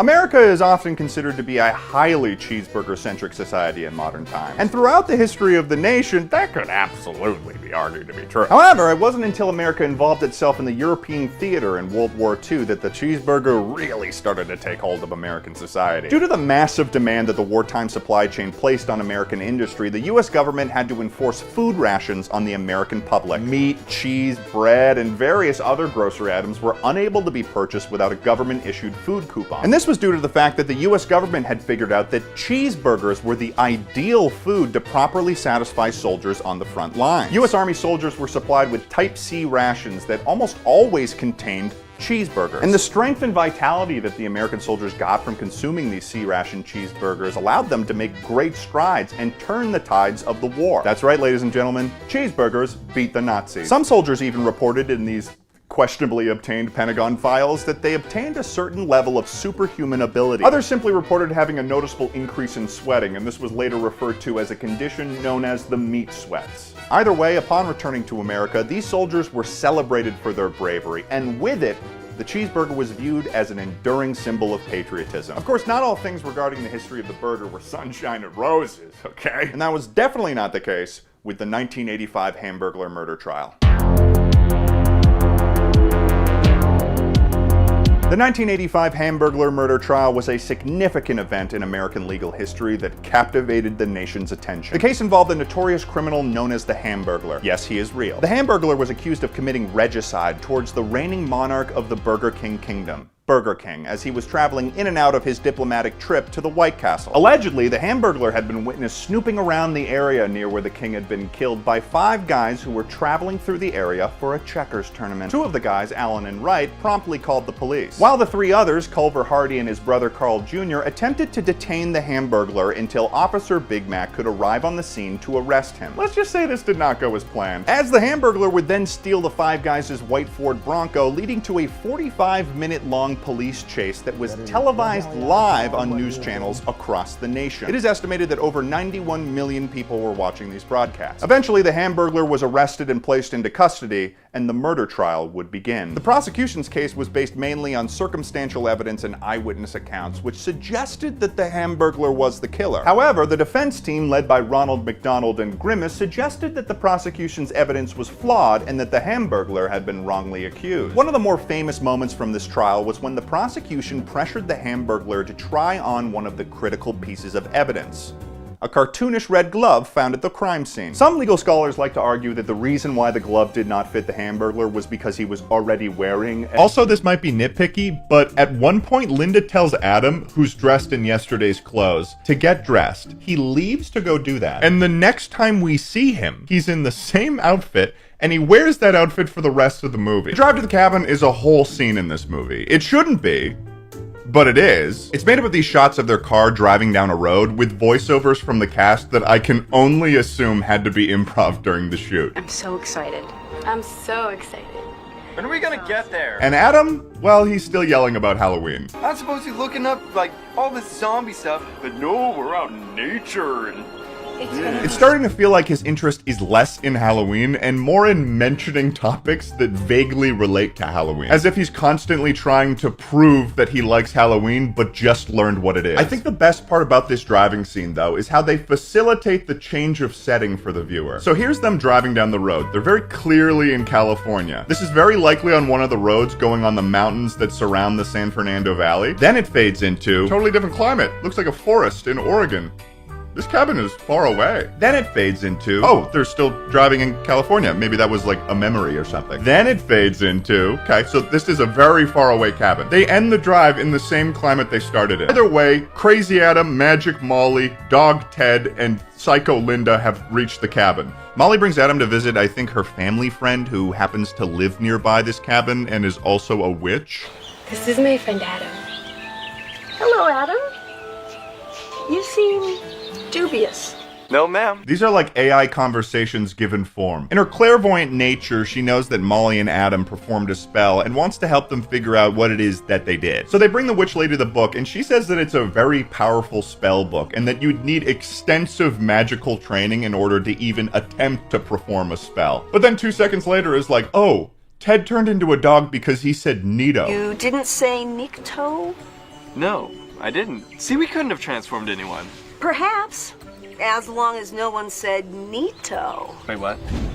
Nito! My favorite part of this scene, though, is when she mentions the significance of the spell being done on Halloween, and Adam responds this way. So, if I had done the spell on St. Patty's Day, I'd have a pot of gold right now. Come on, man. The whole time you've been obsessed with the holiday, but the moment someone else places significance on it, he's like, I don't understand why this would be a big deal. You're telling me that we turned my mom's boyfriend into a Halloween puppy. Oh, I'm so grounded. He said the thing. That's the title of the movie. Is that what we're doing now? Just placing the name of the holiday in front of things that happen close to them? It turns out the solution is that they have to say the spell backwards at the place that it was cast in order for Ted to turn back into a human again, which is just like the undo button of spell books, I guess. As they're leaving, though, Adam asks the witch for proof that she's a witch so he knows that he can trust her, and she does this.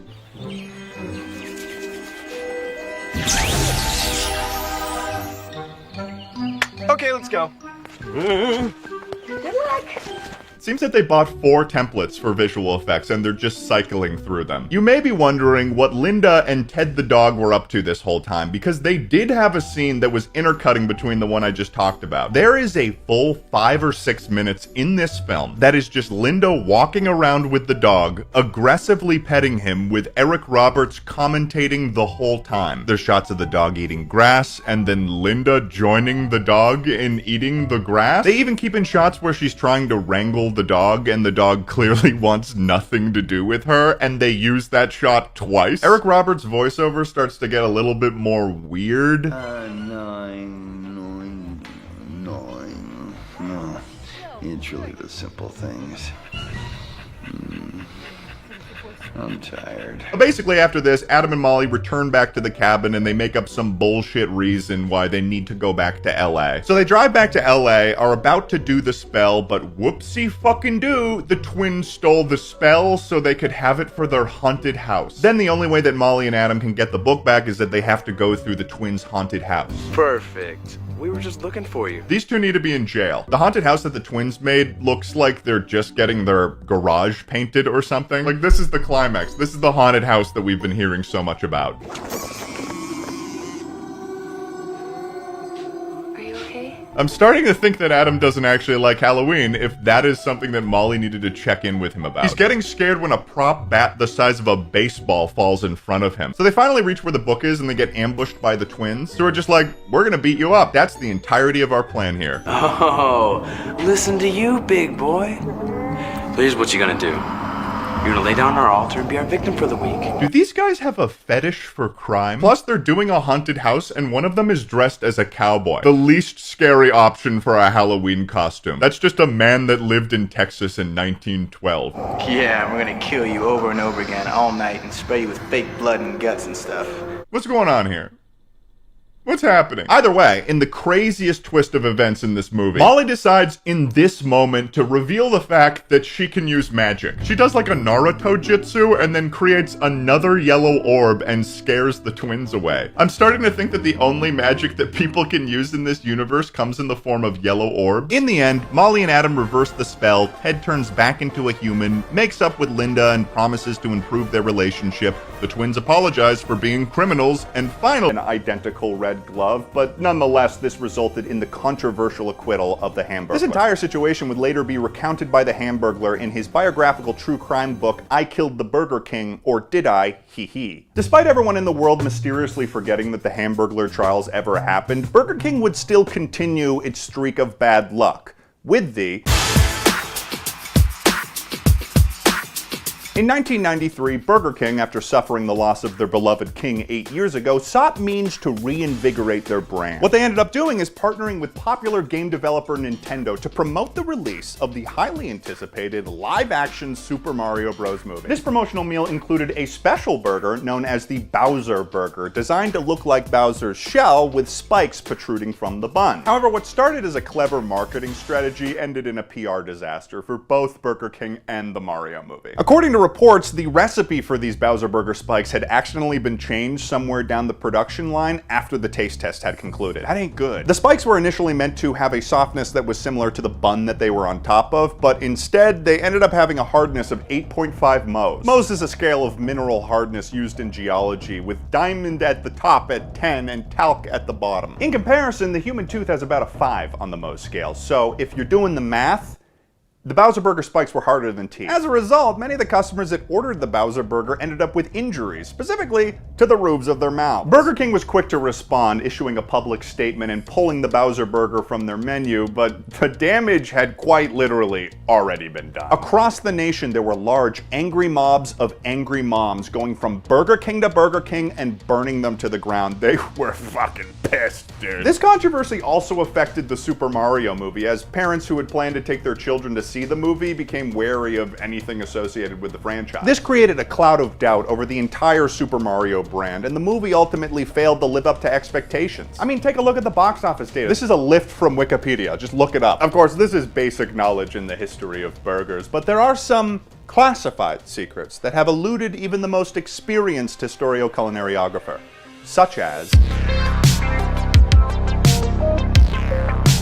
The year was 2011, and a group of researchers at Stanford University were working on a revolutionary project, a type of burger patty that had the same exact taste and texture of meat, but was made entirely of plants.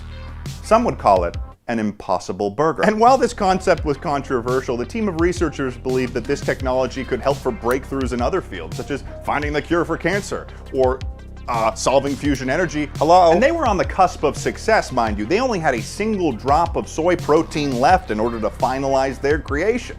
They were almost there. However, what the researchers were not prepared for was what happened next, because basically without any warning,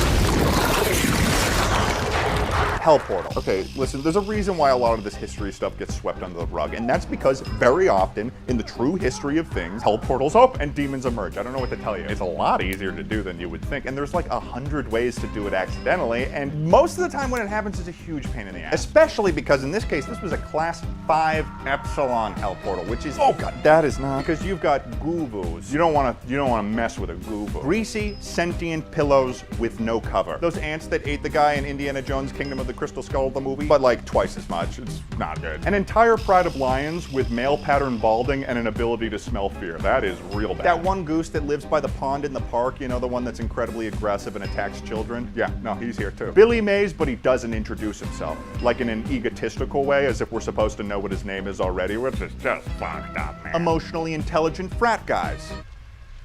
That's actually not that bad. Alternates.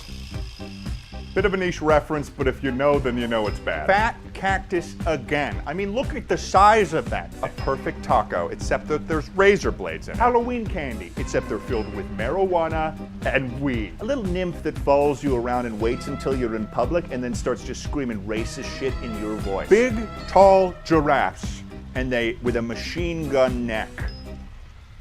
I have no idea how that's gonna look in editing. The researchers were able to close the portal by saying Bloody Mary 3 times in a mirror, but this disaster raised questions about the nature of meddling in forces beyond our understanding. Some saw it as a reminder to not play God, and it was to remind the scientists of their limitations. However, I've known for years that there was a third party in play here. Those who believe that burgers or any food should stay simply to their historical recipes. Recipes written by them, based on history, molded by them for thousands upon thousands of years. And this group, of course, is referred to as... The Dark Council is a secret society of food purists who have been active in various cultures and societies for thousands of years. While their work is not specific to food-based historical records, as an experienced historio-culinariographer, they have been a thorn in my...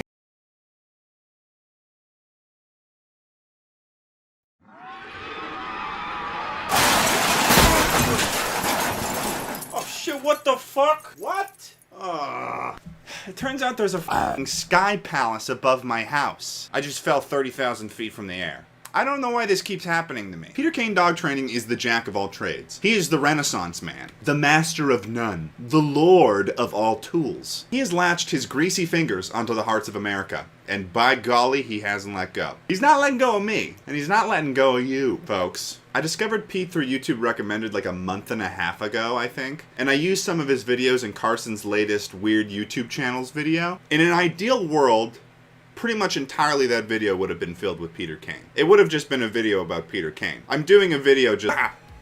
Let's get down to the nitty gritty, folks. You think this is fucking Looney Tunes? No, it's not, alright? This is my channel. Hi, I'm Ted Nivison. There's a 99% chance that he's doing a satire bit. Okay? The other 1% is that he's like this delusional person that just believes like whatever he's putting out on YouTube is fact or something. But what I absolutely adore is that there is nothing in his attitude that would indicate that this is the case. So Peter Kane Dog Training, his channel is based mainly off of dog training. The majority of his videos are about dog training. If you take a colander and you start sifting through all of the dog training crap he does, you find some real fucking gold. So the first thing that we're gonna look at right now is Pete's description on his YouTube channel. I think it's fucking hilarious. Peter Dog Training is owned by Peter Kane. It makes sense. Mr. Kane is a dog trainer, artist, and comedian. But get this, after eating Bigfoot meat, his debilitating hip was no longer a problem. The power of Bigfoot. Obviously the first video of Pete's that caught my attention was the Raven video. It opened up my world and it opened up my heart to the love that is Peter Kane. We're just gonna take a quick peek at this one because this is just a flawless video. This video has achieved nirvana. It's perfect. Check it out, it's Sam the Raven. You know, he's a douchebag. Like, just such a strong start to a video. It's less than 5 seconds into the video and I'm already damn hooked. Why is this raven a douchebag? What could possibly make a bird, a animal that cannot speak English, how can that be a douchebag? Tell me more, Pete. I want to know.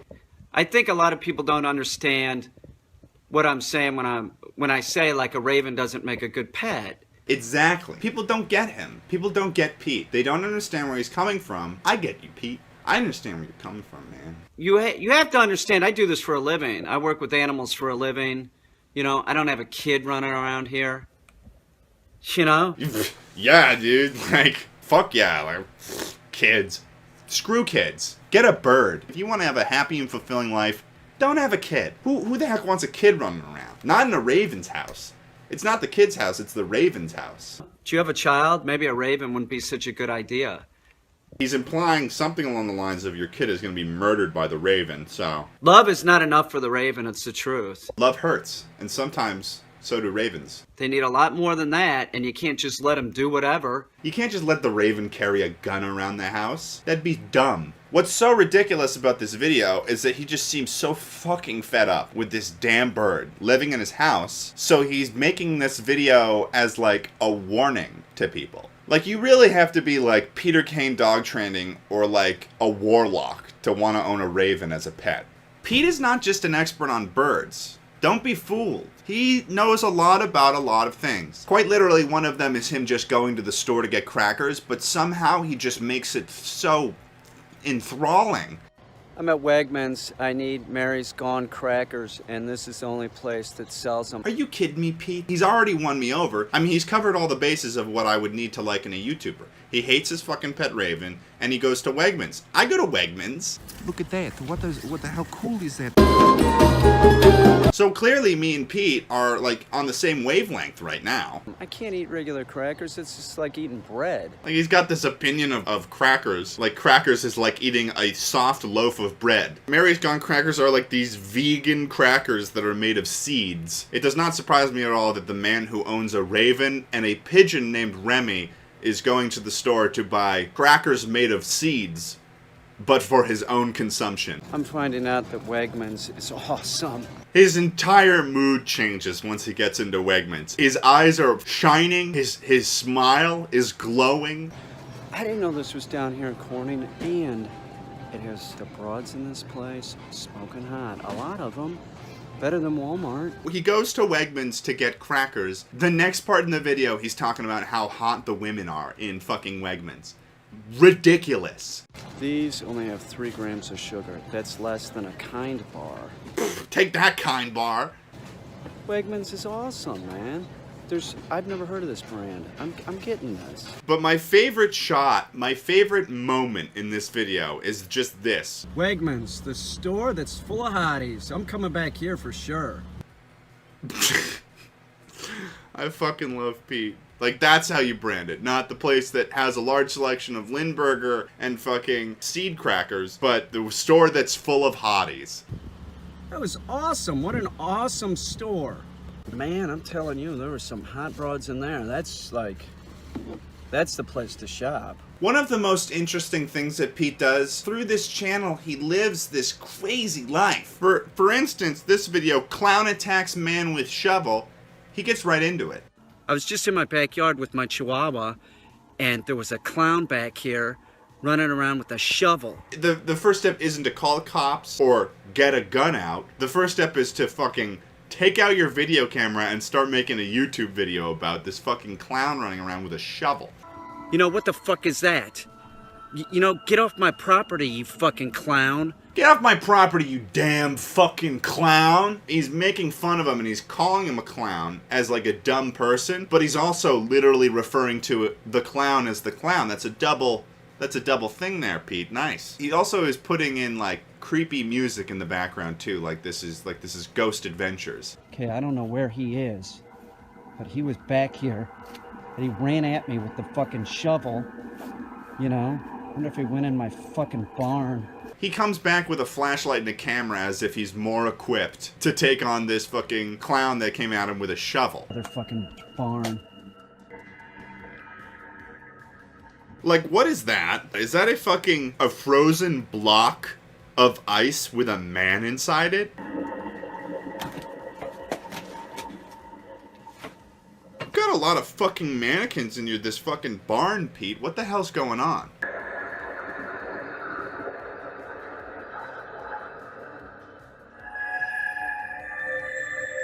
I think what's objectively creepier is that Pete has all of this just in storage in his barn.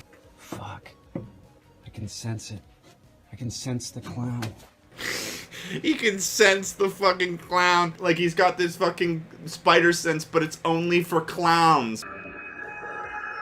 Ah, fuck! Ah, gotcha! And then it just ends like that. Just him changing all of the angles and him dying by the clown. The description of the video is man videos attack on his property. Medical attention needed. Another #1 Peter Kane video that I really love is his vampire bat almost killed me video.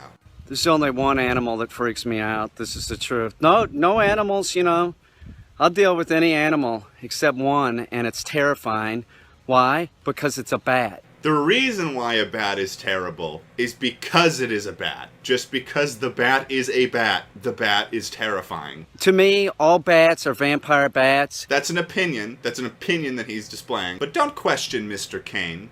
He will kill. This one that came in the mud room, which is now going to be known as the bat room. Okay, it came in the mud room, but because a bat entered it, it is now known as the bat room. Peter Kane, your eloquency never ceases to amaze me. So he just starts talking about how he got the fucking bat out of his bat room, I suppose, and he just starts viciously insulting the bat. Look at that little bastard. That's a motherfucking vampire bat, right? Look at that motherfucker. He was fucking growling at me like a fucking monkey. Look at that little freak. Look at how he's hanging. Hanging by that little fucking claw. It's crazy looking. It is not moving, not doing anything. It looks almost cute in this moment. It's kind of creepy, but he's talking about it like it's the most disgusting amoeba of a creature ever. You can stay there until tonight, Mr. Vampire Bat. Good day to you, sir. Good day. This whole persona he has, he's just so disheveled. He's just like, ah, fuck. Ah, shit. Like, this stuff happens to him every day. This is Peter Kane's hell. Pete actually has a shit ton of good ideas. He's kind of like an entrepreneur. I'd say that Pete is like one of the best entrepreneurs there is in the world right now. He pitches a really good idea to Red Bull. Here's another idea for Red Bull. Everybody knows, or most people know this, that one of the most delicious of the sodas is root beer. I mean, of course. It is the most delicious. It is the... Ooh! You can't fuck up with root beer. If you fuck up root beer, I say the death penalty is appropriate. Make Red Bull root beer. Think about it. Most root beers don't even have any caffeine in it. You make a root beer, and you dope it up the way that only Red Bull can. With dope up root beer is the words that he's using right now. All right? And then, after you make the product, contact Jack Daniels, and maybe you two can get some kind of marketing thing going, like Red Bull root beer and Jack. Red Bull root beer with Jack Daniels. Hopped off the caffeine, you get the wonderful flavor of root beer, and you get drunk. I mean, come on. Who doesn't want to drink one of those before you go to work, before you commute to work? Come on. Okay, so, yeah.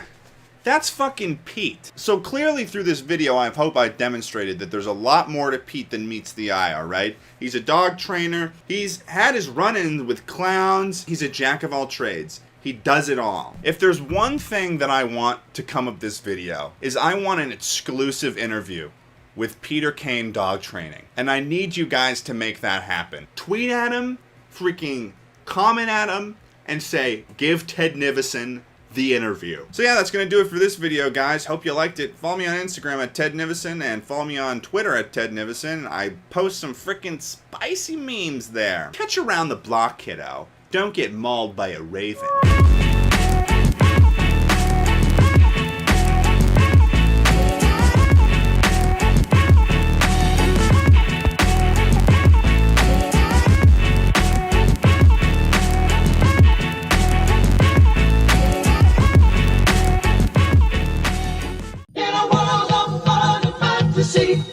And ever-changing views and computer terminology, Commodore skills. Are you keeping up with the Commodore? 'Cause the Commodore is keeping up with you.